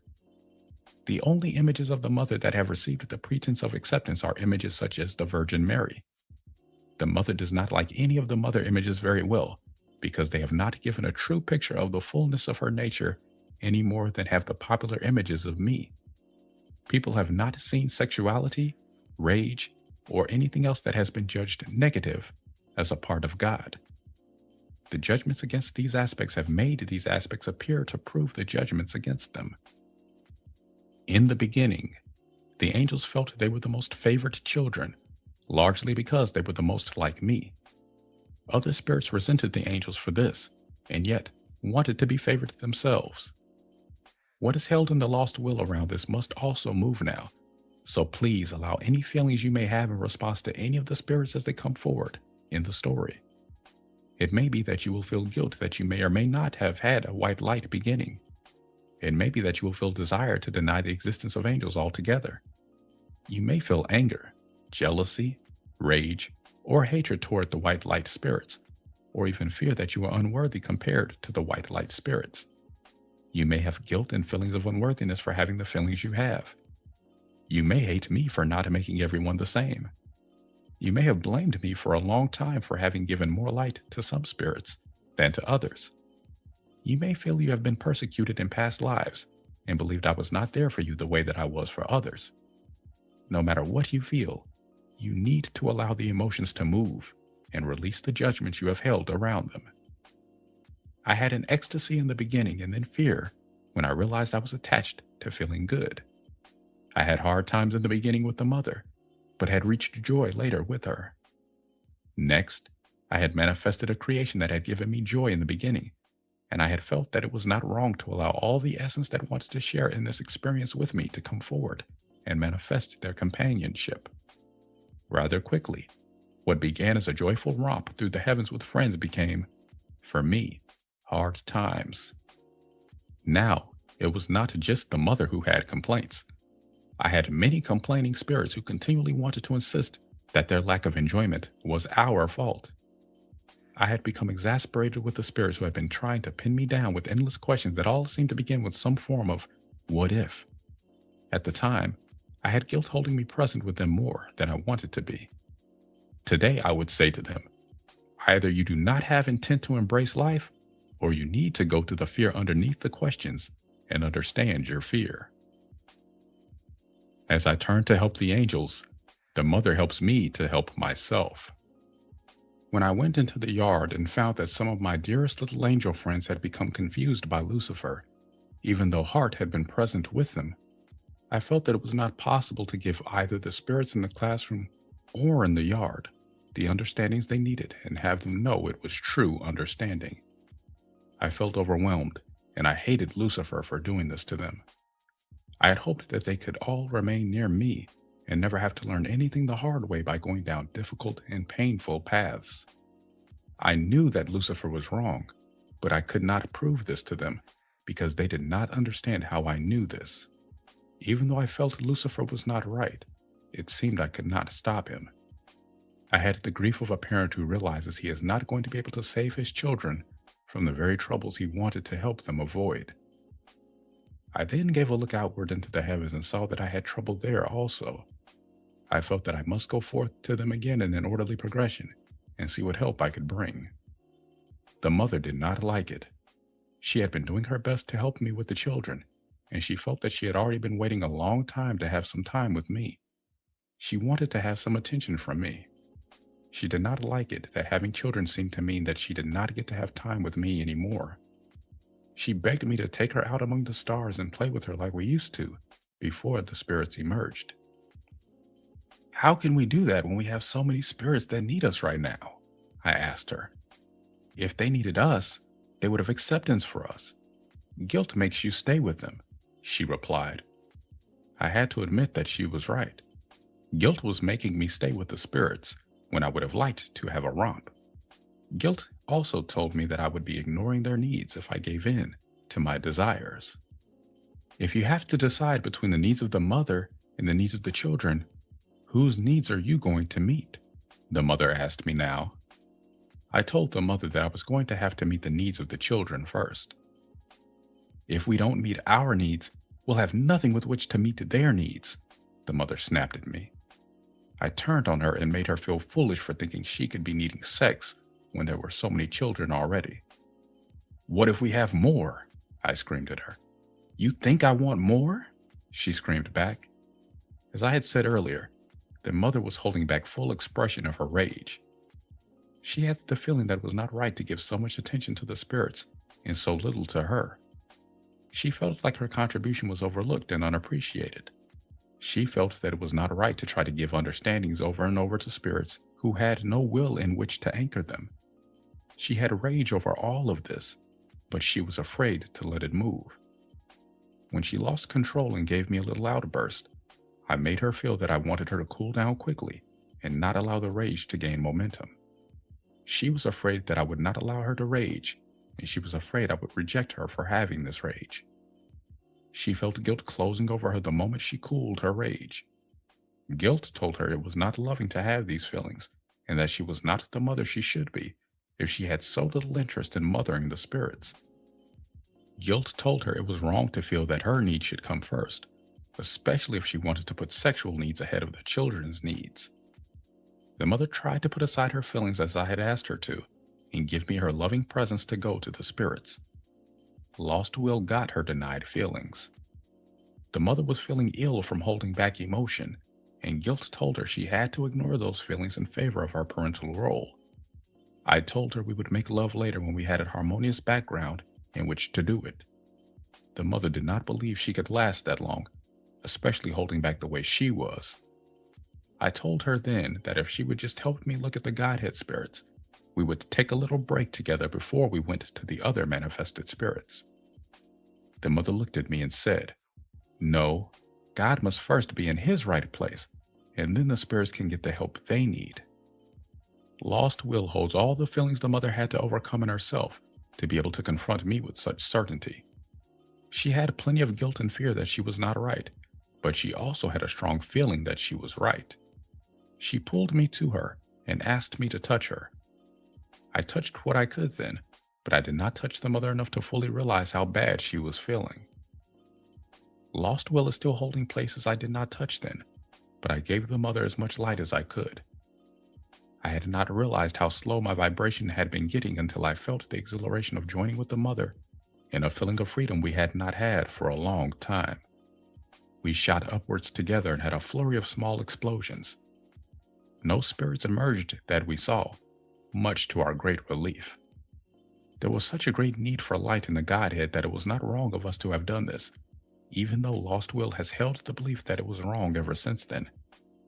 We also both had some guilt that we had not included Heart in the Father of Manifestation. It was much later when I understood that the Godhead had lost so much light from the holding back that guilt had been able to get us to do, that the spirits could not have handled the tremendous and sudden increase in the light that would have taken place if the four of us had all made love at once. Even though I have had plenty of uncertainty toward the Father of Manifestation, I also had feelings of guilt and fear whenever he was left out, because something in me knew, even then, that no matter how I was having to struggle to accept it, Heart was right in saying that he was my brother. The mother always felt fear and guilt when we made love. Either someone was left out and she felt fear and guilt about that, or everyone was included, and she felt fear and guilt about that. Either we emerged children and she was afraid and guilty that they were too many or not right somehow, or we didn't emerge children and she had fear and guilt that she was holding them back. She always had fear that I had expectations of her that she could not fulfill, and guilt made her feel that she had to turn me loose to have another if she was not adequate. She hated the feeling that she might have to let me go, and she hated the feeling that she could not be with me because we were having too many children. She felt guilty because she had these feelings, and then she felt guilty that when we were together, she was such a mess that I had to give her a lot of light and help because her emotions were giving her no peace. She had feelings that guilt and I and everyone else were right, and that denying her feelings was the only way she was going to be able to stand herself. "No wonder no one likes me," she would say sometimes. "I can barely stand myself." I loved her, but sometimes I shared her feelings toward herself, and sometimes I had great sympathy for her. This time, I had sympathy for her, and she found peace in my arms for a little while. She feared that it was somehow a stolen peace, but nonetheless, she wished for it to last, and she wished for us not to have to go back to the problems we had left, or if we did, that they would somehow all be fixed. She told me that she did not like us having the power to create if we couldn't control how it was going to turn out. Lost Will got the emotions of rage and fear around the powerlessness we were actually feeling here. We did not feel like expressing these feelings because we did not know how to handle them, and we also felt that we could not go on without being able to take a break and escape from our feelings in order to rest. We did allow ourselves to rest for a little while, and the Father of Manifestation joined us. He had felt feelings of being left out at first, but he also had felt that we could not all be together at once, given the situation at hand. When he joined us, it increased our light and our presence even more. He told us that our orgasms had increased the light the spirits were receiving, and that it had helped some of them, but others had seemed to get worse and act as though they were being hurt by it. The mother suggests that not all spirits are spirits of the light. This made the mother feel even more guilty, but she expressed anger. Her feeling was that all the spirits had been born of orgasm, and that if they didn't know how they got here, it was time they found out. She no sooner said this than something seemed to stab at her from within, giving her the feeling that her statement was not right. She suddenly felt that we had some spirits that did not like orgasm and had not come forth as a result of orgasm. "I don't know how it could be possible," she said out loud, once she realized the Father of Manifestation and I were feeling her. She felt like she needed to tell us something now that she had been feeling and holding back because she did not understand it. She told us she had felt there had not been an opportunity before, but the feeling she had just had made her feel like she needed to bring this forward now. "Sometimes," she said, "when I have gone out into the darkness to open space, I have felt things I did not like. If you have not come to me immediately, I have felt like I was being bitten or ripped at. It hurts me, and it has made me feel afraid to go into the darkness and be alone until you light up the space I have opened. I want you to go right with me and not leave any gap at all.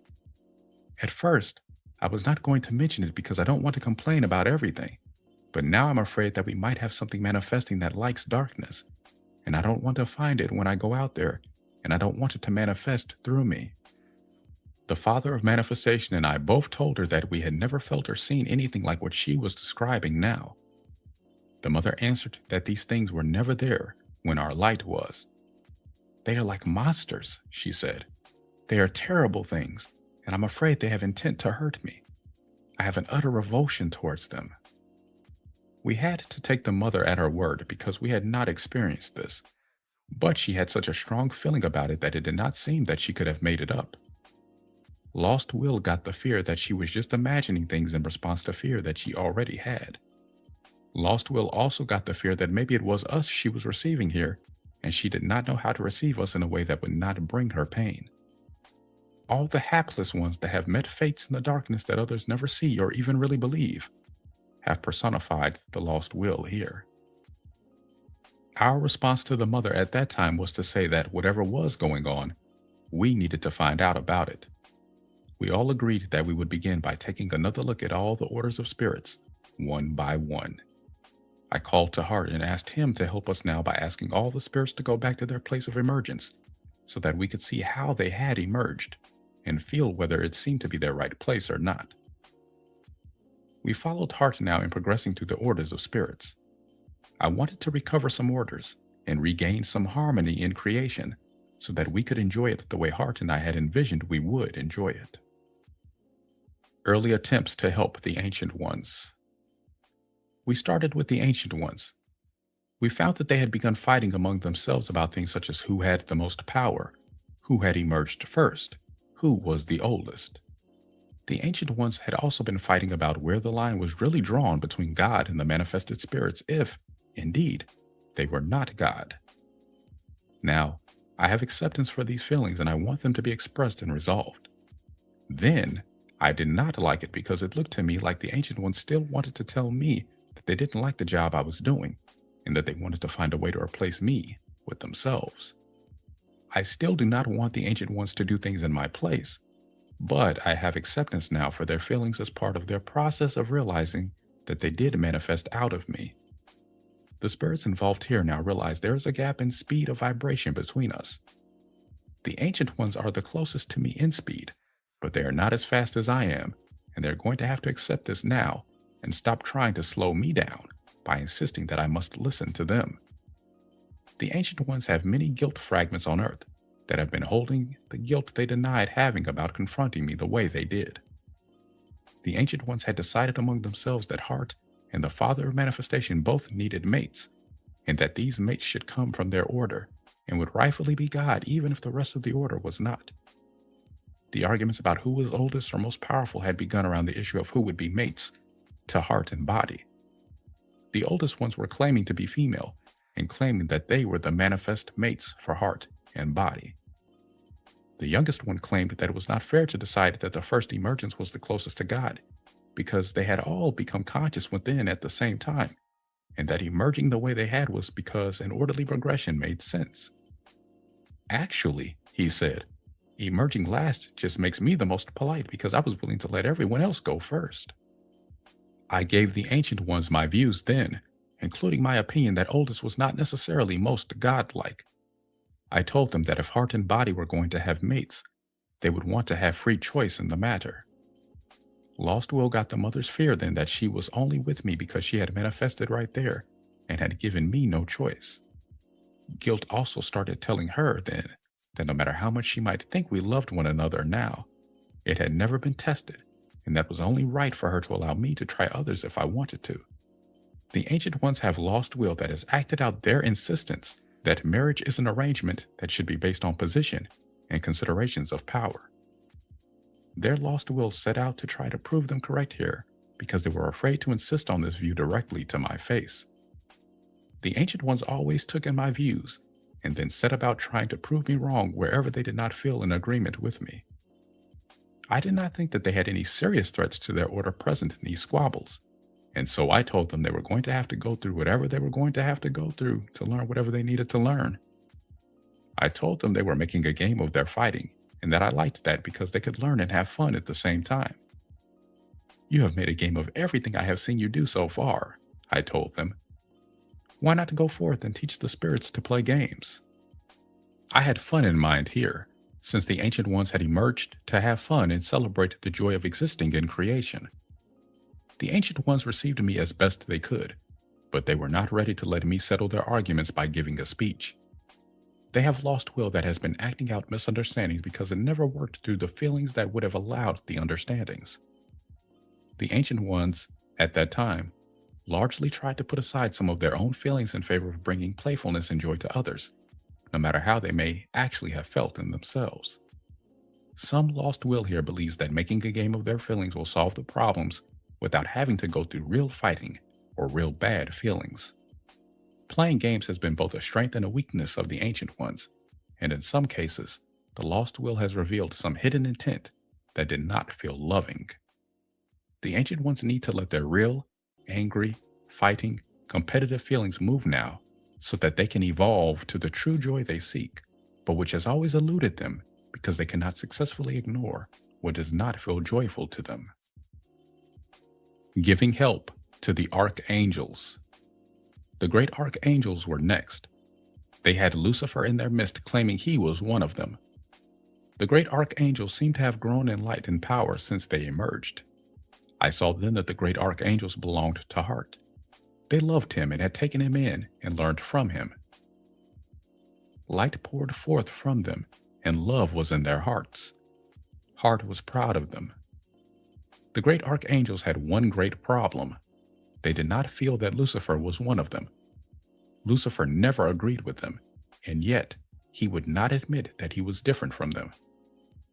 He gives us trouble no matter what we try to do with him, the archangels said. He has even told us that he is really God, they added. I felt that I had to confront Lucifer, and when I did, he denied everything the archangels had said.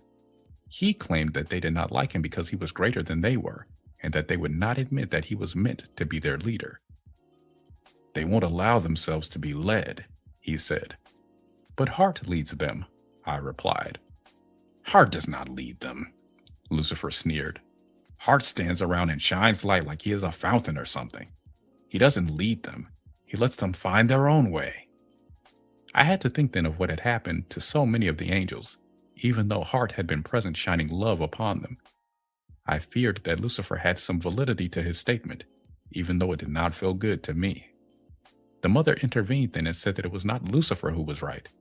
She said the problem was that the angels had not accepted enough will to feel that Heart and Lucifer were not the same.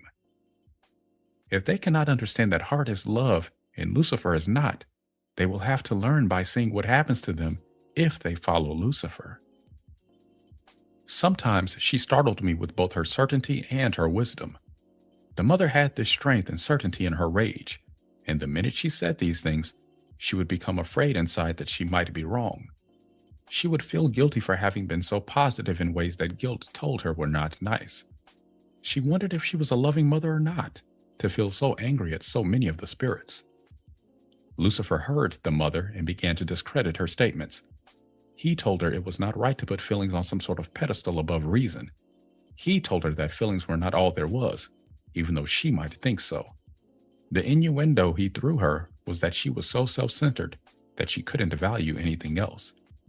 He also told her that the other spirits had rejected her presence because they did not like having to feel what she had to offer.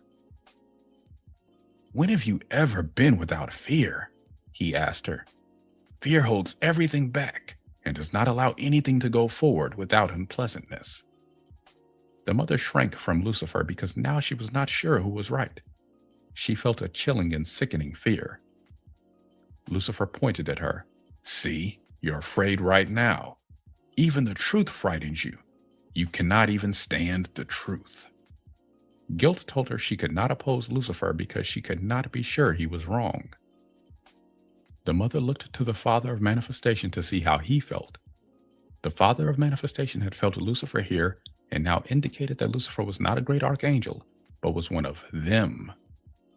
The father of manifestation had begun referring to the spirits that did not feel good to him as them. Lucifer attacked him next, saying that form was a lot of the problem we were having with creation.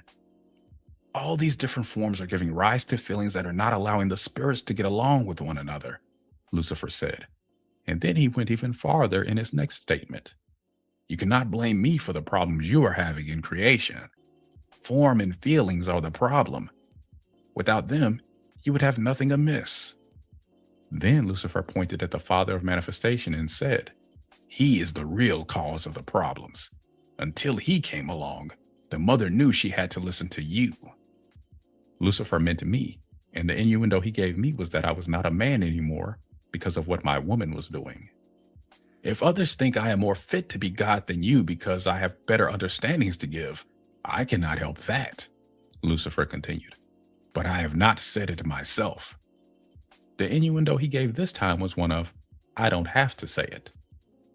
We denied a lot of feelings right there because we did not want to let Lucifer know how he had made us feel. We had a fear that he would only feel more powerful if he saw that. Lost will got a lot here, but rather than list it, I would rather let you see how it is later going to manifest. We all had a fear that Lucifer was telling us something that we could not ignore, but we wanted to get together on it later when he was not around. Then, we acted impatient with him and let him know that he was dismissed. We told the great archangels that we did not think Lucifer really was one of them, and that they should ignore him, and that when we discovered what his right place was, we would put him in it. We told Lucifer that he was not to force his company on any spirits that did not want him around. Lucifer got us to deny our feelings in front of him, which made him feel that he was more powerful than we were.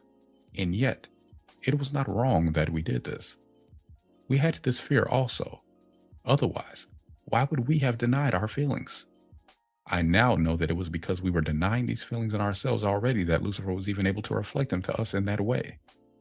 Already, within ourselves, part of us felt Lucifer was wrong, and yet, in part of ourselves, we feared that what Lucifer was saying was right.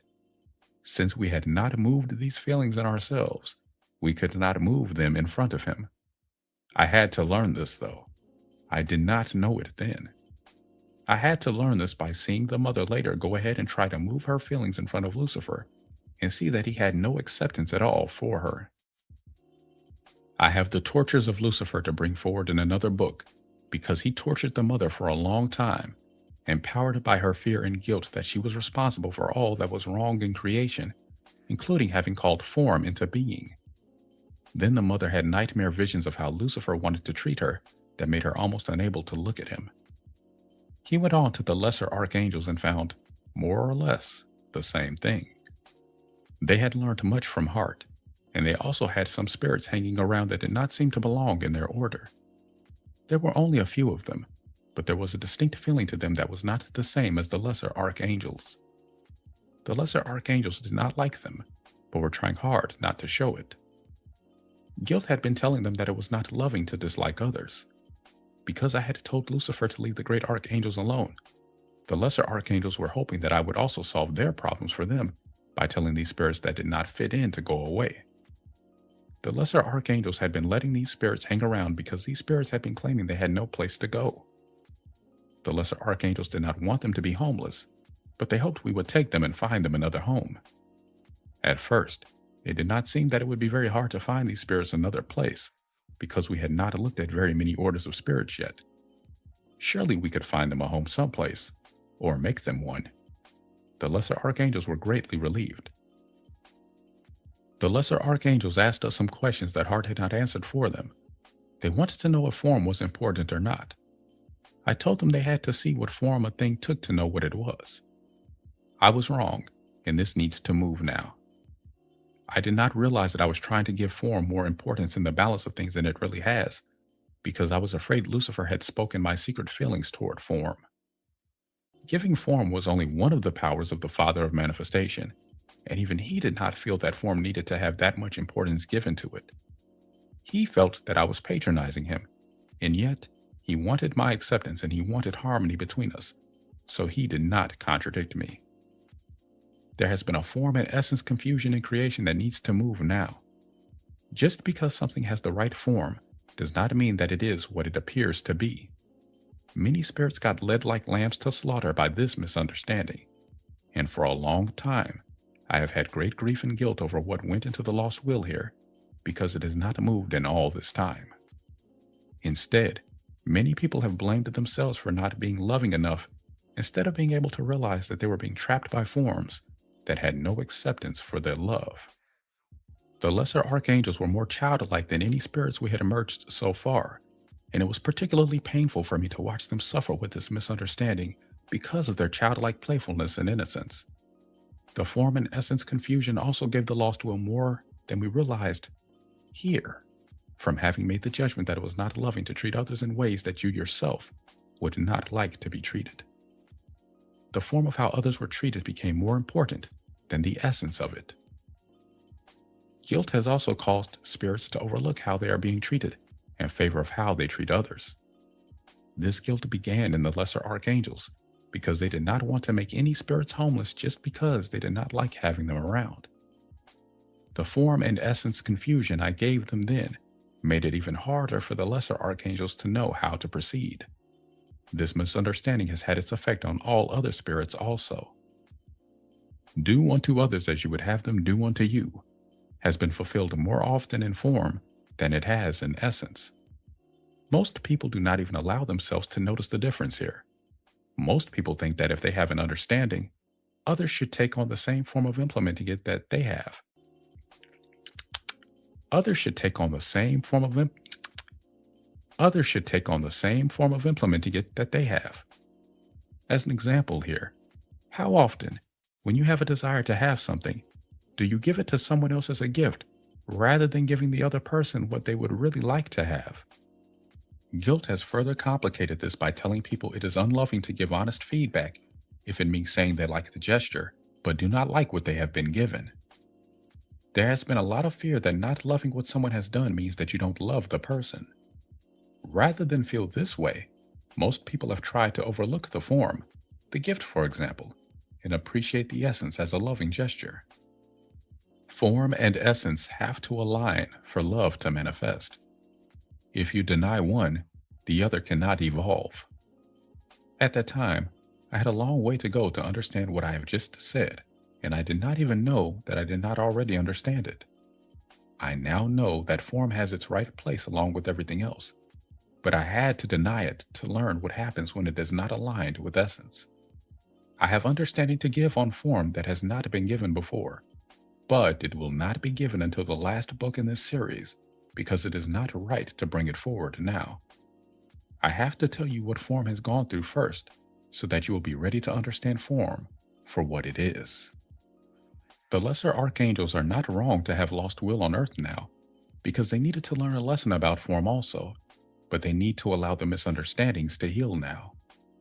The lesser archangels also need to know that it was their own lost will that they did not want having around them then, and it was their own lost will that they are afraid they made homeless so long ago. They need to let all their feelings move on this, and at the same time, release their guilt by understanding that it was not wrong to make this lost will go away from them then. This lost will could not align with the lesser archangels then. It needed to have the experiences it had to learn what it needed to learn. This statement is not meant to imply that all the emotional pain suffered in the experiences is to be cleared by simply telling it what the understanding is. The emotions must be allowed to move until they are ready to accept the understanding, without having to pressure in any way to be rid of the pain before the emotions are ready to let go of the pain. Deep conditioning needs repeated emotional release on the same issues. Recovering lost will means even more emotional release than that, because lost will essence returning to you has to go through whatever process it has to go through to catch up with the understandings the rest of you has been getting while it was lost. The lesser archangels are not the only ones that needed lessons on form. We all did, but the lesser archangels have had the most guilt about allowing themselves to feel the essence within the form, and have feared it was both judgmental and going against God's wishes to allow themselves to recognize unloving essence within a form that guilt has told them is loving. We left the lesser archangels in a state of confusion without realizing the full extent of what we had done to them, and went on to the angels. Early attempts to help the angels. When we got to the angels, we discovered that they were not sure anymore what orders they belonged in. They were even more mixed up than when I had tried to straighten them out earlier. They had guilt telling them that they had too much light compared to some of the other spirits I had manifested after them. They were afraid that they had held back light from these spirits in order to have it for themselves. They had original guilt telling them it was not even right to separate the light from the darkness at all. They were afraid they had taken their light at the expense of everything else that looked darker than they did. The angels had emerged in a position that was almost manifested spirits, and yet they were not. They had the position of Godhead moving into manifestation, and they were unsure whether they were Godhead or manifested spirits. The angels were transition, and they were having trouble trying to be both Godhead and manifested spirits at the same time. I told them they needed to understand that they had both of these realities in them, but they were not really both. They were themselves, and they had emerged for a purpose which they could not fulfill if they were mixed up themselves. I could see more clearly in looking at them here how they had gotten so mixed up. They had not understood who they were. They had Godhead energy that needed to go forth into manifestation, and yet they were not manifested spirits themselves. They had a delicate balance to maintain and needed to know many things in order to handle it. They had desire to understand more about themselves now, but I felt I had to straighten their intermingling out first. Angels of the same order had been merging together, and so had angels of different orders. In quite a few cases, the pieces that were mixed together as though they were one being were all insisting that they were the original piece, and that it was the others that had to leave. Many of the pieces that were mixed together were not aligned enough to do anything other than squabble about how to proceed. The confusions Lucifer had given them were making matters even worse. I asked them to feel what parts seemed to be in their right place so that we could help the other parts that were not at home to find their own right place. The angels said that Lucifer had told them it was wrong to feel because it led to having preference for one thing over another. I saw then that what I perceived as squabbles among them, they wanted me to perceive as theoretical arguments. They wouldn't admit to actually having disagreements because guilt told them that disagreements meant they had preferences. From the very beginning, the angels had secretly thought they were my favorites, and this had opened the door for guilt to tell them it was wrong to have preference for one thing over another. When Lucifer spoke what their own guilt had been telling them, they believed he was right because he spoke what they were afraid to speak, and because his light looked so bright. The angels had equated brightness of light with God presence and have had this confusion for a long time. Most of the teachers on earth who have been angels have given this confusion to the ones they have taught. The ones who have this confusion need to realize now that loving presence is God presence, no matter what form it takes. I had a job on my hands that was not an easy one to handle. The angels had many confusions that had allowed them to get mixed up, and these same confusions were not allowing them to get straightened out. They had a desire for me to help them, but they were so confused about what was understanding and what was misunderstanding that they were unsure about what I was trying to do with them. They had the fear that Lucifer was right in some places, and I was right in some places, and they were unsure just what was which. The angels had fear of being manifested at all, and many wanted to handle this fear by clinging together in a big ball. Many felt less afraid this way, and the ones that weren't less afraid were at least distracted from their fear by the confusion. They wanted to deny this fear and insist that as long as they had the same mass of light, it didn't matter how it was arranged. Many of them feared that it was not right to be angels because it felt like a limitation that they had not foreseen. They had thought that having white light would mean that they were unlimited. After the manifested spirits came forth and the angels began going out to them, it felt to the angels like they were limited to not have deeper colors and greater density the way the others did. The angels felt that their forms were not well enough defined and that they were too filmy compared to the manifested spirits. They had begun to equate the filmy, white, and indefinite aspects of themselves with weakness. Many of them had begun to wish they were manifested spirits instead of angels. The desire to change into something other than what they were had definitely played a role in the mixing together they had done. I now saw that they even had pieces of manifested spirits in them, and that they had left some pieces of themselves in the manifested spirits. The angels had guilt, anger, and fear that they did not want to accept here, and without accepting it, they could not accept how I felt about what they had done. They feared that I meant that they were not to have sexual relationships, which was what they perceived themselves to be doing when they merged together. They also had feelings they wanted to deny about having merged with some of the manifested spirits. They had shame now, and they were holding back a lot of frightened grief that they had done a wrong that could not be righted. They were afraid they had mixed themselves up in ways that can never be straightened out again. Considering how long it has taken the angels to get to the place where they can straighten themselves out, it certainly looked, from this vantage point, like it would be never. Many of the angels use the word never quite frequently when they are making judgments, and their emotions often feel like nothing will ever get better when they are upset. The angels have to understand that it is not possible to get past the problem if they won't admit to what the problem really is. The angels have hidden their problems for so long that many of them are going to have to do some digging to reconnect to what is actually bothering them. The angels have fear as one of their main issues, and they have covered this fear with a lot of rationalizations and angry blame for others. The angels have rationalized their angry blame as justified, considering the inability of others to comprehend the complex and deep realities in which the angel's consciousness moves. The angels have to forgive themselves for judging against their fear, and for judging they did not do well taking on a parental role with the manifested spirits, when they really feared they were still children themselves in relationship to me. Denial is a problem with the angels. They have all wanted to insist that they were more my equal than anything else, and therefore, they were never really children.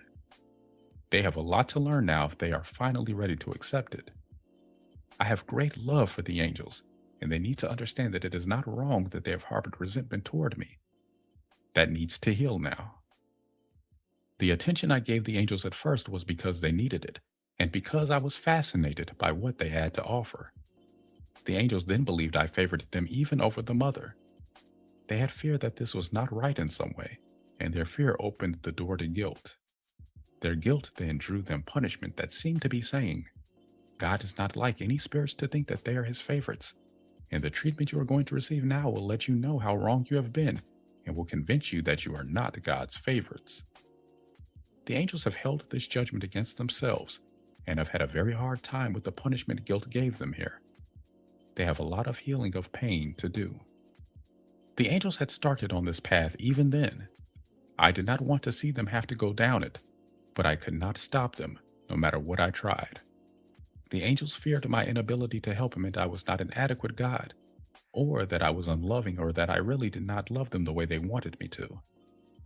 Their anger and fear have both been denied, and the angels need to understand that it is not wrong to let these feelings move now. The angels have many feelings they have not let themselves know they have. Moving what can be recognized in what I have already given will open the angels to connect to the rest of what I have to tell them later. There is so much information that is needed now that I have to give a little to everyone in each book and not dwell on any order of spirits for too long. When you have really moved with what I am telling you now, you will get more.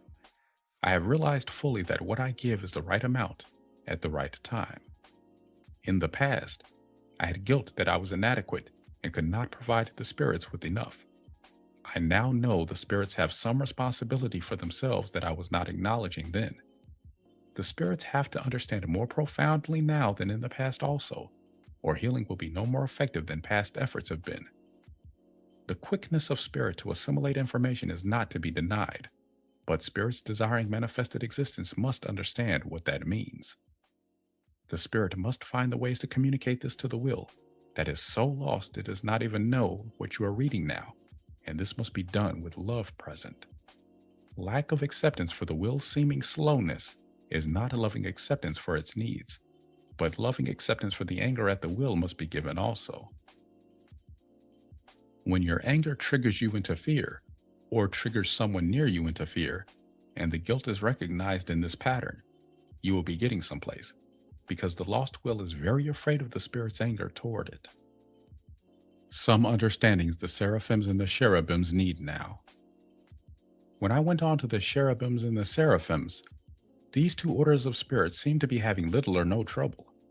They seem to have found balance with one another and to have found many powers in this alliance. They already had a highly developed power to survive and to make living an artistically creative and entertaining event. The cherubims and the seraphims have a lot of lost will on earth that needs to heal now. Their experience on earth has systematically destroyed most of their joy for living. They have appeared to grow more and more dim and broken over time. They managed to hold on to so-called magic powers longer than most other spirits on earth because they had more balance in the beginning, but they are very fragmented now, and their path of healing may seem very frightening to others who are not of their constitution. There is a vividness to everything they do that is even present in the denial they have experienced. Guilt plagued me regarding these spirits.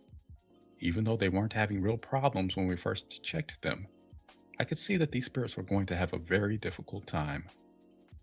These spirits had pleased us very much when they emerged, and they also had the guilt of feeling they might be favorites of ours, especially in view of what they had seen of the rainbow spirits' emergencies. The cherubims and seraphims thought they had really captivated our attention. They had a pride in themselves which they denied into their lost will as unbecoming. This pride believed they really were superior, but that it was not appropriate to let it be known. I contributed to this pride because I had feelings of loving them more than some of the others, and I did not think it was right to let this be known. The lost will of these spirits has incarnated as the indigenous peoples of Earth. In places where the indigenous peoples have been largely wiped out, and I am speaking here of Indians for the most part, the seraphims and the cherubims have often had to reincarnate into the forms of the people who took over their land in order to continue their presence there.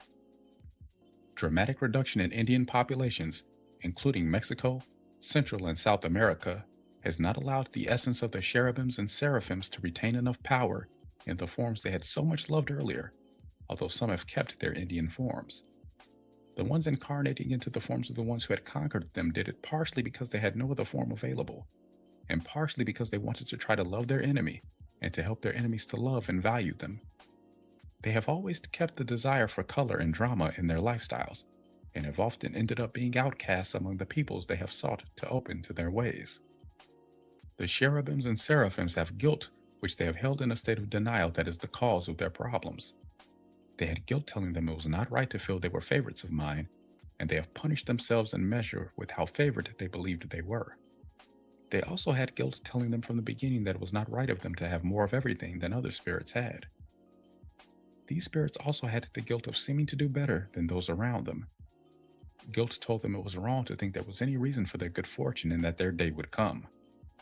They also feared that they could not keep themselves balanced if those around them were continually imbalancing themselves. They asked themselves the question, why are we doing so much better than the others? They felt they were doing well because they had superior understanding on living a manifested existence. Their unrecognized guilt told them this was foolish pride. The feeling of doing better than the other spirits around them then gave the cherubims and the seraphims the feeling that they were riding for a fall, and they got it because they could not shake the feeling that it was going to happen. They pushed these feelings away and thought it was a solution, but lost will brought its reflection to them nonetheless. These spirits need to understand that there are many reasons why they have lost many of their powers.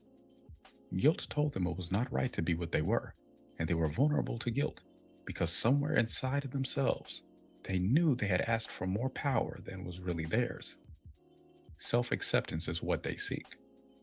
Guilt and blame, pride and shame are all imbalances around the search for self-acceptance. These spirits feared they were riding for a fall, and that sooner or later, no matter what they did, the great leveler would come along. The longer they lived in a state of grace, the more they feared that the reversal was being drawn closer to them. Guilt also told them that sooner or later, they would be punished for their feelings of superiority. Fear was not a respected emotion in their orders of spirits, and so the fear was denied, and the feeling was surfaced as a kind of fatalistic belief system that, in many instances, eventually led them into a sacrificial approach toward the god or gods they have at different times believed me to be. The more guilt gained inroads with the cherubims and the seraphims, the more they feared that I loved them initially because they had pleased me, and that they had to continue to please me, or I would not love them.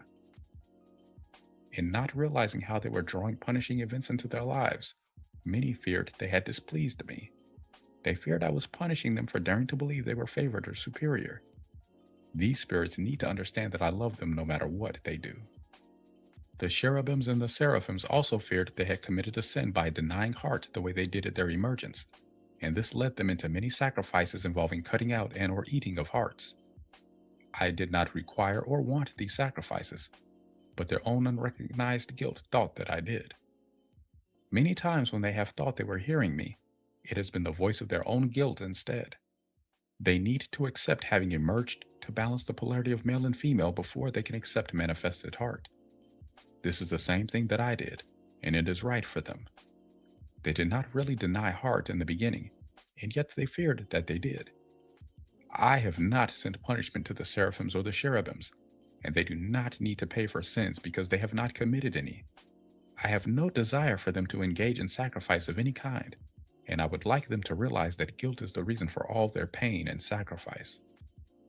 I would really like the cherubims and seraphims to hear me this time and accept my help. It has been very hard for me to help them in the past because they, like many others, denied the feelings I have been discussing here and would not allow me to address the problem. Until the real feelings are accepted, real healing cannot be brought. These spirits also have another belief that needs to move now, the belief that suffering increases spiritual strength. In fact, suffering increases their lost will. While some may appear to gain strength this way, the denials involved here increased fragmentation here until some of the lost will of the cherubims and seraphims has become very broken and vacant looking, and is no longer moving will. The loss of vibratory power here is another reason for loss of power. Some believe that denial makes them strong because it compresses their vibration until they feel rock hard. They have equated this with strength. Others realize that denial reduces their ability to feel, and they have equated feelings with weakness. My own unrecognized guilt also gave these spirits more power than they were really ready to handle when they emerged. Guilt was the reason the mother gave these spirits so many of her powers. She felt she was not using them as well as these spirits would be able to. I had guilt involved here also, because I had not yet realized that I was pushing more light and power onto the manifested spirits than they could actually handle, in an effort to make sure that I wasn't shortchanging them to preserve my position as God. My fear and guilt about feeling attached to the role of being God was actually creating a reflection for me that was able to give me much more of a challenge for my position that I would have had otherwise, and yet I did not, for a long time, realize how my own fear that I should not be God was creating a reflection that seemed to show me that I should not be God. There were many very powerful cherubims and seraphims in the beginning that lived for a long time on earth as wizards and magicians, and made me feel that I might need to step aside in favor of them. Some of them even acknowledged that they would like to take my job. I have now balanced this in myself, but initially these spirits received a large amount of essence from me that they should not have had, and I have had to take it back as part of the healing process here. This removal of essence from the cherubims and seraphims has also contributed to their loss of powers over time. I have also been helping the Mother of Everything and the Father of Manifestation to reclaim essence that they gave out wrongly. Many of the powerful cherubims and seraphims had a fear of power, and a fear of their powers, and a fear that they might misuse power. These fears were largely because they had more power than was right for them to have, and they were not comfortable with it. Their fears around power caused them to try to control it, rather than to let it flow naturally. Judgments against power and blockage in their will, combined with the denial of these patterns, caught them in an ever-increasing dogma and increasingly more rigid ceremonies that actually decreased their power further. Their intent here was to make sure they used their powers in a safe and balanced way, but without clearing the underlying fears and confusions, this approach was destined to failure. The form of power must align with the essence of it. Healing here needs the release of old beliefs around power and the role of power on earth. It is time for many old beliefs to be released and for ceremonies to be given new forms. Healing here and restoration of lost powers is going to have to come from clearance of denial that have been held for a long time. I have taken back powers that should not have been given out, but there are still many powers that these spirits can rightfully have, if they have acceptance now for the role their own wills must play in magnetizing these powers to them and in directing them. The cherubims and seraphims must desire to have these powers again if they want to regain them, and they must also not try to control powers they do not understand by putting limits on the people who have these powers. Alignment of spirit and will automatically directs power righteously. The form that ceremonies must take in the future is the form that is appropriate to the moment and the situation. Clearance in the will allow this to be felt.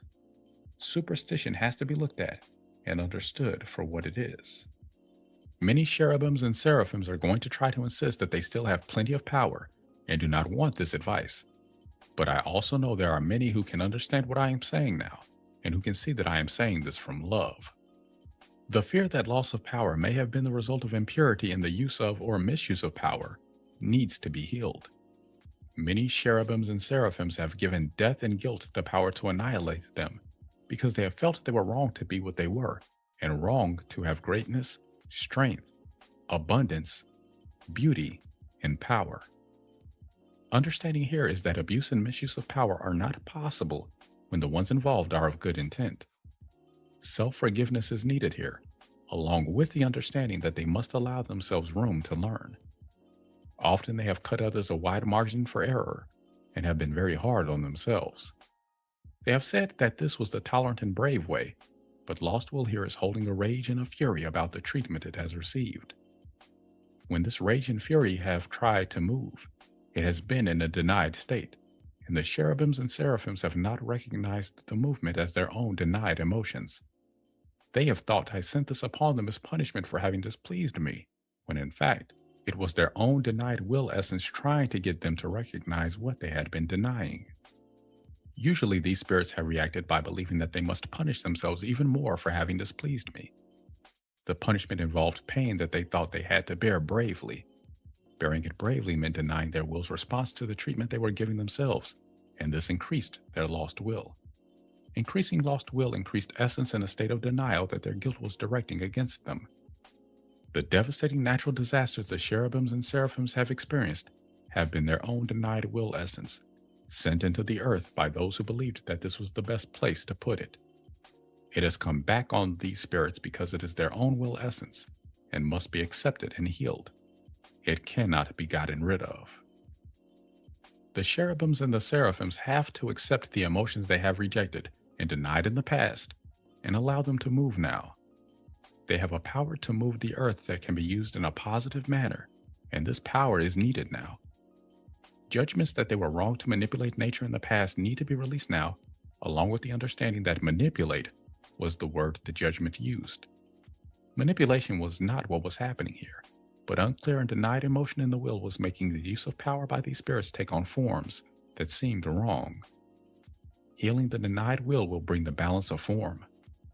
Acceptance of how they really feel will allow them to use their powers in the ways in which they need to be used right now. Guilt must move back, however, so that it does not draw punishment to the ones who have power or use their powers. To move back, it must be recognized for what it is. Guilt must be replaced with self-acceptance. When guilt has been involved in making spirits feel that they were wrong to have the powers they have had, and wrong to use them in the ways they wanted to use them, guilt has drawn punishment to those spirits. The belief that it is evil and selfish to use power to gain the results you want to have is a judgment held in place by fear of being unloving by guilt. This belief needs release now.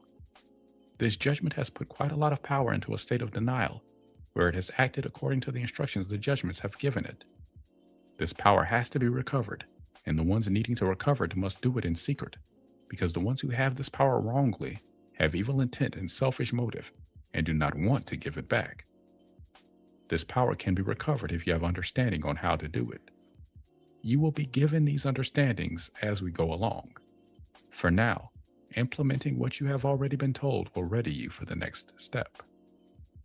Not only do the cherubims and the seraphims need to realize that nature has come down on them because of their own misunderstandings, but other people have attacked them for the same reasons. There is no way another can attack you unless you do not love yourself. Guilt and denial have empowered these attacks. Guilt is not a loving presence. Guilt has told them they have to give respect to others, whether they deserve it or not. Guilt has told them they should not have sex unless they have readiness to pay for it by having lots of children. People who have been misled by guilt have to forgive themselves for having the misunderstandings that made them vulnerable to guilt, because they were seeking love. Love must be found now instead of guilt. Sin is a matter of intent. If intent is to be loving, then sin is not involved. Some understandings on the karma of the rainbow spirits. We found the rainbow spirits in a state of disarray similar to the angels. They had mixed themselves together, but instead of being mostly white light mixed together and remaining mostly white light, they had colors which had mixed together. The rainbow spirits had made many new colors, and some of them looked good. Most of them looked like an artist's palette after someone has swooshed all the colors together, until they have a darkness that does not allow the recognition of anything. We had to go order by order, but I'm going to give the information all at once since they all told us the same thing. The rainbow spirits had been trying to take in white light from the angels. They had also been trying to mix themselves together to get all the colors and make themselves into white light spirits. Their efforts were having the opposite effect. The more they tried to make white light, the darker they got. We did not understand why. I have tried everything to straighten this out, and yet the auras of the rainbow spirits have, with few exceptions, continued to look like they are badly bruised. Healing needs to know why now. The rainbow spirits had a lack of self-acceptance that was motivating them. No matter how they tried to make their light to be white light, they lost light instead. They could not take in light and hold it, because the light is love, and they did not love themselves. They hated themselves in many ways, and they wanted to blame me for not emerging them correctly. They all told us they had not been parented right, and that they had all been shortchanged at their emergence. If you had given us what we should have had, we would have all been white, like the spirits who get so much of your time and attention. Our home would be there also if you loved us the way you love them. Instead, our homes are these little balls of light out here in the darkness, as though we are outcast children, bedded down in a separate part of the house from the others. We feared that we had acted wrongly toward the rainbow spirits, and we did not know it was guilt on our part that was allowing them to reflect this to us. At the time, we thought they were only confirming the uncertainty we had had around their emergences, and it looked like they might be right. We gave them then the same input they needed now, but then we had guilt that had not been recognized, and our fear around this held back the rainbow spirit's ability to receive us. We told them they needed to accept themselves for what they were, and that we loved them for what they were. You have no idea how we marveled at you when we looked at the rainbow you made when you first emerged. We thought it was the most beautiful addition to the creation that could have been made, we told them. Lucifer made us feel like you had given us the position of a carpet that everyone walked on to and from the Godhead. We suspect he is right because you have passed over us and not stopped to give us the attention we need and want, they answered.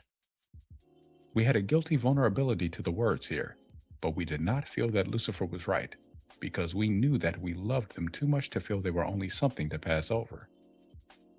I could not answer them right away because there was a voice in me saying, maybe that is what they are. If you want them to accept themselves for what they are, don't tell them they are more than they are, because you then are not accepting them for what they are. Do not downgrade the carpet. Everything in creation has its place. I knew that they had given us passage somehow, and I did not know what that meant. When I did answer the rainbow spirits, they had distrust for my answer because they felt I had taken too long to come up with it. I told them then what I am telling them now. You have specialties. You have aspects of my light that all need to be developed now. The white light spirits have the overview, and you are specialists who can focus into areas of my light and develop everything that is there. The rainbow spirits had suspicion for this as though they were going to do piecework for the Godhead. I thought you had chosen this, I told them then. We found ourselves to be colors. We did not know what it meant, but now that we have seen what else there is, we want more than what we have. We do not want to be second-class citizens and have to feel like others see more and know more than we do. We want to feel like we can know everything we want to know. I now know that the rainbow spirits had everything they needed, but then I was not sure. Then I had a fear that I had desired to enjoy their colored light more than they did, and that I had perhaps forced them into splits in the light that they did not want to have. I called for Hart to come in now and help me on this. Hart appeared instantly before us all, and said that he was ready to receive any and all spirits who wanted to come to him now, and that he would give them the love they needed so they could receive the light they wanted to have. The rainbow spirits did not have the response to Hart that we thought they were going to have. We thought they had been asking us to make things right with them, the way they wanted to have them, and that Hart was now offering to do this by bringing his presence to them since it had been focused in the Godhead at the time of their emergence. The rainbow spirits reacted with a distrust of Hart. They had the suspicion that he was being condescending toward them, and, in some subtle way, offering to give them something and then saying they could not have it because they could not receive it. The rainbow spirits feared they could not increase their white light because they had not succeeded in their earlier attempts to receive it from the angels. They did not like the way they felt around Hart because Hart was ready to love them and they were not ready to love themselves. The rainbow spirits had many feelings that needed to move in them before they could open to receive Hart's love. The rainbow spirits had guilt about how they had emerged that was not letting them know that it was all right. They feared they had responded to something in us that was not acceptable even to us, because we had gotten in a fight about it, right in the middle of emerging them. They felt many feelings they feared they could not bring forward to us, because we had touched these feelings during our fight, and had decided that denying these feelings was the only way we could preserve our love for one another. They wanted to get out of their guilt by blaming others. Later, I am going to bring forward all of the feelings that have been held for so long in a state of denial. But first, healing work needs to be done with the feelings that were most present then, and are still affecting the spirits who have held the misunderstandings around these feelings for so long. The rainbow spirits have continued to feel that they got shortchanged, and this has caused them to act out in ways that look to others like they have a chip on their shoulder. They also have lost will which has wanted to take what they believe they have not been given. The desire to take has gone all the way from making others feel guilty enough to give them more than they want to give them, to conning others, to being shrewd in ways that have made others feel cheated, on into outright thievery and crookedness. The rainbow spirits have always had a flair for making others feel guilty. They have so much guilt themselves, it is easy for them to know how guilt works on others. The rainbow spirits have many guilts that need to move out now, and I would like to give some of their most prevalent patterns. Many times in the past when I have tried to give the rainbow spirits this information, they have feared receiving it because they thought it meant that I did not love them. The feelings underneath the guilt must move because the feelings must move the guilt out. Guilt has no consciousness to move out on its own. If feelings that have not been vibrating, because guilt has held them down, begin vibrating because the person now has acceptance for the feelings, the space guilt occupied is then filled by these feelings, and guilt has to leave. The guilts that need to move out now are mostly guilts around feelings the rainbow spirits have had, so discussing the guilts and the feelings together is the best way to give these understandings. The rainbow spirits have felt jealousy of spirits they perceive to be having less trouble than they have had, and yet they have rarely been able to understand what others have really experienced because they have been so caught up in their own problems. The rainbow spirits have fear now that they have no home on earth, and that if they are going to have a home on earth, they will have to fight for it or experience it being reluctantly given.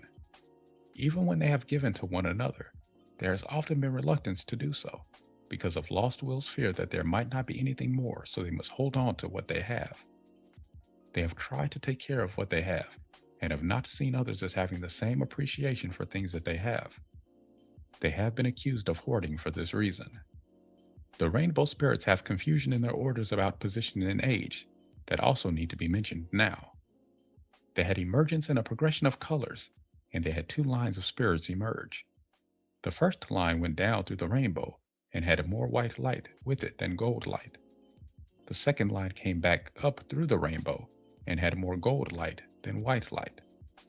The reason for this is that the rainbow spirits emerged their spirit polarity first, and then their will polarity. They emerged polarized, similarly to the seraphims and the cherubims, except that the rainbow spirits never accepted their will polarity as much as the seraphims accepted the cherubims. This is because there was not as much acceptance for the feelings around their emergences as there had been in earlier emergences. The rainbow spirits had more guilt at emergence than the other spirits did, and they have suffered with it ever since. When we got to the rainbow spirits, they had already begun fighting among themselves about who had the best position. They felt left out of the Godhead and claimed they did not like the homes we had made for them. They had never gone to these homes to find out if they liked them or not. They told us when we visited them this time that the Godhead was the best home and they wanted to live there. We loved the planets we had opened for them and wondered why they had never gone there to find out what we had created there. We had made each planet different, but they all had certain things in common. Each planet had an atmosphere that would allow the spirits to vibrate themselves, and each had a light that would nourish the spirits in the ways that they needed and liked best. Some were more opalescent and pastel, while others were more vivid and stable. Some had greater natures than others. Some had more animals than others, but all had the feelings of the spirits themselves. We could not get the rainbow spirits to believe us that their homes were just as wonderful in their own way as the homes of the angels, and that they needed homes that were different than the angels in order to fulfill themselves and be happy. The lost will of the rainbow spirits has not yet accepted their right place as the place they would like to be. They have been wandering ever since they emerged. They have wandered the inner planes and the outer ones. They have mastered astral travel, and the ones that have not remained on Earth have mastered space travel. The rainbow spirits came to Earth long ago in large numbers, and most of them left after a while, just as they had left every other place they had gone. The rainbow spirits left many behind when they departed, because many had lost the power to leave. Most of the rainbow spirits that were left behind were from the will polarity. Their magnetic nature had gotten too enmeshed in the magnetic energy field of Earth for them to be able to leave with the others. There was a great sadness at the departure on the part of the ones left behind. They felt they were being abandoned in a place that was not right for them. They felt guilt for having the magnetic energy that could not leave with the rest. Now, the spirits that have been gone for so long have begun to spend time near Earth again. Many have tried to contact them. They have come for the ones they have left behind, but they have been gone for so long that most of the rainbow spirits here have given up on the promise these spirits made so long ago to come back and get them when they found their true home. The rainbow spirits that have been left for so long on Earth have tried to tell themselves that it is not right to hope for a better life than the one they have right here on Earth, but they could not help but hope for it anyway. Besides patterns of wandering as gypsies, circus and carnival people, wandering minstrels and magicians, much of the lost will of the rainbow spirits on Earth have been the Jewish people. They have had an old wish to be chosen, to be lifted out of here and taken home to Zion. Their guilt about this has caused them to be punished over and over in very unloving ways. The Jewish people have made others feel that Jews cannot accept other ways of life because they have a better one. They have covered their fear of inferiority with an air of superiority, and the lack of self-acceptance involved in this whole rainbow spirit pattern has drawn punishment which has dragged them down into some of the lowest realities available on Earth. They have given themselves in the name of love, but it has been guilt they have given themselves to. What guilt does to its victims is not a loving thing to feel, or a pretty thing to see. There is a huge backlog of emotion that needs to move around the experiences of many of the rainbow spirits on Earth. The rainbow spirits have never found a land that really feels like it belongs to them, because Earth is not their planet, and they have never accepted their true homes. They have always fought among themselves about who has the best position in relationship to me. The rainbow spirits have had pride, competition, and lack of self-acceptance standing in their way. They all had bright and beautiful colors when they emerged, but they did not stay that way for long. Almost immediately, they began to try to look like something other than what they were. Their lack of self-acceptance created a reality around them that did not accept them. Spirits face their own reflection, whether they recognize it or not. Spirits that do not accept themselves will manifest surroundings that do not accept them either. The Jews have seen themselves as victims because the spirits whose denials they have held did not want to take responsibility for themselves. From the beginning, the rainbow spirits wanted to blame God for their troubles, and later they extended this blame to the angels for not parenting them well enough in God's absence. As time went on, the rainbow spirits have blamed any who have not given them what they have wanted to have. There are some rainbow spirits who have incarnated into other patterns now, but in the past, many rainbow spirits had many of their lives within the Jewish culture. This has to be understood to understand the karma they face, whether they are presently incarnated in a Jewish form or not. They have all dreamed for so long of a wonderful home for themselves that is not on earth.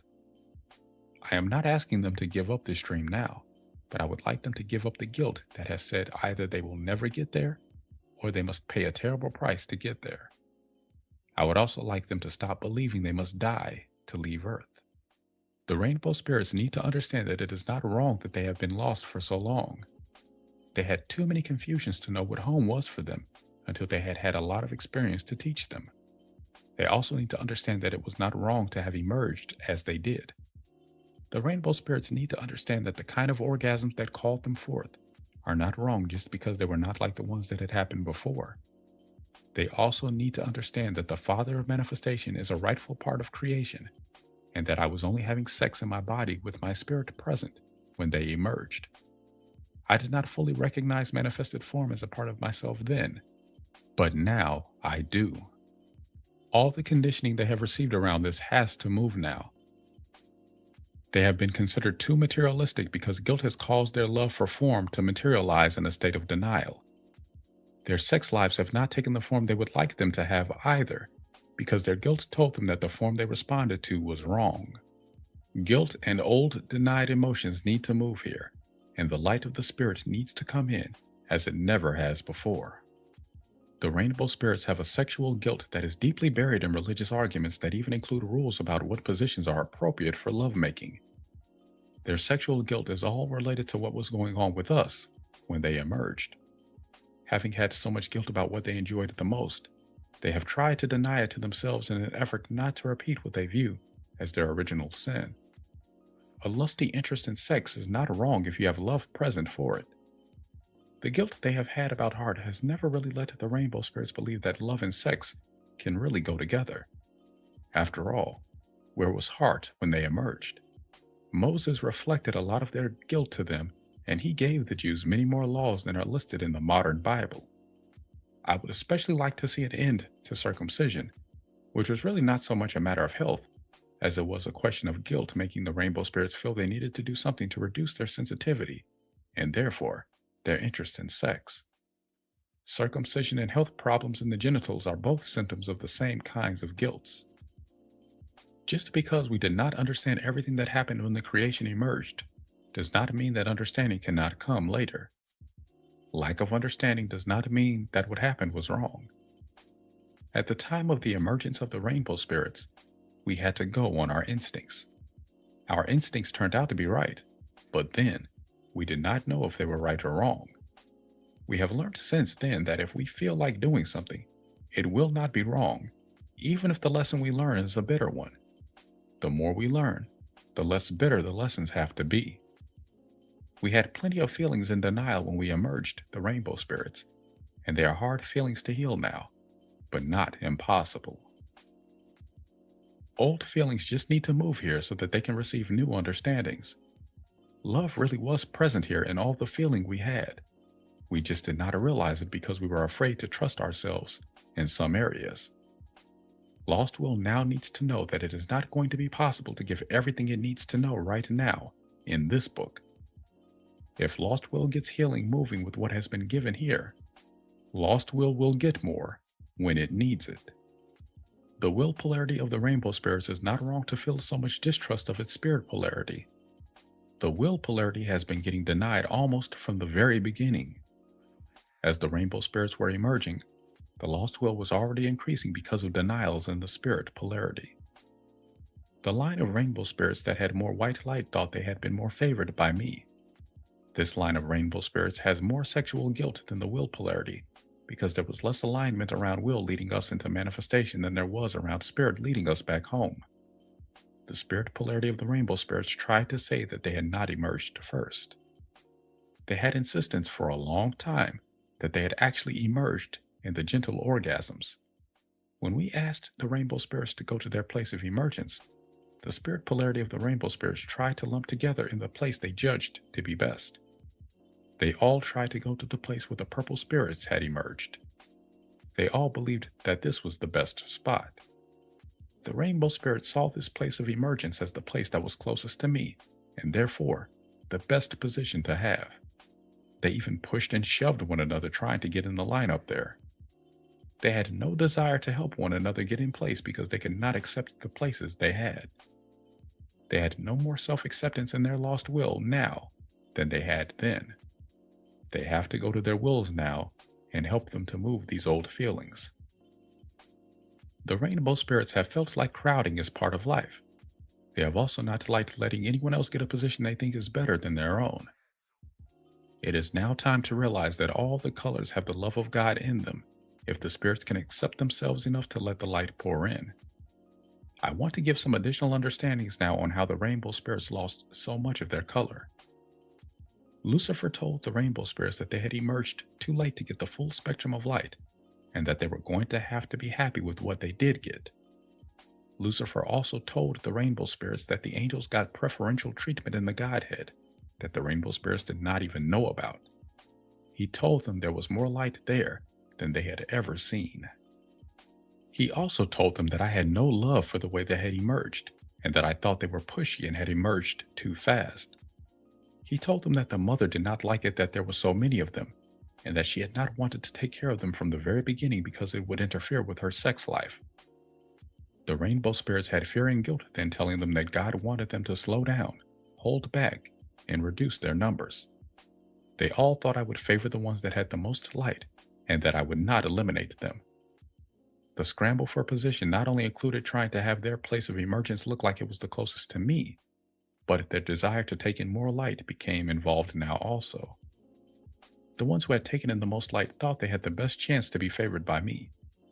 The purples and blues thought they had emerged closer to me than the rest of the colors, and they believed this made them superior. The purples and blues who had emerged with white light came to feel that they were the oldest, wisest, and best of all the rainbow spirits, because they had emerged first, and they were, therefore, the most favored. Their wills, who had the gold light, did not like it that they were supposed to take a back seat to them. When the purples and blue would not give way to any of the other colors, they all began jockeying for position around the green spirits. It may help to think of the rainbow spirits as the chakras of my body. When Hart gave up on getting the rainbow spirits to receive him and went back to the angels, the rainbow spirits took this to mean that they had a problem taking light in, and that their own heart was not even good enough to receive the heart of God. They told their own green heart spirits to move back because they had not had what it took to let the heart of God remain present with them like he did with the heart angels. They also told their heart spirits that they all had to receive heart through them, and so Heart of the Rainbow Spirits had to let them all down. This was a way for all the other colors to say that green was the problem so that they did not have to face their own fears about themselves. The yellow spirits tried to crowd into green's place then. Yellow said that green might not be necessary at all since green could be made on the spot if yellow was allowed to get next to blue. Orange did not like this because orange felt it would be eliminated next if red said that it was going to move in next to yellow. Orange tried to protect itself by turning on red and saying that red had caused the fight that God had during their emergences. Orange told red it was too hot and that the red spirit should get back before they caused more passion and more fighting in an already troublesome situation. Orange told red it wasn't acceptable because it had already shown what kind of energy it had. Orange secretly thought purple would get eliminated if red went. The blue spirits liked orange for this because blue began to feel that it was a real color, and purple was not. Blue then claimed it was really the right color to be heading up all the orders. The blue spirits who had white light felt they had come out on top without even having to try. They took this to mean that they had an innate superiority that was not arguable. These spirits had more confidence in themselves than any other order of rainbow spirits. These spirits have never incarnated as Jewish people. They have always incarnated in whatever form they felt was the favorite form in the societies in which they chose to live. The blue spirits who have gold have often felt magnetized to incarnate near their blue spirit polarities, but they have not fared as well as the blue whites, because they have never believed themselves to be fully worthy of the position that their spirits have sought. The entire second line of rainbow spirits, who had more gold light than the first line, had originally emerged with brighter colors than the first line, but began to lose them when the first line said that they were better because they were more pastel like the angels. The second line defended itself by attacking the angels. The will polarity of the rainbow spirits accused the angels of being wispy and having no real substance. The will polarity of the rainbow spirits also had more defined forms. When form seemed to come under attack, they gave the retort that no one else had the guts to define themselves. They said that everyone else liked to vacillate, change, and mix together because they were all afraid of themselves. They said that lack of substance and definition was a weakness, not a virtue. The mother liked the attitude of the will of the rainbow spirits because she didn't like getting blamed for everything. Here were finally some will spirits who were not apologizing and feeling guilty about themselves like the fourth order of angels had done. She was so happy to see some will present speaking her own point of view and having some spunk about it that she did not let herself see how defensive they were really being to cover their fear of being the least preferred of all spirits. The will polarity of the rainbow spirits had been judged against from the very beginning for having taken after the mother. All the spirits thought that I favored the ones who took after me and that I was in the power position in creation. They all had gotten the impression that I did not love the mother as much as I loved the children who took after me. Therefore, there was fear that children who took after the mother were the least favored by me, even after the mother. When the mother spoke out in favor of will presence, the spirits who took after me had some fear that they were rejected by the mother. Defense on each side began to emerge as a growing tendency to deny the importance of the other side. By the time this reached the bottom of the line, which was judged to be the will polarity of the rainbow spirits in the colors of yellow, orange, and red, these spirits had taken in so much judgment and denial and had so much guilt about themselves that they began to look quite dark and smudged in an unpleasant way. I had preference for all the colors to accept themselves and glow brightly the way they had done when they had first emerged, but it seemed that there was nothing I could do here. The colors who had judged themselves to be superior to the others were all clumping together to try to make sure there was no room for other colors to push their way in. They did not want to accept even one little spirit because they were all afraid that even one would then try to make room for the rest of his kind. The red spirits, who were the most frightened that I might eliminate them if I really decided there were too many rainbow spirits, had made pacts with one another to stick together for their mutual defense and survival, even if they had to go to the extremes of pushing others out of the way. Rather than have a few reds survive by hiding in with the purples, red decided they would rather displace all the purples if they could. They wanted to stick together because they felt the most threatened. The red spirits later felt guilt that they behaved this way in front of me, but they were very afraid that they would not survive unless they fought for their lives. The red spirits were not wrong in feeling that they had to fight for their lives because they were being given the most denial. Some have tried to make alliances with purple by pointing out that without red, purple does not exist. Orange spirits of the will polarity were the next in line for receiving denials in the rainbow spirits' pecking order. They got blamed for being more sexually passionate than was considered to be attractive or acceptable to spirit. They had throats and tongues, and they were blamed for being too involved in oral and sexual appetites. The rest of the spirits talked about red and orange as though they were not part of the rest of the group.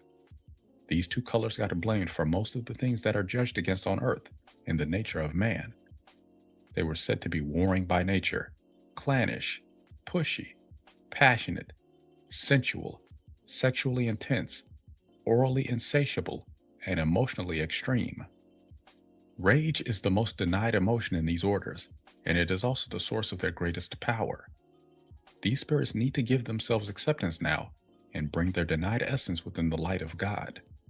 They have had my love for longer than they know, but they had a rough beginning because I feared I didn't know how to give them the light they needed.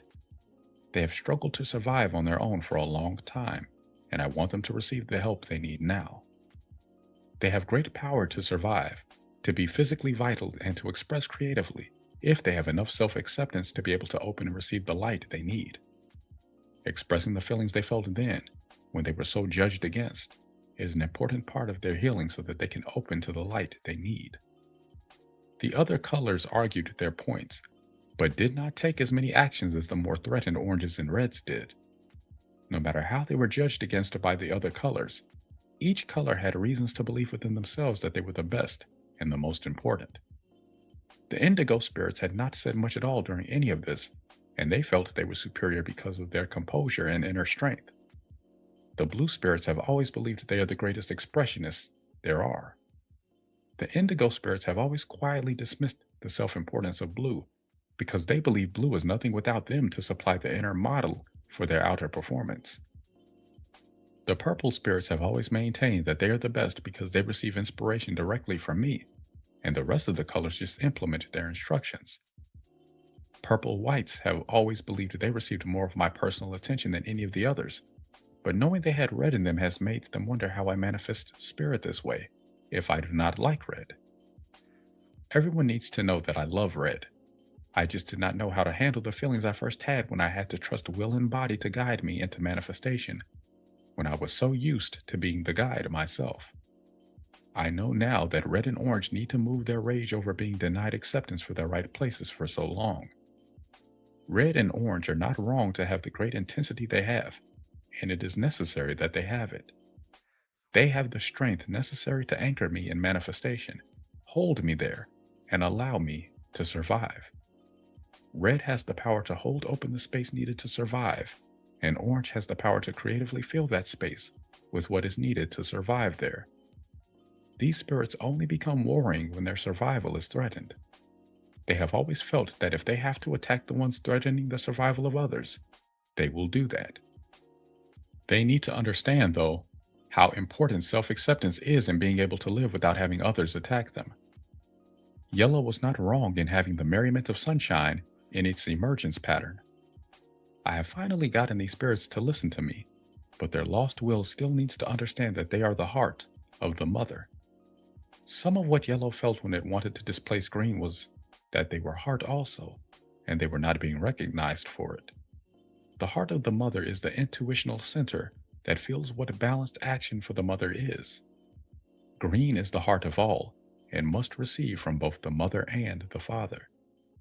Green has trouble maintaining its color if the other spirits do not maintain their colors. Green is meant to balance everything from all the colors and give it the manifestation needed. The rainbow spirits need to discover their own heart by balancing the spirit and the will polarity. There is a lot of healing to do first, because the colors have been muddy and denied for so long. Healing needs to happen now, rather than putting it off in favor of guilt punishing the rainbow spirits any more for failing to see themselves as worthy enough in the sight of God, just for being who they are. If the rainbow spirits are now ready to heal and begin manifesting their gifts instead of their denials, they have gifts of great beauty to give. Having gone down so far, many of the rainbow spirits envision healing as finally coming out onto this would not be balanced either. Any swing of the pendulum always swings back again until balance is found. The swing upward has increased guilt, and the swing down has increased blame. Neither has worked out so far. The balance of spirit and will is important now, because neither one can live without the other, and harmony can never be found unless they balance in the heart. I have gone the whole road of imbalance with the will, and for those who would like my help, I have much more information to give. What I am giving now is what can be given in this first book on original cause. At the time of the emergence of the rainbow spirits, I gave them what light I could, and they received what light they could accept. There needs to be acceptance for this now. Guilt and blame are not necessary, but these must be moved in the lost will before healing balance can be found. Fear and terror lie underneath guilt, and anger and rage lie underneath blame. Getting guilt and blame to move means accepting the emotions because denial made space for their presence. Because the rainbow spirits felt so guilty, they were looking for a way to blame others to get out from under the feeling of guilt. It has not worked because blame and guilt are not really different from one another. When guilt has gone as far as it can go in one direction, it begins to shift back in another. The one receiving this presence perceives it as guilt, and the one pushing it away perceives its form as blame, but the guilt itself has not changed. The rainbow spirits feared that I blamed them for the things I have been discussing here, and when they could no longer tolerate the feeling, they sought to shift it back by blaming me. The denial present did not allow me to address the core of the problem here with the rainbow spirits either. I could not even get the rainbow spirits to let me straighten out their mixed up colors. Although they insisted that their colors were mixed the way they wanted them to be, they really feared that they might be found to be colors I did not favor if they allowed me to straighten them out. They didn't even want to admit to the fear in case it might turn out to be right.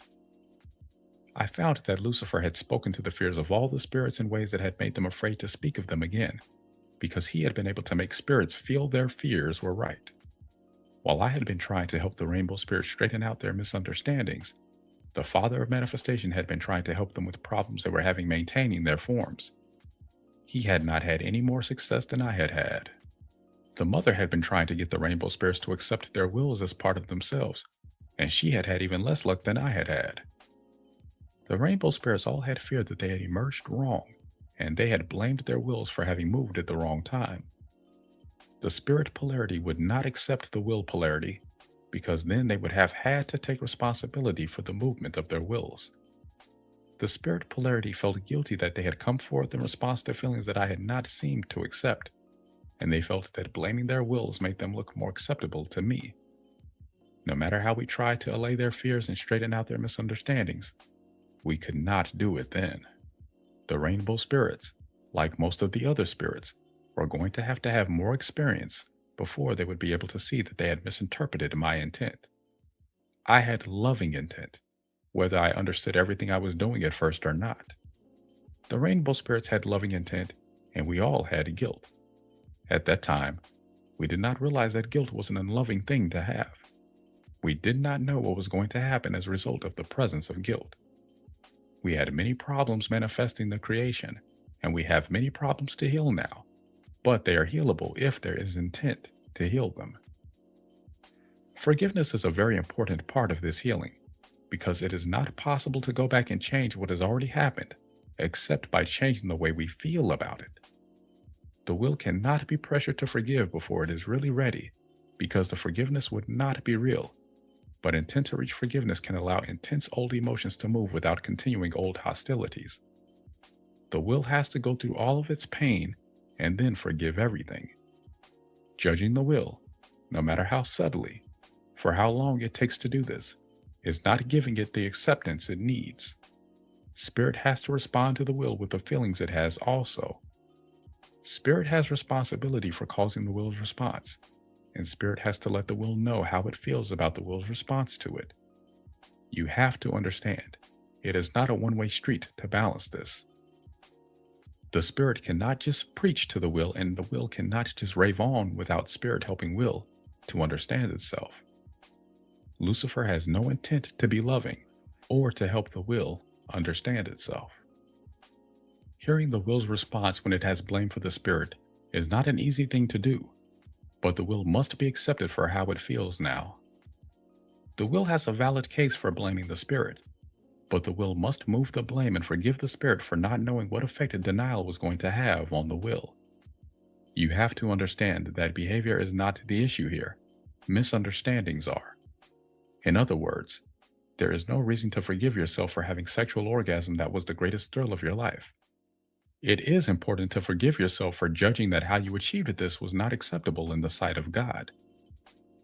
This single judgment has done more to produce the presence of the light on earth than any other single thing that has ever happened there. I understand how spiritual leaders have thought that having sexual relationships has increased the darkness on earth, but they have confused the form and the essence and mistakenly judged the forms. It is not the act of having sexual relations that has increased the presence of death on earth. It is the act of having sexual relations in the presence of denial that has increased the presence of death on earth. Sex has to be accepted now for what it is meant to be, an act of love that increases the presence of the light. When you have no guilt involved, you have no possibility of having a child unless you want to have one. Do not assume that you have no further need for birth control once you have received this understanding. You have guilt, or you would not have ever even thought that it was possible to have an unwanted child. Pretending that every child that comes is wanted is not convincing evidence that you do not have guilt either. Some judgments that need release now. I want to give some examples of how some people have manifested sexual guilt in their lives. The examples I'm going to use are groups of people that are known in the United States because they have received media coverage. The media coverage has made them well known enough to be examples from which many can learn. Before I discuss them, I would like to list some judgments that need to be given up now. I forgive myself for having believed so long that is the preface for all of these judgments. I have been favored by God over others, or God has favored others over me. I have more light than I should have, or I have less light than I should have. I was given or took more than I should have, or I was given or took less than I should have. I emerged in the wrong place, either too soon or too late. I have no way to heal this now. I have too little essence left to gather myself together again. I have no guidance to help me through this. I have been forsaken by God, just like everyone else on earth. I have no recourse because I have only myself to blame, or others are to blame and they don't care about me. I hate having to feel pain because once my real pain starts, it never ends. I hate God for not letting me know what emergence was going to be like. I hate God for not parenting me in such a way that I could avoid the problems I am having now. I hate God for not being there when I need Him, or I hate myself because I'm the God that was not there for myself. I hate God for not making me understand what He was trying to teach me. I hate myself for not knowing how to live the way I want to live. I hate myself for not being somebody else that I could love better. I hate everyone else for giving me so little help. I had to let guilt tell me that it was not right to have the feelings I have. I had to let guilt tell me to sacrifice myself for everyone else. I had to let guilt tell me I was never good enough to have, get, be what I wanted. You have many more personal judgments, but I would like you to know that you all have these judgments in common on earth. Even if you think that you do not have these judgments, you have them in one form or another.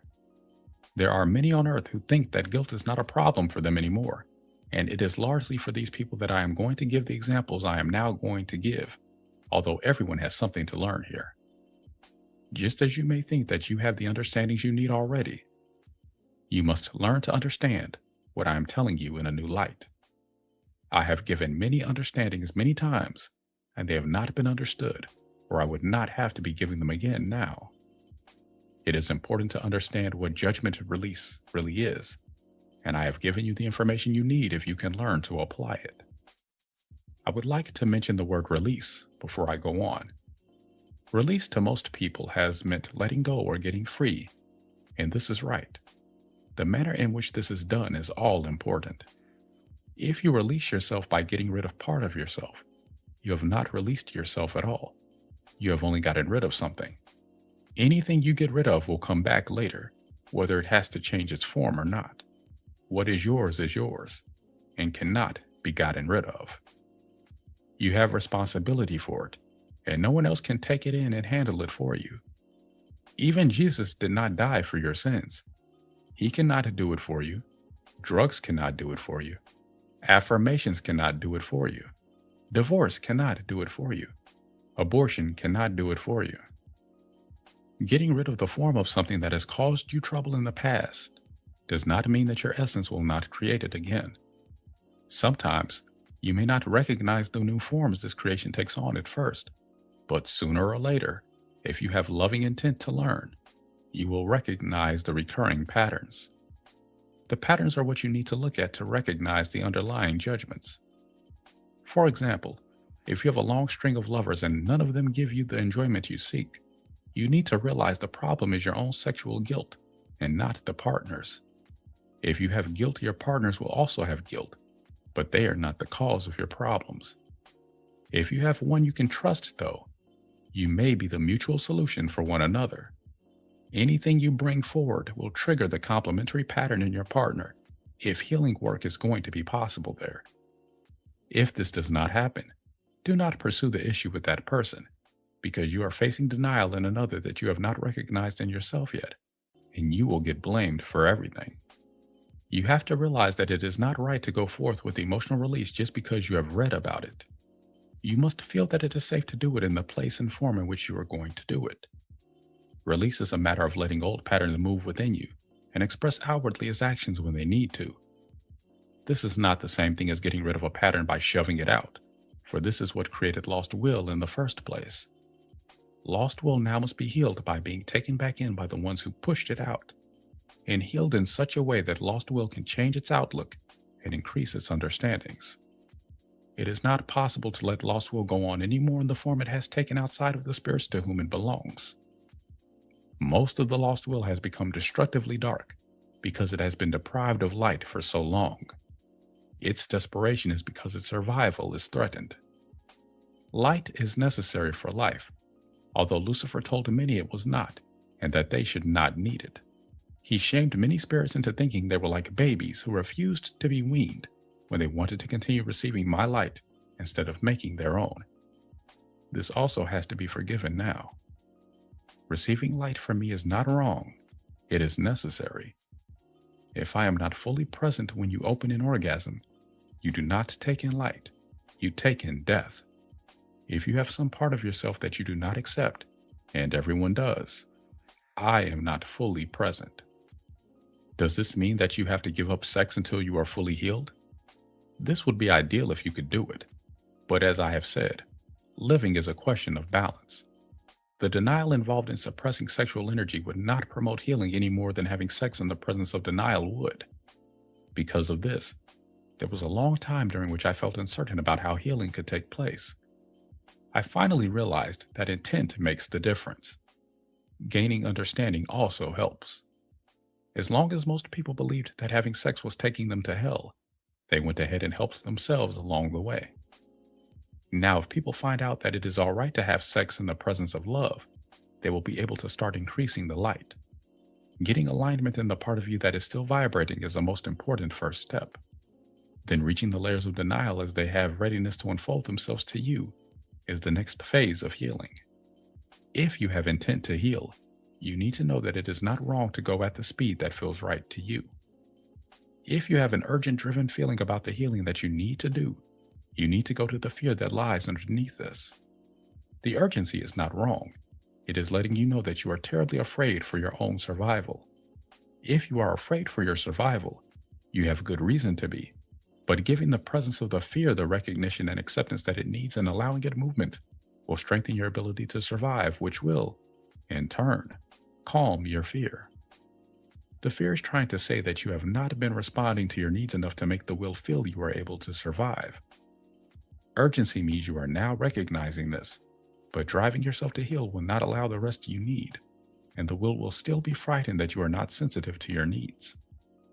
Urgency has a place, but it is not to gain control of you at the expense of everything else. On the other hand, if you are talking healing, but not getting down to business, you have fear also. You have to go to the fear and let it move. Guilt may be another reason.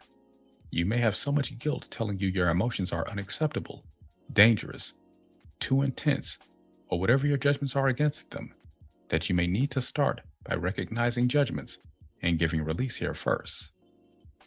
Some call this giving yourself permission. You will have to accompany this approach by feeling your fear of emotional expression. Fragmentation incarnating into successive generations. Now, to the examples of generations in America. I have chosen these examples because they have received enough public attention that they are known to many, because they had denials that need to be looked at now, and not surprisingly, because they are incarnations of groups I have already mentioned in this book. These people all had denials that incarnated as children in their families, which is why I want to give these examples now. When sexual relationships take place in the presence of denial, you may not get the spirit you think you're going to get when you have a child. Most of the children born of these relationships are not really spirits.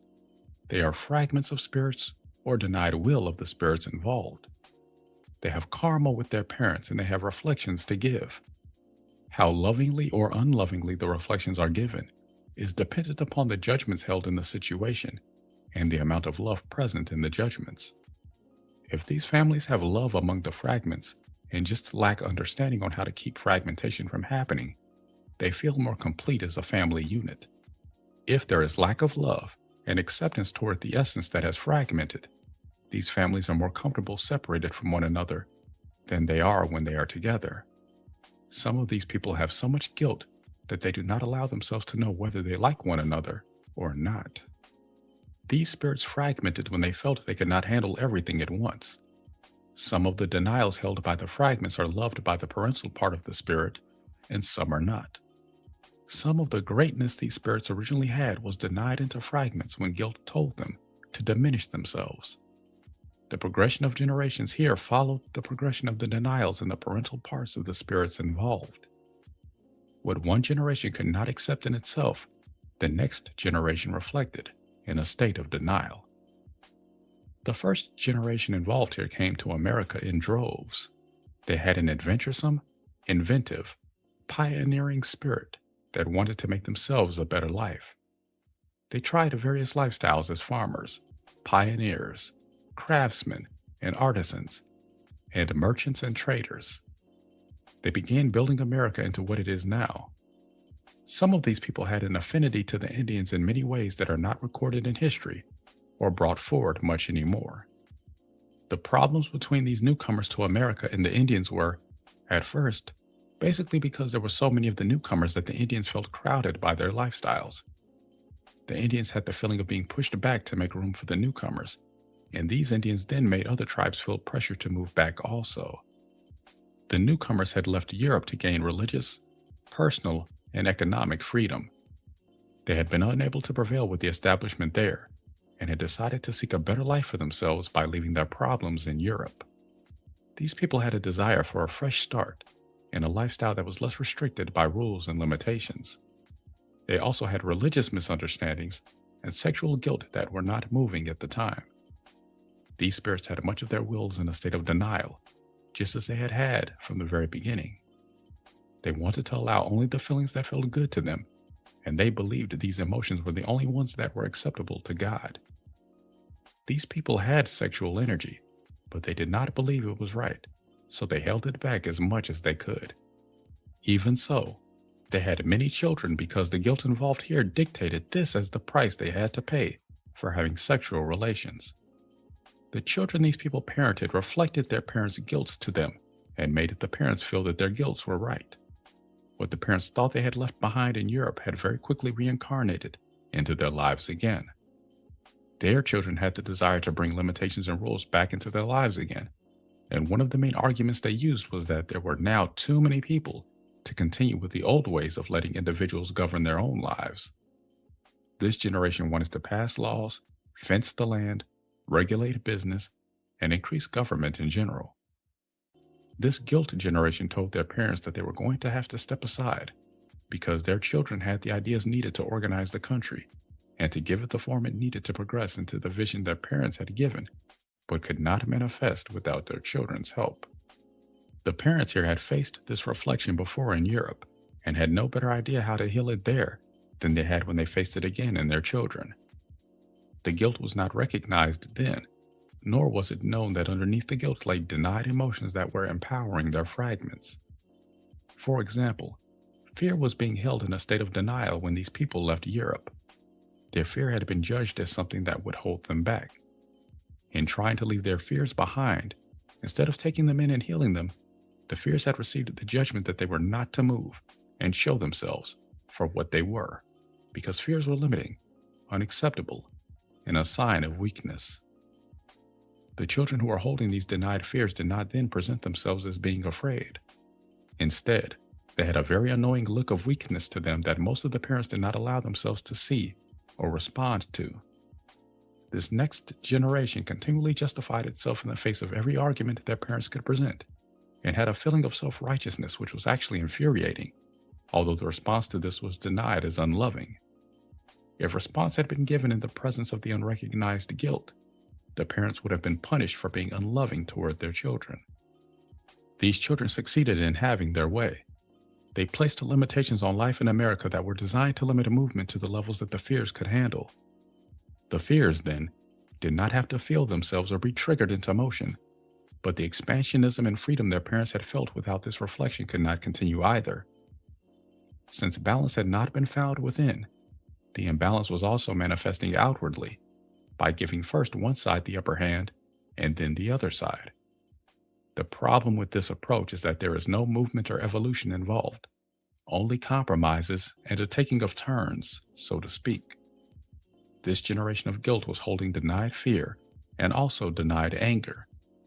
The guilt that was not allowing the emotions to move made it appear as though fear and anger were entities, separate from one another and unable to mingle and balance because of the lack of real movement.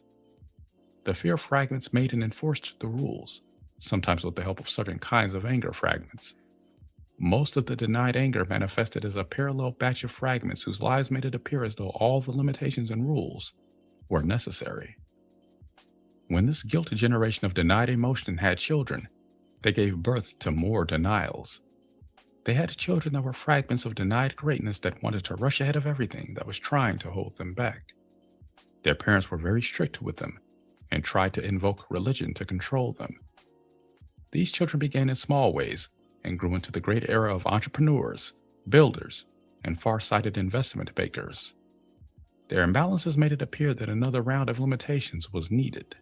The next generation was another guilt generation that fenced the ranges, moved the Indians onto reservations, had a war over states' rights, and forced law and order into places where it had not been before. And of course, the anger fragments made it look like the shutting down of expansionism was right, because their abuses were seen more extreme than the imbalances of the fragments of denied greatness.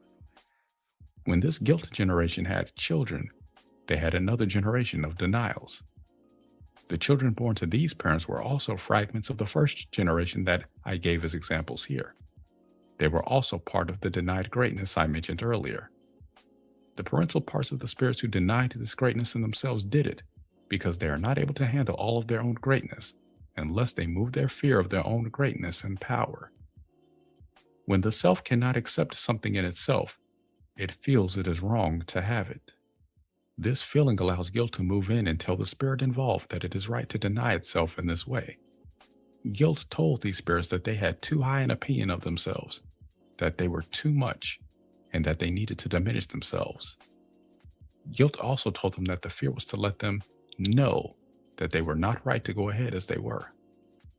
Fear is meant to hold you back, but moving fear does not hold you back indefinitely. It allows you to go ahead as you are ready to. Moving fear does not mean getting it out of the way and going ahead in spite of it. When this happens, the fear goes into a state of denial where it does not move. It then acts like a separate entity that holds the spirit back from what it wants to do, because that is the way the fear has been judged. In this case, the spirits who denied it got ahead of it for a little while, and then it manifested in front of them and began telling the spirits whose fear it was why the fear would have to put limits on them again. The generation that had the denied fear and the guilt about having the fear also had plenty of sexual repression involved in the denials it was holding. There was also a parallel batch of fragments holding the denied anger, which gave the reflection that it was not right to be free because some would abuse the freedom. The generation of denied greatness gave the impression of being less sexually repressed than their parents, but they had overridden their guilt to give this impression. Their guilt manifested in the form of increased diseases which made them think that their parents had been right. This generation also had an increase in reproductive problems that gave the impression that birth needed to take place in hospitals or it might not be safe. Although this generation had many inventors, innovators, and creative people that brought America into what could be termed the modern world, they still had denials involved that did not allow them the success they could have if they attained the balance that healing is needing to bring now. These people had a generation of guilt for parents who held them back, in many ways, from attaining the full measure of success they were seeking. The generations of guilt stayed in power for a long time by telling their parents they must step aside in their favor and then telling their own children that they must listen to and respect the authority of their elders because they didn't have enough sense to see that they were headstrong and about to run away with themselves. The fragments of greatness got held back by the fear and guilt of the ones who had originally judged themselves unable to handle all of their greatness at once. The generations of guilt held back the generations of greatness and separated them from one another because those spirits could not go past their own fear and guilt in this way. I am giving a simplified version here, but you can begin to see how individual spirits projected parts of themselves forward until the projecting parts are pulled into the lineup again. The spirits involved here have been attempting to learn something, and now it is time for them to understand what they have been doing. The generation of innovators also had a world war to fight, but I do not want to go into that now because it will make the example too complex. You will get the complexities as you go along. When this generation had children, they had a guilt reflection also. This generation tried to do everything right. They wanted to have lives that were the most proper ever lived. They had a presence in Victorian times, but I will not go into that now. They tried to give the American dream an evenness and conformity that their children later rebelled against. They also had a war to fight, and they won it. They were honorable and dutiful. They raised their families in the suburbs, safe from everything they hated in the city. They had a feeling they had to do right by their children. They gave them everything, including a good education, from the very beginning. They got involved in the schools and in their communities. They got the people they liked elected by going out and voting en masse.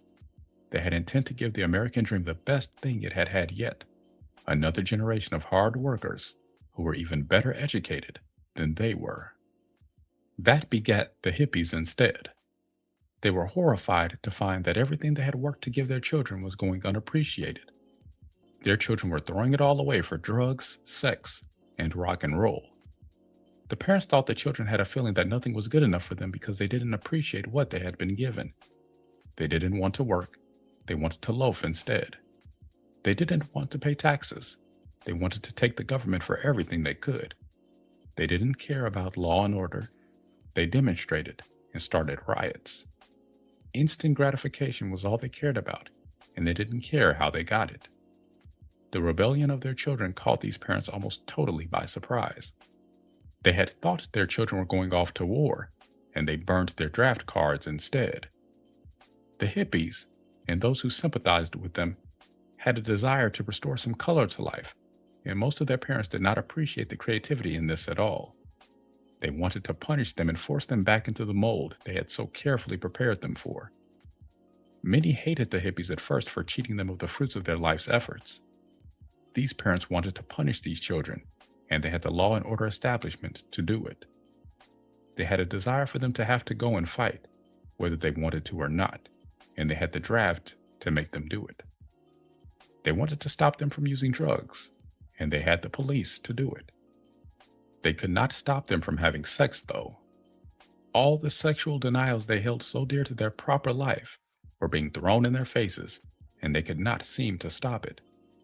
The parents hated these children for that especially. Hysterectomies took place in record numbers on young people during those years. The hatred the parents were feeling got denied into others who were willing to do what the parents' hatred wanted done to teach their kids a lesson. The kids' reactionary sexual expression had the denied guilt that drew the punishment. The kids got mad, but they did not win. They got put down whether they knew it or not. Who were these kids, and where did they come from? These kids were the generation I already mentioned who had started this country, and also a good many Indians who felt they could not live the way they wanted to live in the Indian form anymore. Why did the hippies fail again to gain and maintain the freedom they so much wanted to have? Because they had denials they had fragmented out and guilts they had tried to push out, which manifested as the ones that opposed them. The ones who brought the hippies down from every trip they took were manifestations of their own denials, which took whatever form their judgments instructed them to take. The generations on both sides had the guilt that manifested in between and told them that they had to hold themselves back, that it was wrong to expand freely, and that they had to have regulations and limits put on them so that they would go forward in an orderly manner. The guilt fragments reflect the judgments held by those they were limiting. There were many judgments here, but the core consisted of the belief that free will was immoral and selfish, and that doing what they wanted to do was chaotic and impossible in the presence of others. Fear and anger that was not moving held these judgments in place so that guilt could use them to oppose freedom of movement here. The judgments were held in a state of denial by the ones who had denied their emotions in favor of their desire to go forward. The fragments of lost will manifested the reflections that made all of the judgments seem to be true.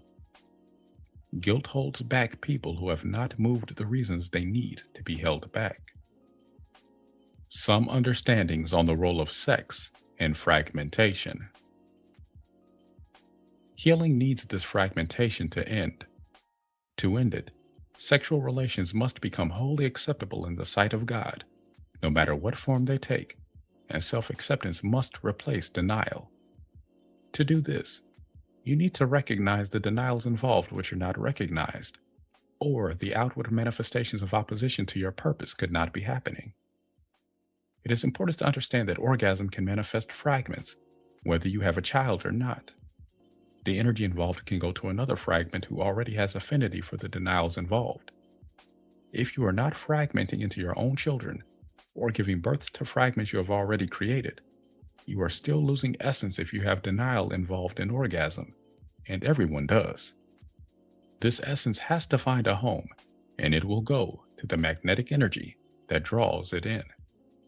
This essence may go to a stranger who has a magnetic draw for what you are denying. Rage has frequently done this. When it breaks loose, if guilt is not strongly present enough to keep it from moving. There is a particular kind of self-righteous rage, which has denied guilt, that often goes out this way to punish the ones it holds responsible for how it feels. This is a blaming rage that does not feel guilty at the time it is expressing the rage side of the cycle. Because this rage is going out in a denied state, it has no acceptance from the ones denying it. Rage of this sort is accompanied by an entire set of instructions in the form of judgments, but the one I want to mention right now is a judgment present in one form or another that says, "This rage is not really me. I'm somebody else when I rage like this." Many spiritual leaders have cautioned against allowing yourself to feel rage, but this gives it an even more serious denial than if you allow yourself to know you have it. Rage needs to gain acceptance with the ones who are really feeling it, and be healed there. When denials stay closer to home, they often continue to empower fragments around you. Many of these fragments could not even have children if they weren't receiving denied essence from the parental part of the spirit involved. The hippies had orgasm in the presence of denial, and the use of drugs, particularly when drugs were used to go past feelings that would have held them back when they were not drugged, often caused more fragmentation than if they had not used them. The hippies had a generation of guilt for parents, and the hippies had a desire to throw off guilt and act out everything their parents had not allowed in themselves and everything they themselves had not done in their earlier lives. The hippies actually had essence their parents had denied, which was actually their own essence returning to empower them to try it one more time. The hippies later got caught in many of the same guilts their parents had when their reactionary phase lost its steam. The children conceived during the reactionary phase of the hippies have been reflecting the feelings the hippies were denying. Whether or not hippies are the biological parents of these children, the offspring of their generation is growing up now as the new wave, punkers, and also the right-wing conservatives that have even gone into fundamentalism under the leadership of the guilt generation. The punkers and the new wavers have the rage and undercurrent of blame of the hippies that is too guilty to move, but wants to make a statement nonetheless. While the anger pretends it has no fear or guilt, the right wing has the denied fear which holds the guilt present. The breadth of the split in the manifested forms there reflects the split in the parental part of the spirits involved between their own rage and fear. This gap, or split, is filled in by guilt and blame that attacks both the self and others in recognizable phases. You need to understand that your rage and fear must come together for the place of true power to be found. As long as there is imbalance here, power is imbalanced. The way to bring balance here is to allow yourself to feel fear and terror until the fear and terror breaks into anger and rage of its own accord. Let the grief that needs to surface here surface in an atmosphere of acceptance also. It has something to say about your feelings toward power. If you have rage first, allow the same process in reverse. Rage until you feel fear and terror, and allow the grief. A word of caution is needed here. I do not regard it as wise to go forth and unleash these emotions on the ones that are triggering you unless you have full understanding of what you are doing, which you do not have yet. The role played by fragmentation is just being introduced to you, and there is much more that must be understood. I have also told you not to hold back emotion that gets triggered in you, and this is not wrong advice either. For the time being, you need to allow these emotions at home or in a place that feels safe to you. Here are a few more understandings on the examples I have just given. Not only were the hippies and those who sympathized with what they were trying to accomplish the same people as the first generation I mentioned, but they had fragments that wanted to hold back and fragments that wanted to go ahead of them, incarnating in the intervening generations.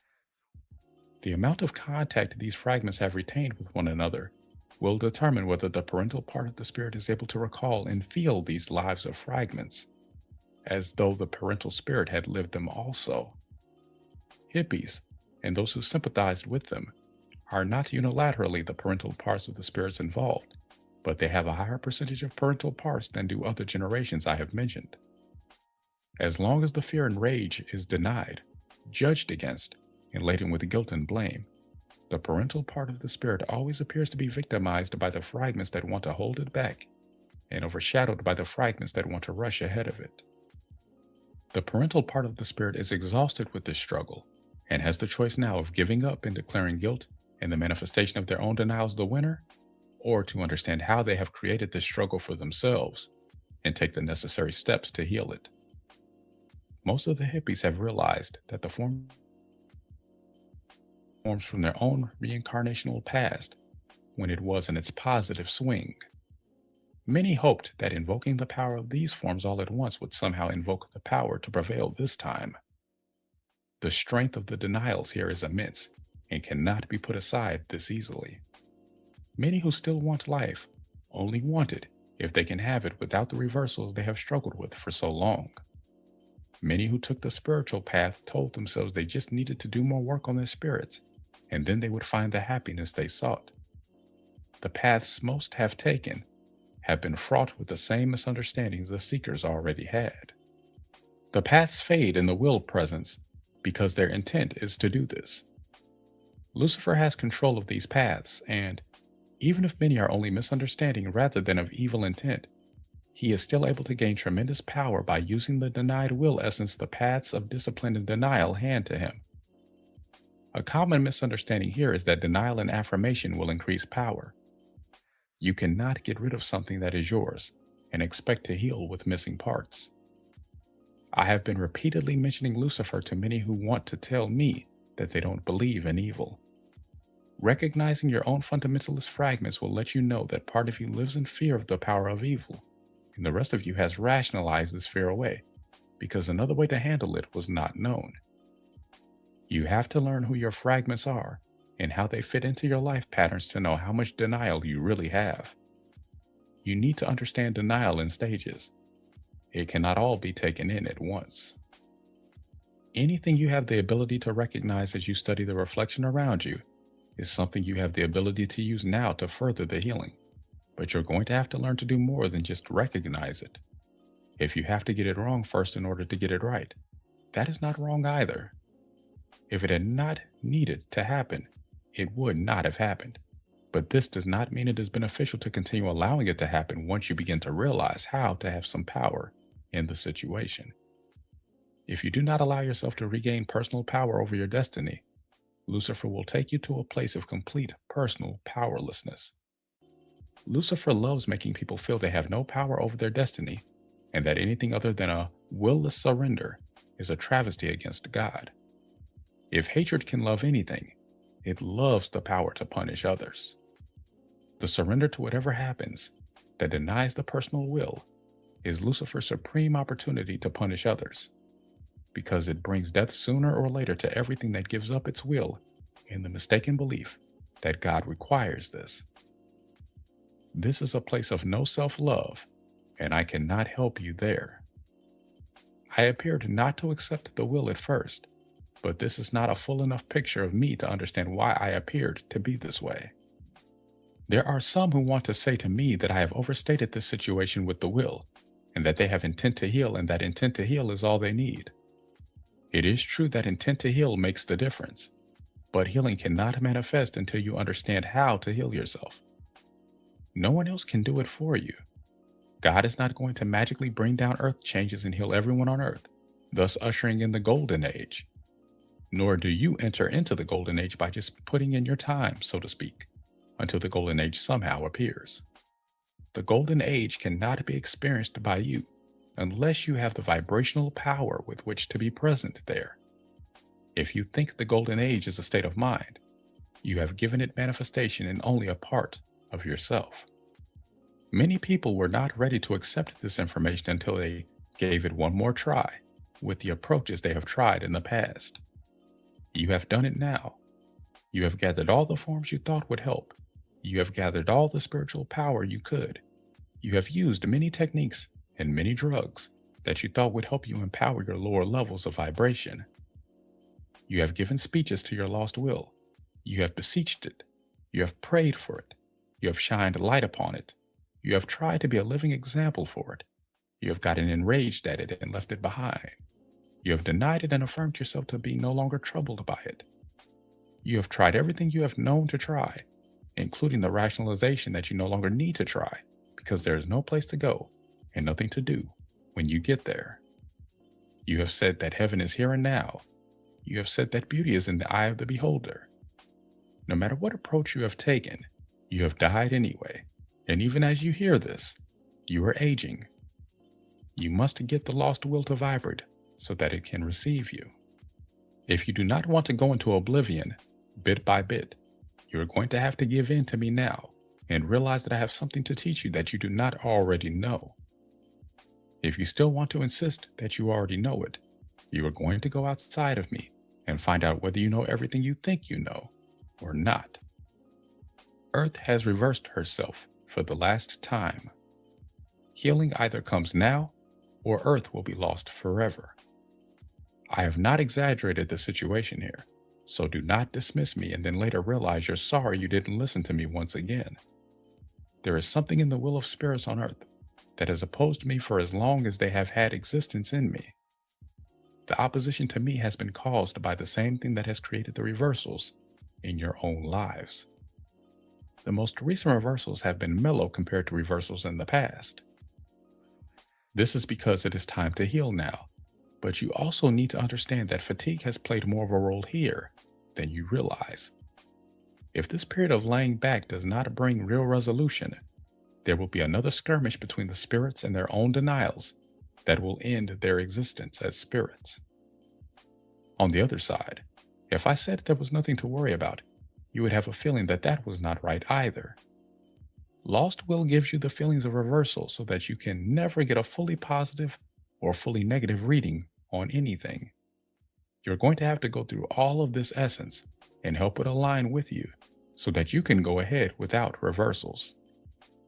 If you think that reversals happen because you are not sure of yourself, you are not wrong, but you're going to have to understand why the lost will feels as it does to know how to heal it. More needs to be done than just allowing the will to blow off steam and then proceeding until the will builds up its next charge. Guilt and death also play a role here that needs more understanding if you are going to heal the damage they have done. I am going to give you some understandings on death now that you have not already had.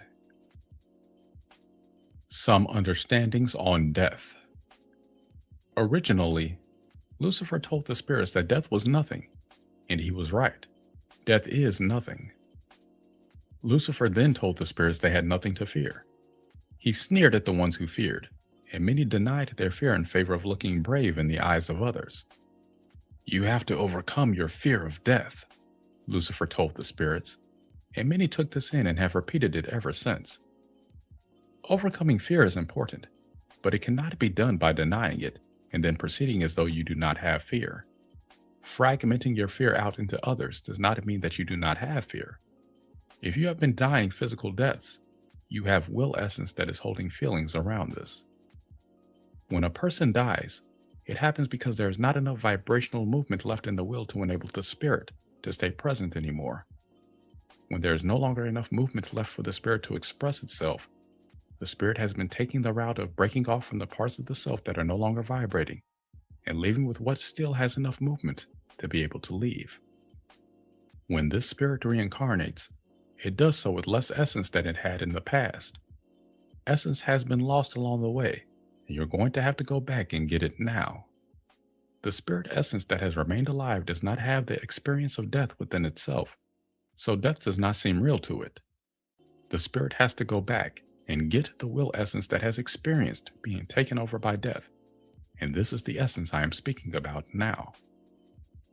When Lucifer said that death is nothing, he shamed the will into feeling that it was not right to feel as it did about death. The spirit is not magnetic, and so, to it, Lucifer did not seem wrong in what he said there. The spirit has been easily able to let go of death and rise above it. Many spirits think they have to reincarnate to teach others how to do this. They have not realized it is their own missing parts they have to help, nor have they wanted to realize that they cannot tell these parts to do as they have done. The magnetic will energy has quite a different experience with death than does the spirit, and the spirit is going to have to feel the will here in order to know how to help it. When Lucifer said that death was nothing, he observed it, but he did not feel it. It was not his intent to feel anything. He has hatred for the will. He is spirit that hates will. He had nothing but hatred for how the will felt when it touched death, and you're going to have to decide whether you want to go his way or not. The will cannot vibrate in the presence of nothing without feeling a pain so extreme that it does not want to vibrate anymore. This has caused the will to stop vibrating wherever it has touched death or nothing. Once a part of the will stops vibrating, all of the essence is affected and must either slow down or stop vibrating, depending upon how close it is to the problem. Essence in motion cannot go against essence that is not moving without having pain that makes it want to stop moving. Holding back does not allow the vibration necessary for life, and so, once a part of the will stops vibrating, it is only a matter of time until the rest of the will stops vibrating. Movement, such as emotional expression or orgasm, has, in the past, intensified the pain of the essence whose vibration is touching essence that can no longer move, to open space to receive it. Death itself was taken in very early, before I knew what it was, and the lost will that has been holding this death has never known anything else. When I was trying to find out what I was, what was me and what was not me, I did not know if the darkness had a substance to it that was me or not. I opened to it, took it in, and asked my will to feel it for me and tell me what it was. I had embraced nothing, but I did not know it for a long time because the will's response to this nothingness gave me so many impressions that it seemed I had embraced something, and I did not want this something to be part of me. I originally suppressed the will's response here because I could not stand to accept it. When the will opens to receive and gets nothing, it cannot stand the pain of its experience because it receives the complete opposite of me. The will, in this case, is taken over by a complete lack of love, lack of light, and lack of acceptance for it. No matter what the will does, there is no response to it, and after it suffers the pain of this, it is taken over by unconsciousness because there is no consciousness in nothingness. Since I did not have acceptance for the will here, there was no way the will could receive my light.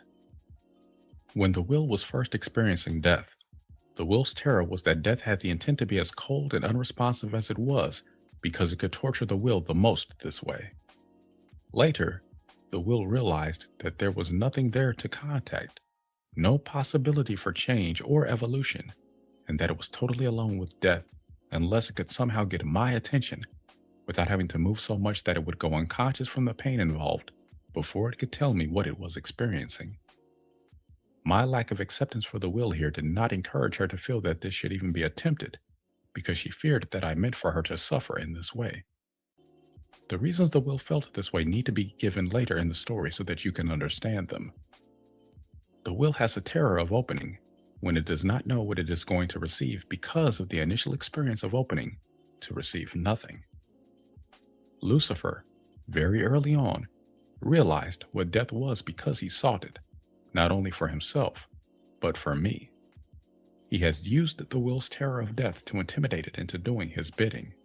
I did not realize what it felt like for the will to open and receive nothing instead of receiving me. Spirit cannot go outside of itself to find out, because everywhere that spirit goes, there is light. It is the will that has the ability to go outside of the spirit and experience absence of spirit. When the will receives nothing instead of light, the will has to struggle in that environment until light comes to it. When the will feels that it cannot move, light may even be poured upon it, and the will is unable to open and receive it. The nature of the will is expanding openness, and if this is not filled with light, or even some limited form of light such as judgments, then the will receives whatever lack of love is magnetically drawn in. Once the will took in nothing in part of itself, it closed around this nothingness in an effort not to expand into it or feel it anymore. The will did not know that by doing this, it was going to kill itself little by little, because moving essence could not pound against something that was not moving without feeling a pain that would also make it stop moving. Over time, this nothingness held in the will has become very deeply buried beneath many layers of will essence that have stopped vibrating. I have never been able to fill the motionless parts of the will with light because the will has not been able to allow me to touch it here. The pain in the will has been so great when it has tried to move that it has been unsure whether it was receiving me or dying all over again. I want to clarify here that the experience of dying is not the same thing as death itself. Spirit did not understand the process the will needed to clear itself of death, and so did not accept the will here. This has meant that the will's attempts to clear death out were not given light or love by the Spirit. This has conditioned the will to feel that it cannot move death out the way it feels it needs to without receiving more denial. Spirit has, for a long time, had guilt that it was a survivor and will apparently was not. I also thought for a while that the will was seeking death and avoiding me because the will seemed to be so resistant to my efforts to give light. I have now learned how light must be given to this part of the will to enable it to move death out. It must be done in just the right way, or it will not work. When I have tried to heal the will of this pain in the past, I have thought it would never be free of this pain, or stop nagging me about it.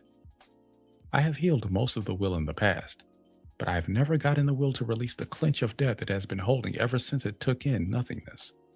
Because of this, the will has always gone into a reversal of its healing. This has both infuriated and frightened me. My will has also felt rage at me for not healing her, and terror that I cannot heal her. At times, I have abandoned the will here because I did not know what else I could do. I needed space from her to handle my fear that I was inadequate and impotent to handle the problem, and I needed the detachment to lift into the overview to see how I could help her.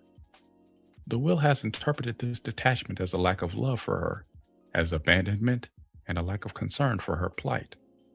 At times, I did have these feelings, but overall, I knew I had love for her and that I must find some way to rescue her.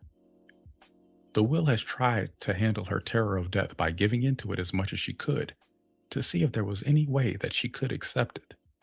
She had guilt telling her she must make a place for everything, or she was not unconditional loving acceptance.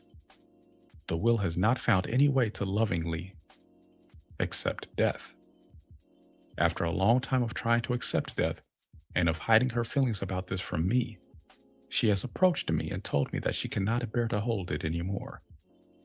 We have finally come together in the understanding that acceptance for death means knowing it for exactly what it is and accepting true feelings here. The will has fragmented many times, trying to get death out by pushing out the part holding the death. These fragments are overwhelmed by the experiences they have had as a result of this.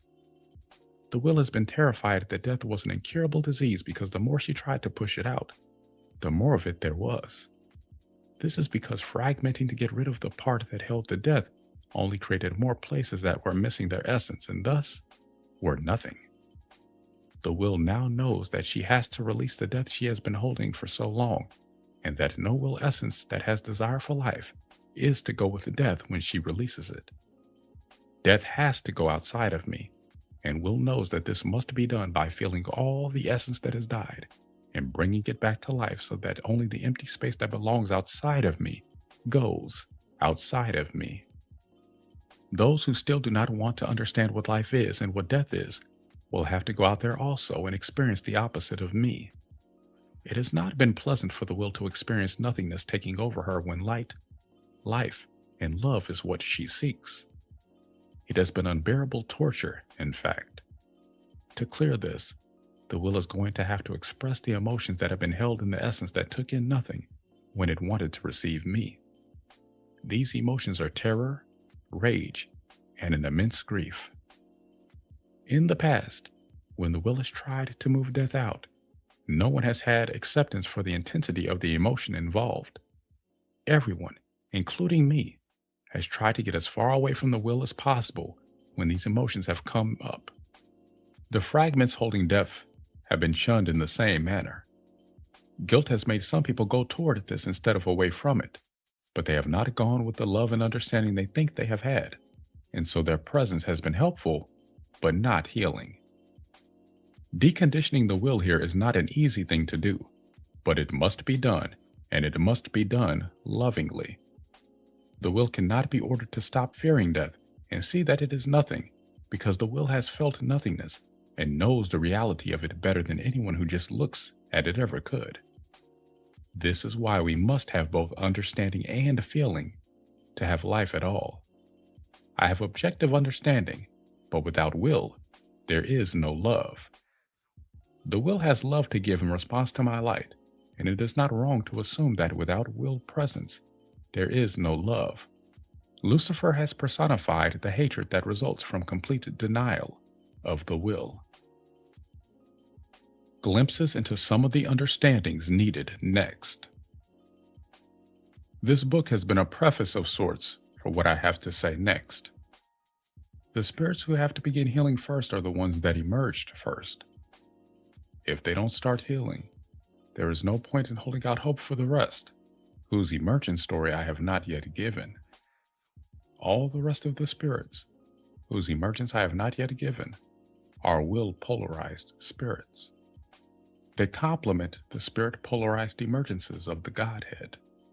Having the properties of the will, they are responsive and not originating. They have to get their information later, because they have to know that what they have to move is going to be accepted by the spirit polarity.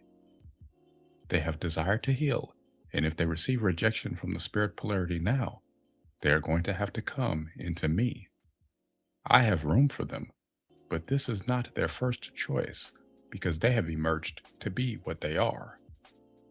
Guilt is not your reason to heal now, however. You have to feel like it is right time for you, and that you have a desire to regain what you have lost since you emerged.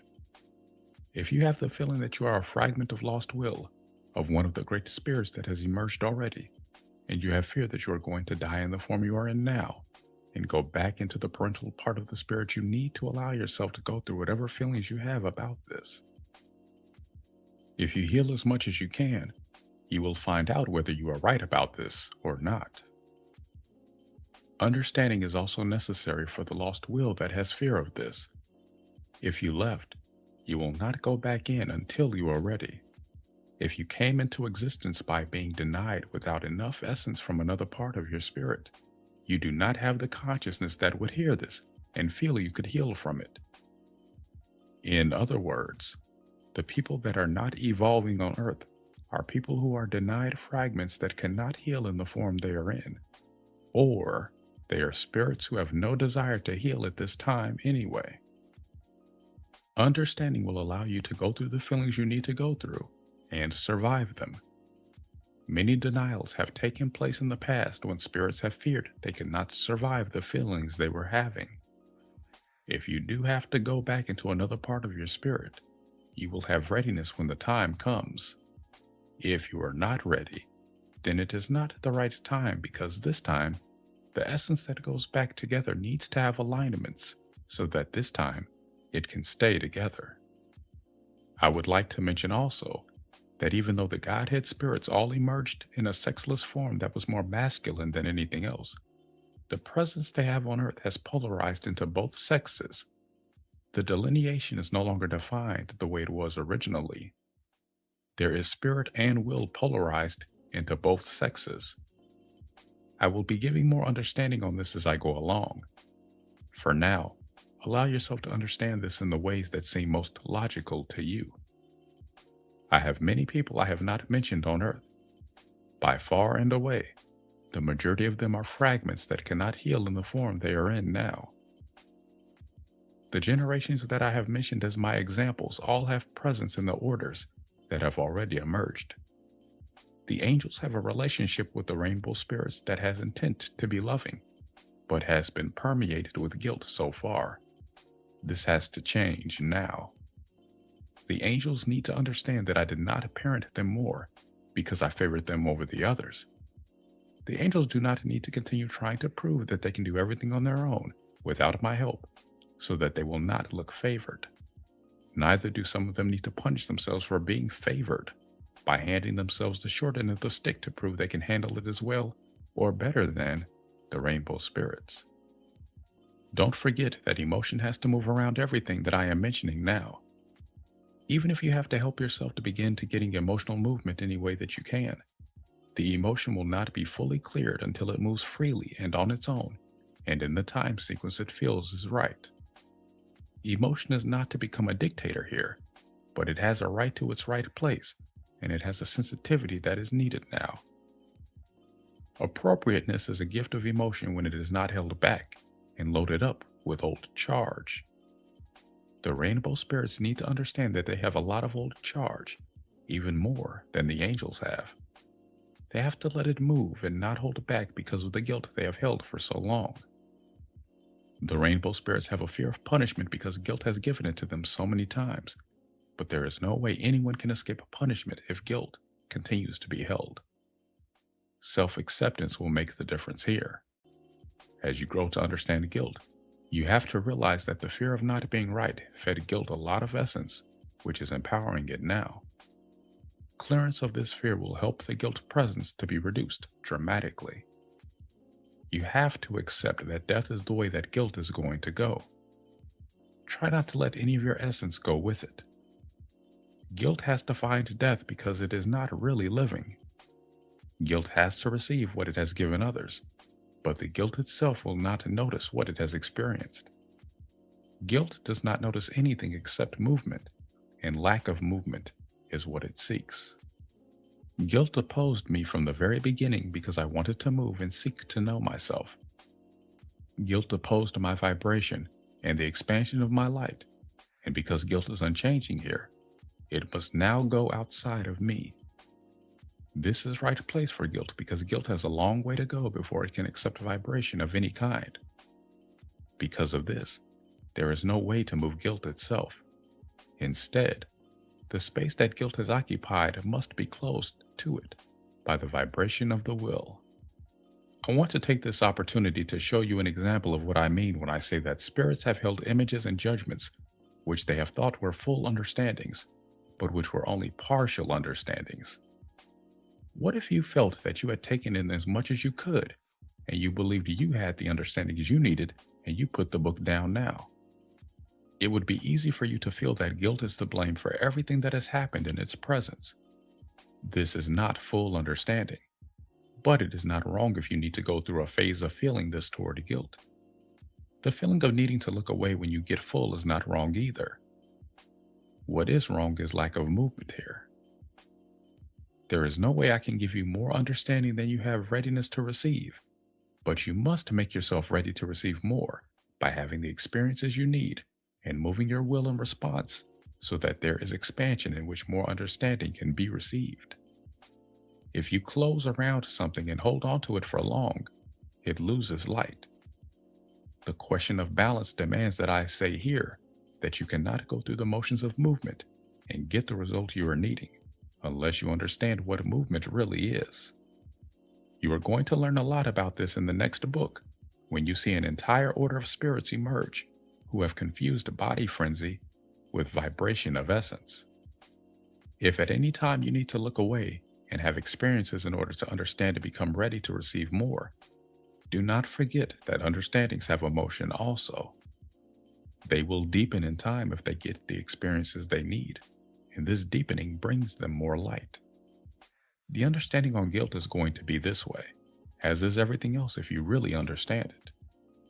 Guilt is not to blame, even if what happened in its presence makes you want to blame something. Blame is all right to have, but it is only another side of the guilt. First it pushes on you, and then you push on it. This has been going on forever, and it needs to end now.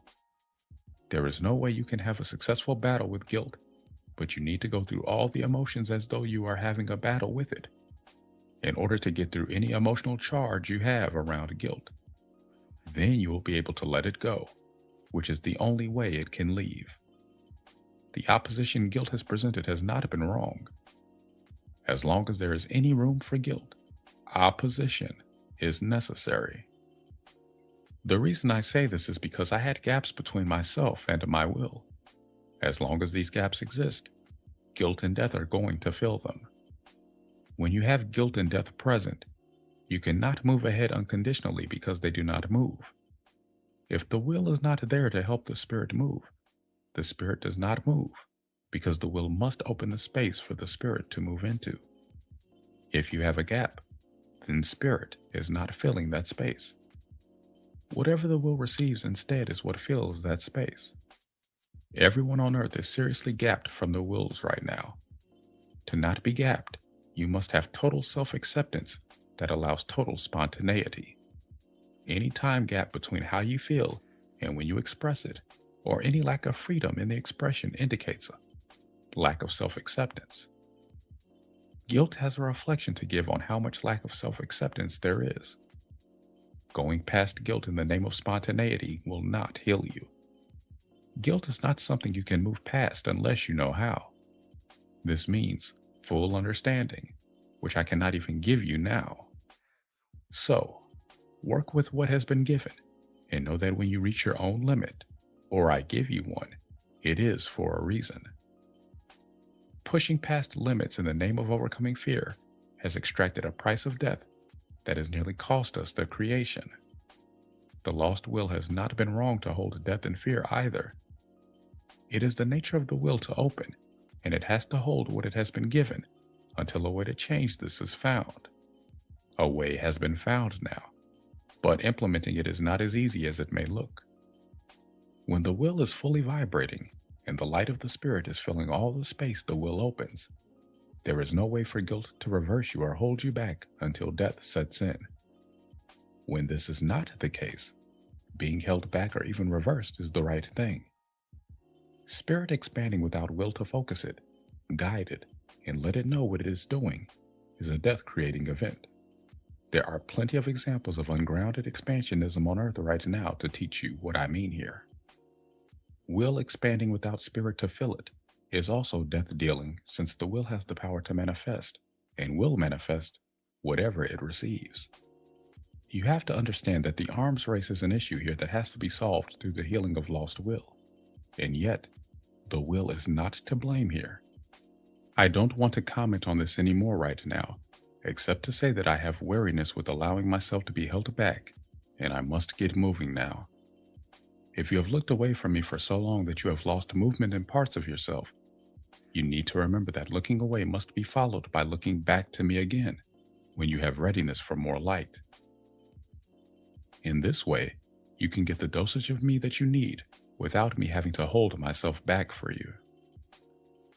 The presence of guilt caused me to believe that I must hold myself back until others could catch up in doing this.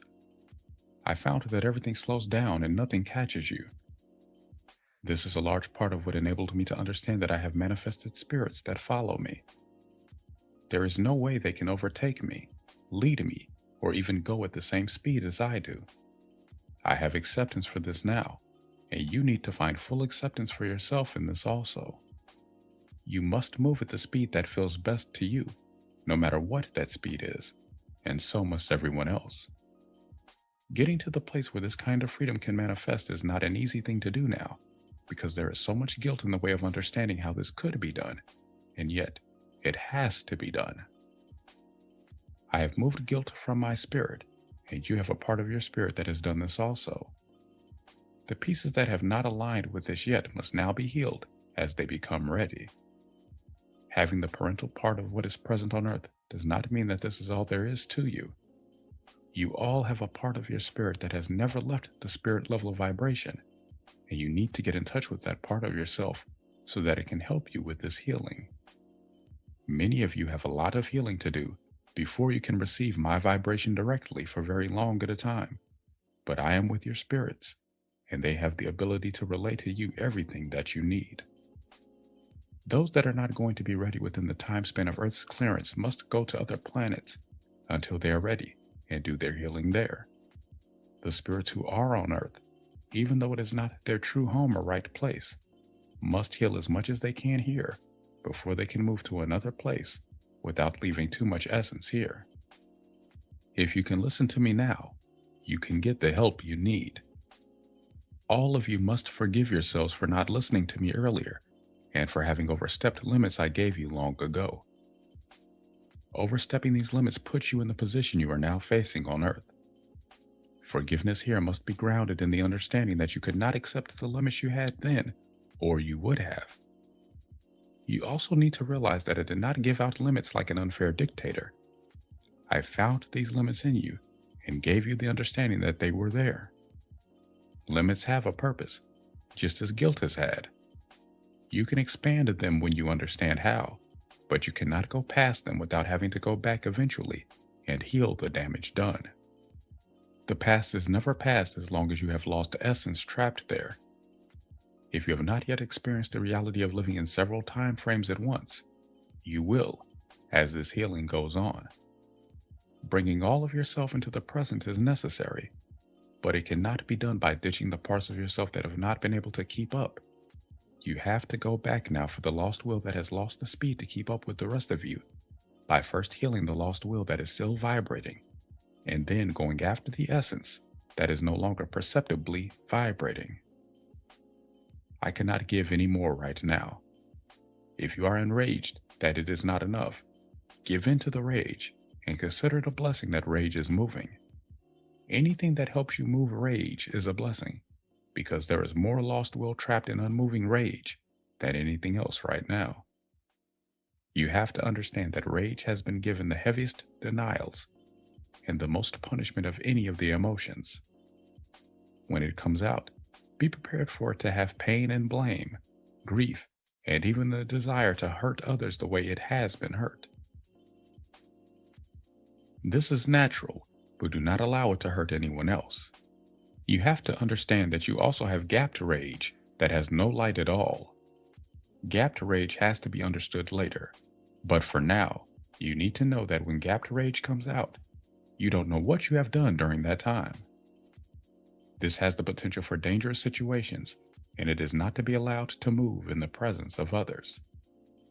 Guilt for having it is not necessary, but gapped rage must be given light in stages so that it can heal. If you do not give yourself any more pressure to express emotion than feels right for healing, you will avoid triggering yourself into your gap.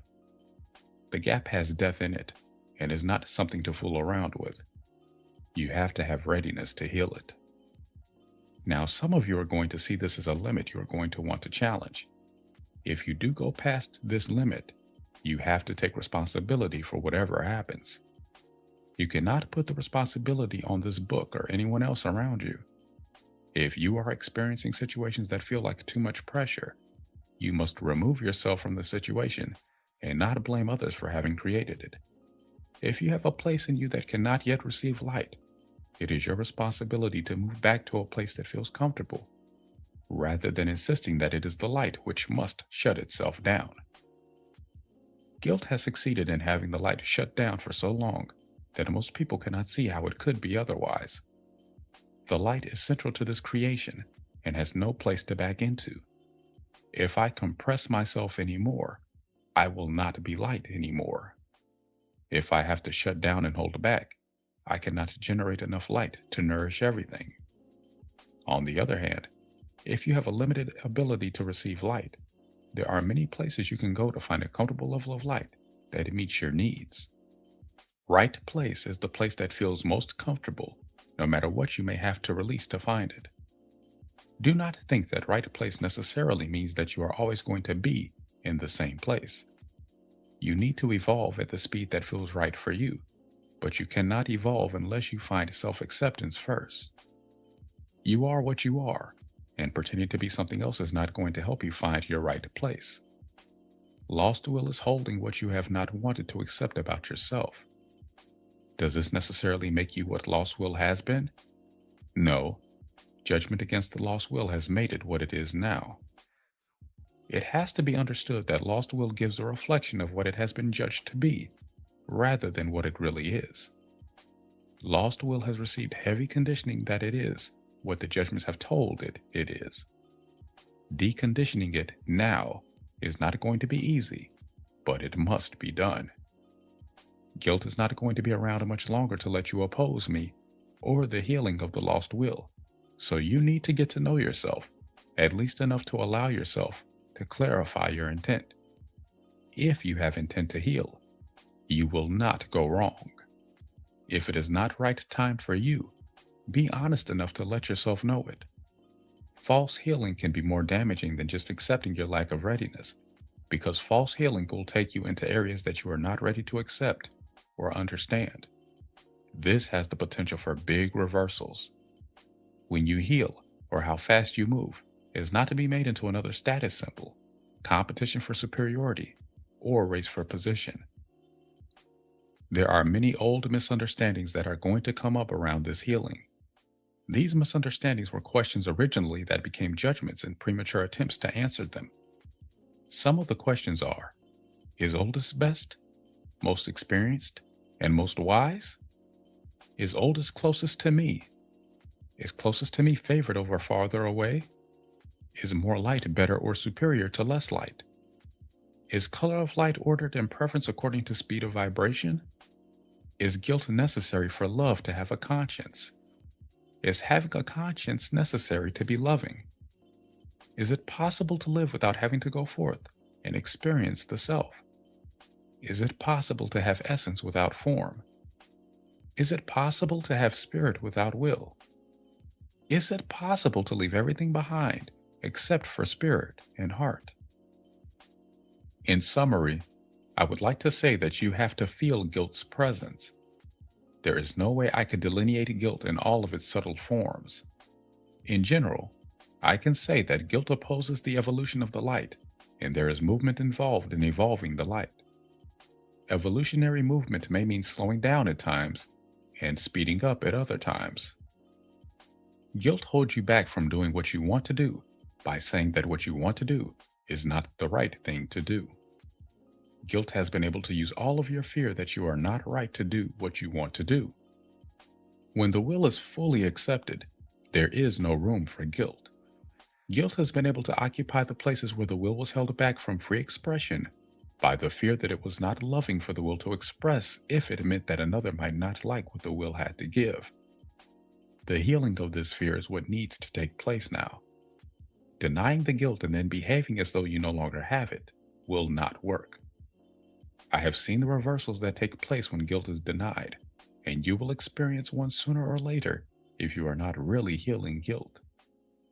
I cannot delineate a foolproof method to let you know if you are denying or not either. You're going to have to feel the presence of denial also. The will is invaluable and needs to be recovered now. You cannot get along without it. In the next book, you are going to see some orders of spirits emerge that intend to prove to me that the will is not necessary, and you will find that they are the warriors. I have mentioned already, they have a lesson to give that needs to be understood now. They have intent to kill the will and get rid of everything that reminds them of it. They have to go off Earth because Earth is the will polarity planet of my creation. They need to go before they kill the Earth or make it so hard for the Earth to heal that the Earth gives up her desire to recover. You need to understand that the warriors have a huge presence of lost will with them that needs to be given a chance to recover before they go. In some way, this is a perilous race against a ticking time bomb, but getting going is the important first step. The warriors have to go outside of me, and that is why I do not want any lost will that wants to be freed to have to go with them. It is important to feel the parts of you that wanted to kill the will, so you wouldn't have to feel what the will was making you feel. You can start by realizing how much you like to numb out your own pain, because pain is a result of your own imbalances and nothing else. Hatred for the mother is the most prevalent emotion among the warriors, and they have many murdering rapists in their ranks, even though they will all venerate an image of the mother and say that they worship it. This does not mean that they are all Catholics, but it does mean that they seek to murder subtly here, because frozen images are not allowed the vibration necessary to sustain life. Women who have tried to emulate this imagery are slowly committing suicide. The feminists are their angry fragments who know their survival is threatened. Balance must be found here, but it will not be found by going out and throwing the warriors down and doing to them what they have been doing to others. The rage that wants to do this had moved out into a fragmented form also, and opposes the warriors who champion the father as warriors who champion the mother. These warriors have an air of black magic about them that has continually fueled the father warriors to believe they are fighting a just cause. Neither side can win, and if they make a serious attempt, they will both lose their lives.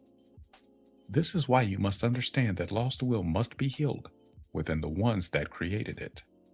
If you have not found yourself in the emergences yet, you may have too much will blockage to recognize yourself yet, or you may have emerged in the will-body polarity which I have not covered yet. These spirits are not warriors. These spirits emerged to complement the spirit-heart polarity. Give in to any emotion you have around not finding yourself in this book. No emotion that you can accept in yourself now is wrong emotion to feel.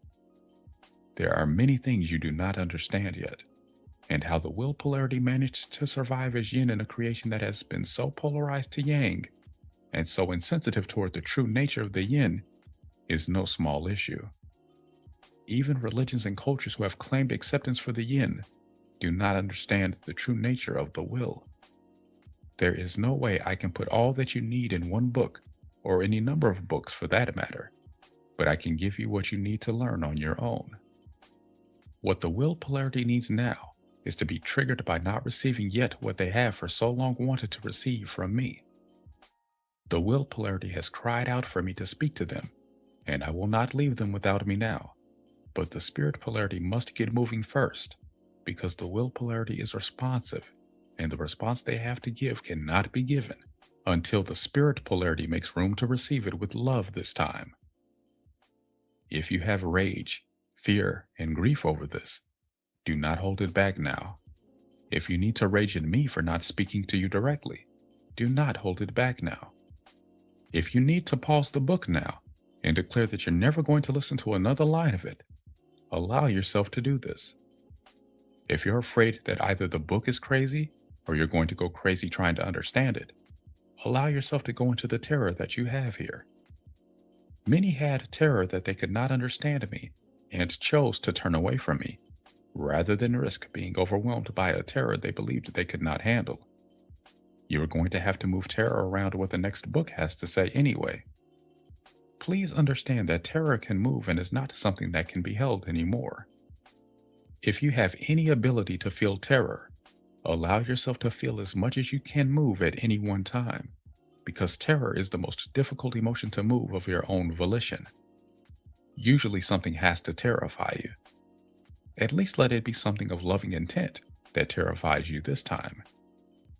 Terror has been identified as only possible in response to something that has a death to give you. This is not wrong, but old terror must move so that it can balance with rage. This balance is where you will find the strength to save your life. Allowing terror to move means allowing light into it, and moving out the guilt that says you are wrong to be so terrified of death. The desire to seek life has to allow itself to move away from death. Anything literally frozen in terror cannot save its own life. I have given all that I can give now. If you feel that I have left many things unclear, or if you have an unsettled feeling, please allow movement here. I have a reason for everything I have done, including triggering the feeling that this book is either too much or not enough, or not clear enough to get you going. Rage is the bottom line here, along with the terror you hold that even in your rage, you are powerless to find a way to heal yourself. There is hopelessness in the lost will also that does not believe healing can ever really come. If you feel this, allow it. Rage often holds back in the fear that it will play its last card and not succeed. Rage hates the terror for reminding it of this. You are going to have to experience this healing to know that it is not wrong. If you have preference for denying this information, it is not right time for you. If you have intent to seek life, but have a feeling that this could not really be the way, remain open. Right time can come at any moment. There may be many times that you will want me or someone to tell you what to do next, or give you an understanding you're sure you need. Feel your fear and anger, your rage and terror here as much as you can first, because more often than not, feeling it more brings the information you need. Someone else may be able to give you some help at times, but no one else can do this for you.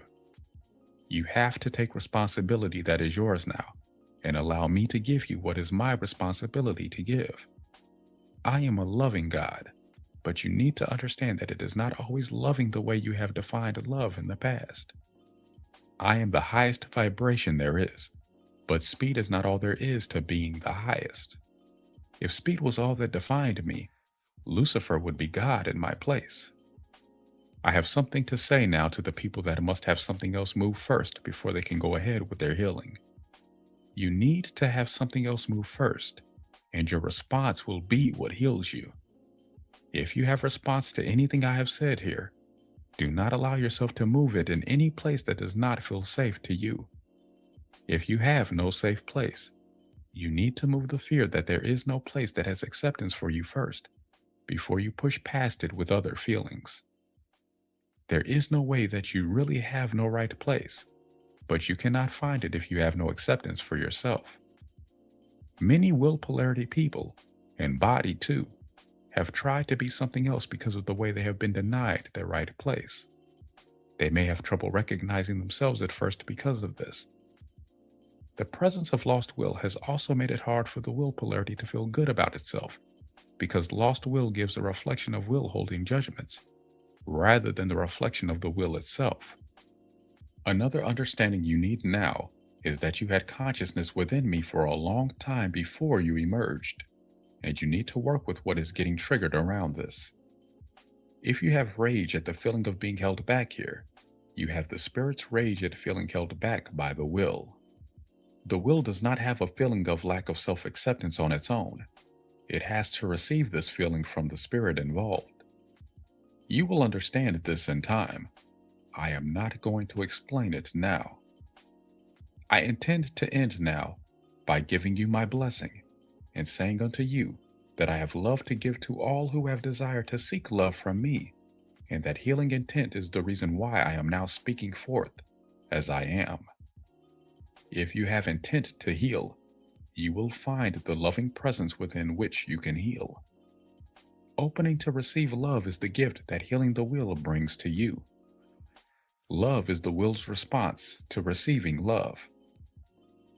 When you love all of yourself, the reflection around you will be all loving. When you accept all of yourself, the reflection will be all accepting. Salah.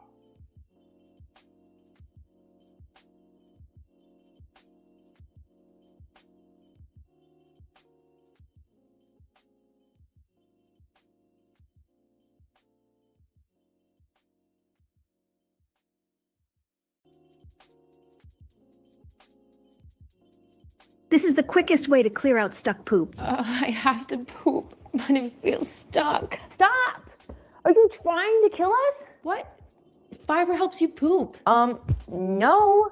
fiber bulks up stuck poop. It's like adding more cars to a traffic jam. I'll try laxatives then. Are you insane? Laxatives turn new poop into liquid diarrhea, but it doesn't get rid of the stuck poop that's causing us to be backed up and bloated. Oh my God, I'm gonna be constipated forever, aren't I? Here, do us both a favor and watch this poop trick video. Please. This is the quickest way to ease gut issues. The #1 food for regular BMs, huh? Okay, let's see. Fastest way to clear out stuck poop is by adding more fiber to your diet. Not quite, unless you want to make things worse, of course. As far as the best foods for doing that, I've been experimenting with prunes, kiwis, and refried beans. Oh, bless her, but this is going sideways. You possess. Through these emotions, you will learn how to.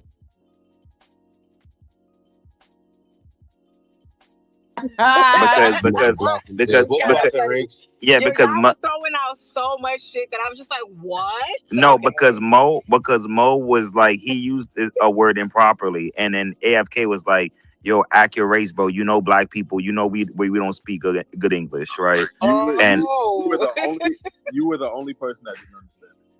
no, what are you talking about? Are you cool? Like, bro, mad people didn't understand, bro. No, Mad people, AFK, All right, sure. V-Man, mad people didn't understand what you was trying to say. What You did said, he say? he used the word called recoil. He said, yo, something. He's talking about sex workers, and he's like, yo, da da da. He's like, son, yeah, because the recoil of dealing with a sex worker. What the fuck are you talking about, man? What the fuck is he talking about, man? The recoil of dealing with a sex worker. What the fuck? What does that even mean, bro? Like, bro, that's why AFK was like, act your race, because we really trying to understand. What do you mean? Like, it is fucking crazy. Yo, Reese, when you changed your picture yesterday, this what came to mind. It's special. Living from every time. It's okay. I like this song. That's my shit. I ain't going front. That's If my I shit. start a group chat, will some of y'all be in it? I'm really only asking Tantrix, Reeks, D-Men, and I'm gonna ask Tails. The rest of y'all, I'm not asking. Yes, you had one. You just no. No, not my own. Cause I'm an individual on this bitch now. I'm not a part of nothing. I done got kicked out of shit. I done been excommunicated. So that You That know- could never happen. What the hell? You know, yeah, nah, Nah, we for real. about to. Communicated you like what? Oh shit. I'm not excommunicated, but like I'm not like the lady. You remember like we had like a little ladies conglomerate and shit like that. Mhm, We really not that no more. So I just been and all my AQ JoJo is gone. She MIA and shit like that. So, but I don't know. It just some of y'all I just fuck with y'all logic, y'all rhetoric, y'all brains and shit like that. And I would have y'all based on the like-mindedness, not based on like some sort of previous like alliances or allegiances yeah. or something. That's so I always crazy. looked at 'cause, like, you I- individually though. Like, no, I always did. Yeah, I definitely fuck So, with you individually for sure. Yeah. I started hanging around y'all over this summer, like earlier this year, like early summer through the summer, and yeah, that shit feel like a fever dream. Like some of those spaces would just be so like, I don't know, it was interesting, but yeah, it's wild to see everything. Y'all kinda let me know disintegrate. that I wasn't crazy. You would be around, but you wouldn't else. Okay. There's spaces I go in that Now, motherfucker. some of that and shit everybody would be be saying shit. I be crazy. like, But ain't no way I'm a the lot only of one. a lot of shit would be crazy, but I would just shut my black nigger lips on account of like camaraderie and like shit. maybe like being on code. I look at it like an ammo standpoint. If there's like 10 people saying one thing, I'm like, bro, okay, I could deal with that because it's one panel. But when it's like people like switching out and listeners and shit, ain't nobody got enough bullets of logic for them, all them niggas. Yeah. I'm just gonna leave that shit alone. She loves me. No, I'm wildin'. Oh nah, I'm wildin'. I'm about Nah, that that's all. vibrato was crazy. Yo, That boy dies for that note. No, I know. I was like, nah, 3 that seconds, song. so you Nah, I'm just sorry, come man. Jill Scott, yo, she the goat, man. I'm sorry. Nah, but she nah, fine. man. No, she's super dope. Her and Erykah Badu, and there was another one too called in India. Is it Ari. Ari? Ari. Yeah, she's fire too. Angie Stone. Angie Stone is Yeah. dope. My They're mom Have dope. y'all used to seen have that these shit. cars with Yeah, Neo Christmas lights Soul all shit. over the outside of them? Nah, we don't do those. That's What the Yeah, hell? my brother be doing that shit. I'm like, bro, what are you That's illegal doing? over here. Oh, because of Yeah, the cops, huh? I seen like yeah. 18 Is of it these because bitches today. Probably. I never even thought about it. Nah, on O Block they don't even have that, so we straight. Who? Tyler, shut the fuck up, bro. nah, nah, I ain't gonna front. O Block is the hardest sounding neighborhood ever. Like, damn, like I wish I was raised there sometimes. Like that shit sound mad hard. I thought Oh you O no, was Block. down Trenchy. here we got Nah, stop yeah, I know. I'm six. saying like I'm from the trenches in New York City. I'm talking about, but O Block sound hard. Like I'm not gonna lie, that shit sound That fire. sounds trenchier. Yeah, that And sounds trenchier. in Fort Worth they have stop six though. That shit Stop. sound kind of Oh, crazy. Stop Six sound alright too though. That's some good branding. Stop Six. Stop Six sound hard. I'm not gonna lie. I like O Block. I like a Stop Six. That's fire. I like neighborhood too. I like that whole set, like that whole little, You want to you know, gangsta on crib. yeah, like that shit is hard, man. I'm not gonna lie. Um, not yet, but no, man. I hope you guys are having a great. He I was hope you about to guys are hit that having bitch again. a great day, man. Like, I'm waiting for Tels to come in. You know, Tels is legit one of my favorite people on here, bro. She's one She of my is favorites too. funny, nigga. Like, bro, she be having me crying, I like nigga. when me and Like, her be you arguing. breaking up, Hotep? No, I'm not. She's Well, you breaking literally up, not. Hotep?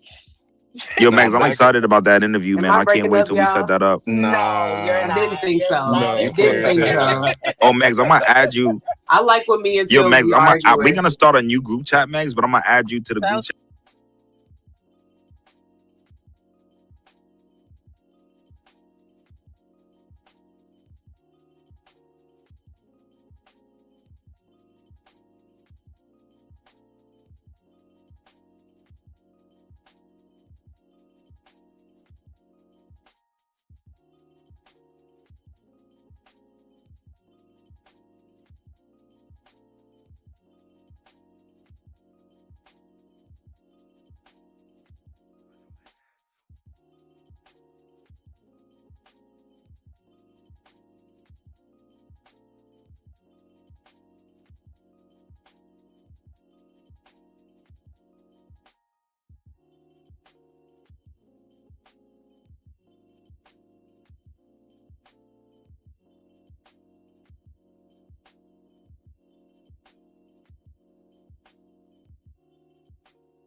Okay though.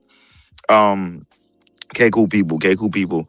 But no, yeah, like long story short, man, I like to like anyways, like yeah, I told this chick, like, yo, she's like, yo, tell me your deepest, darkest secrets. You know me, I'm never telling you my real deepest, darkest secrets, but then I'm gonna make one up since you wanna know. And so yeah, I told her like, yo, you know, I'm saying I had killed somebody in self-defense.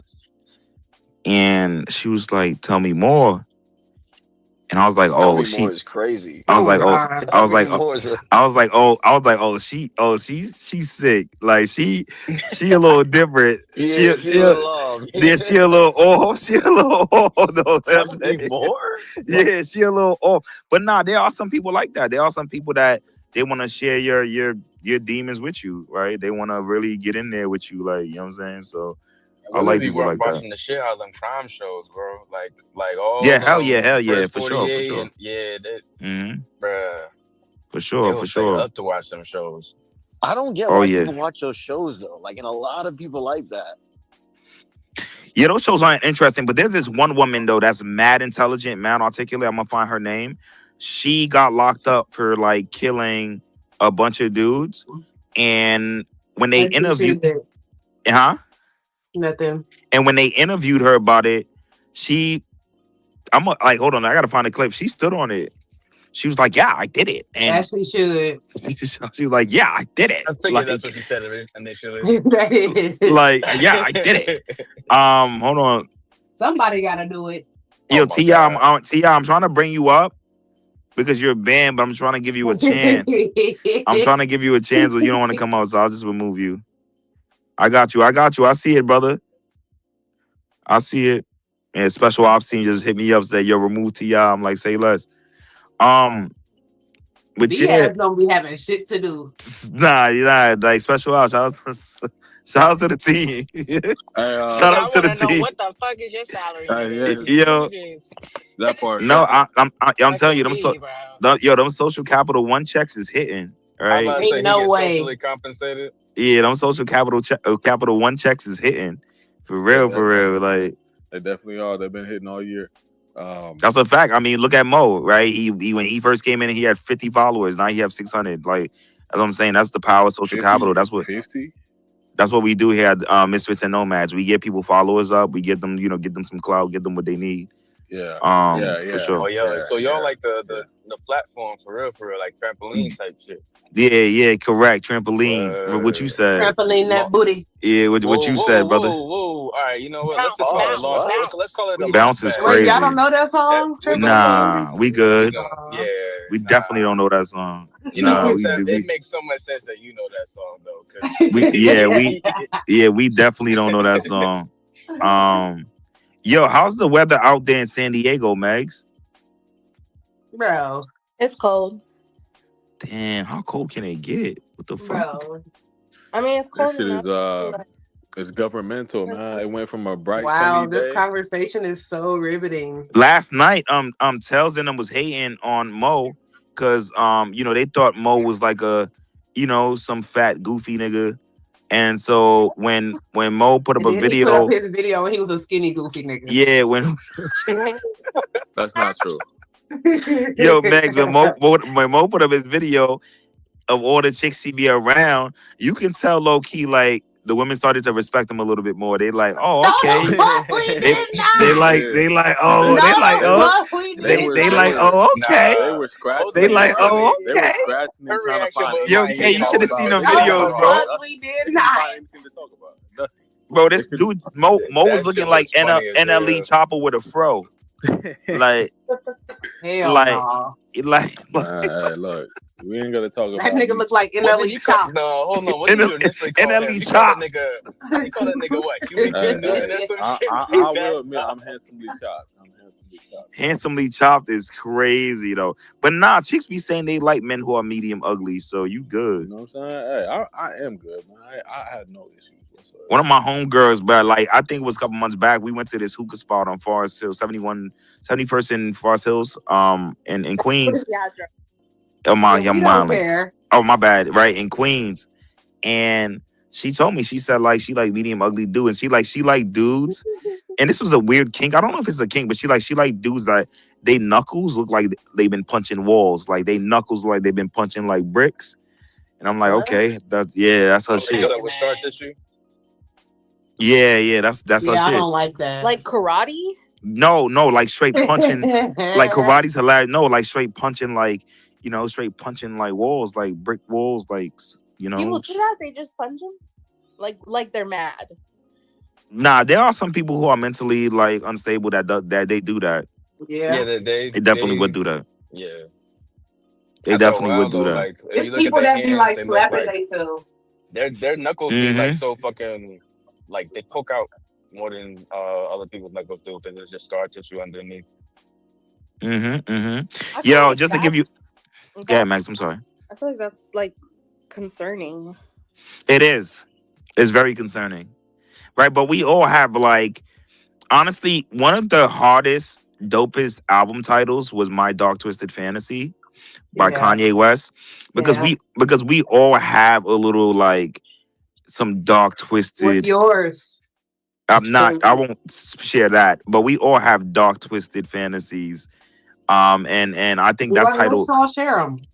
Nah, we don't need to do that, right? But I think we I mean I think that title, that album title was like very interesting because and it don't have to be like super dark, right? I'm saying like we all have like these weird, like I told the people last night, I like watching stepmom porn, right?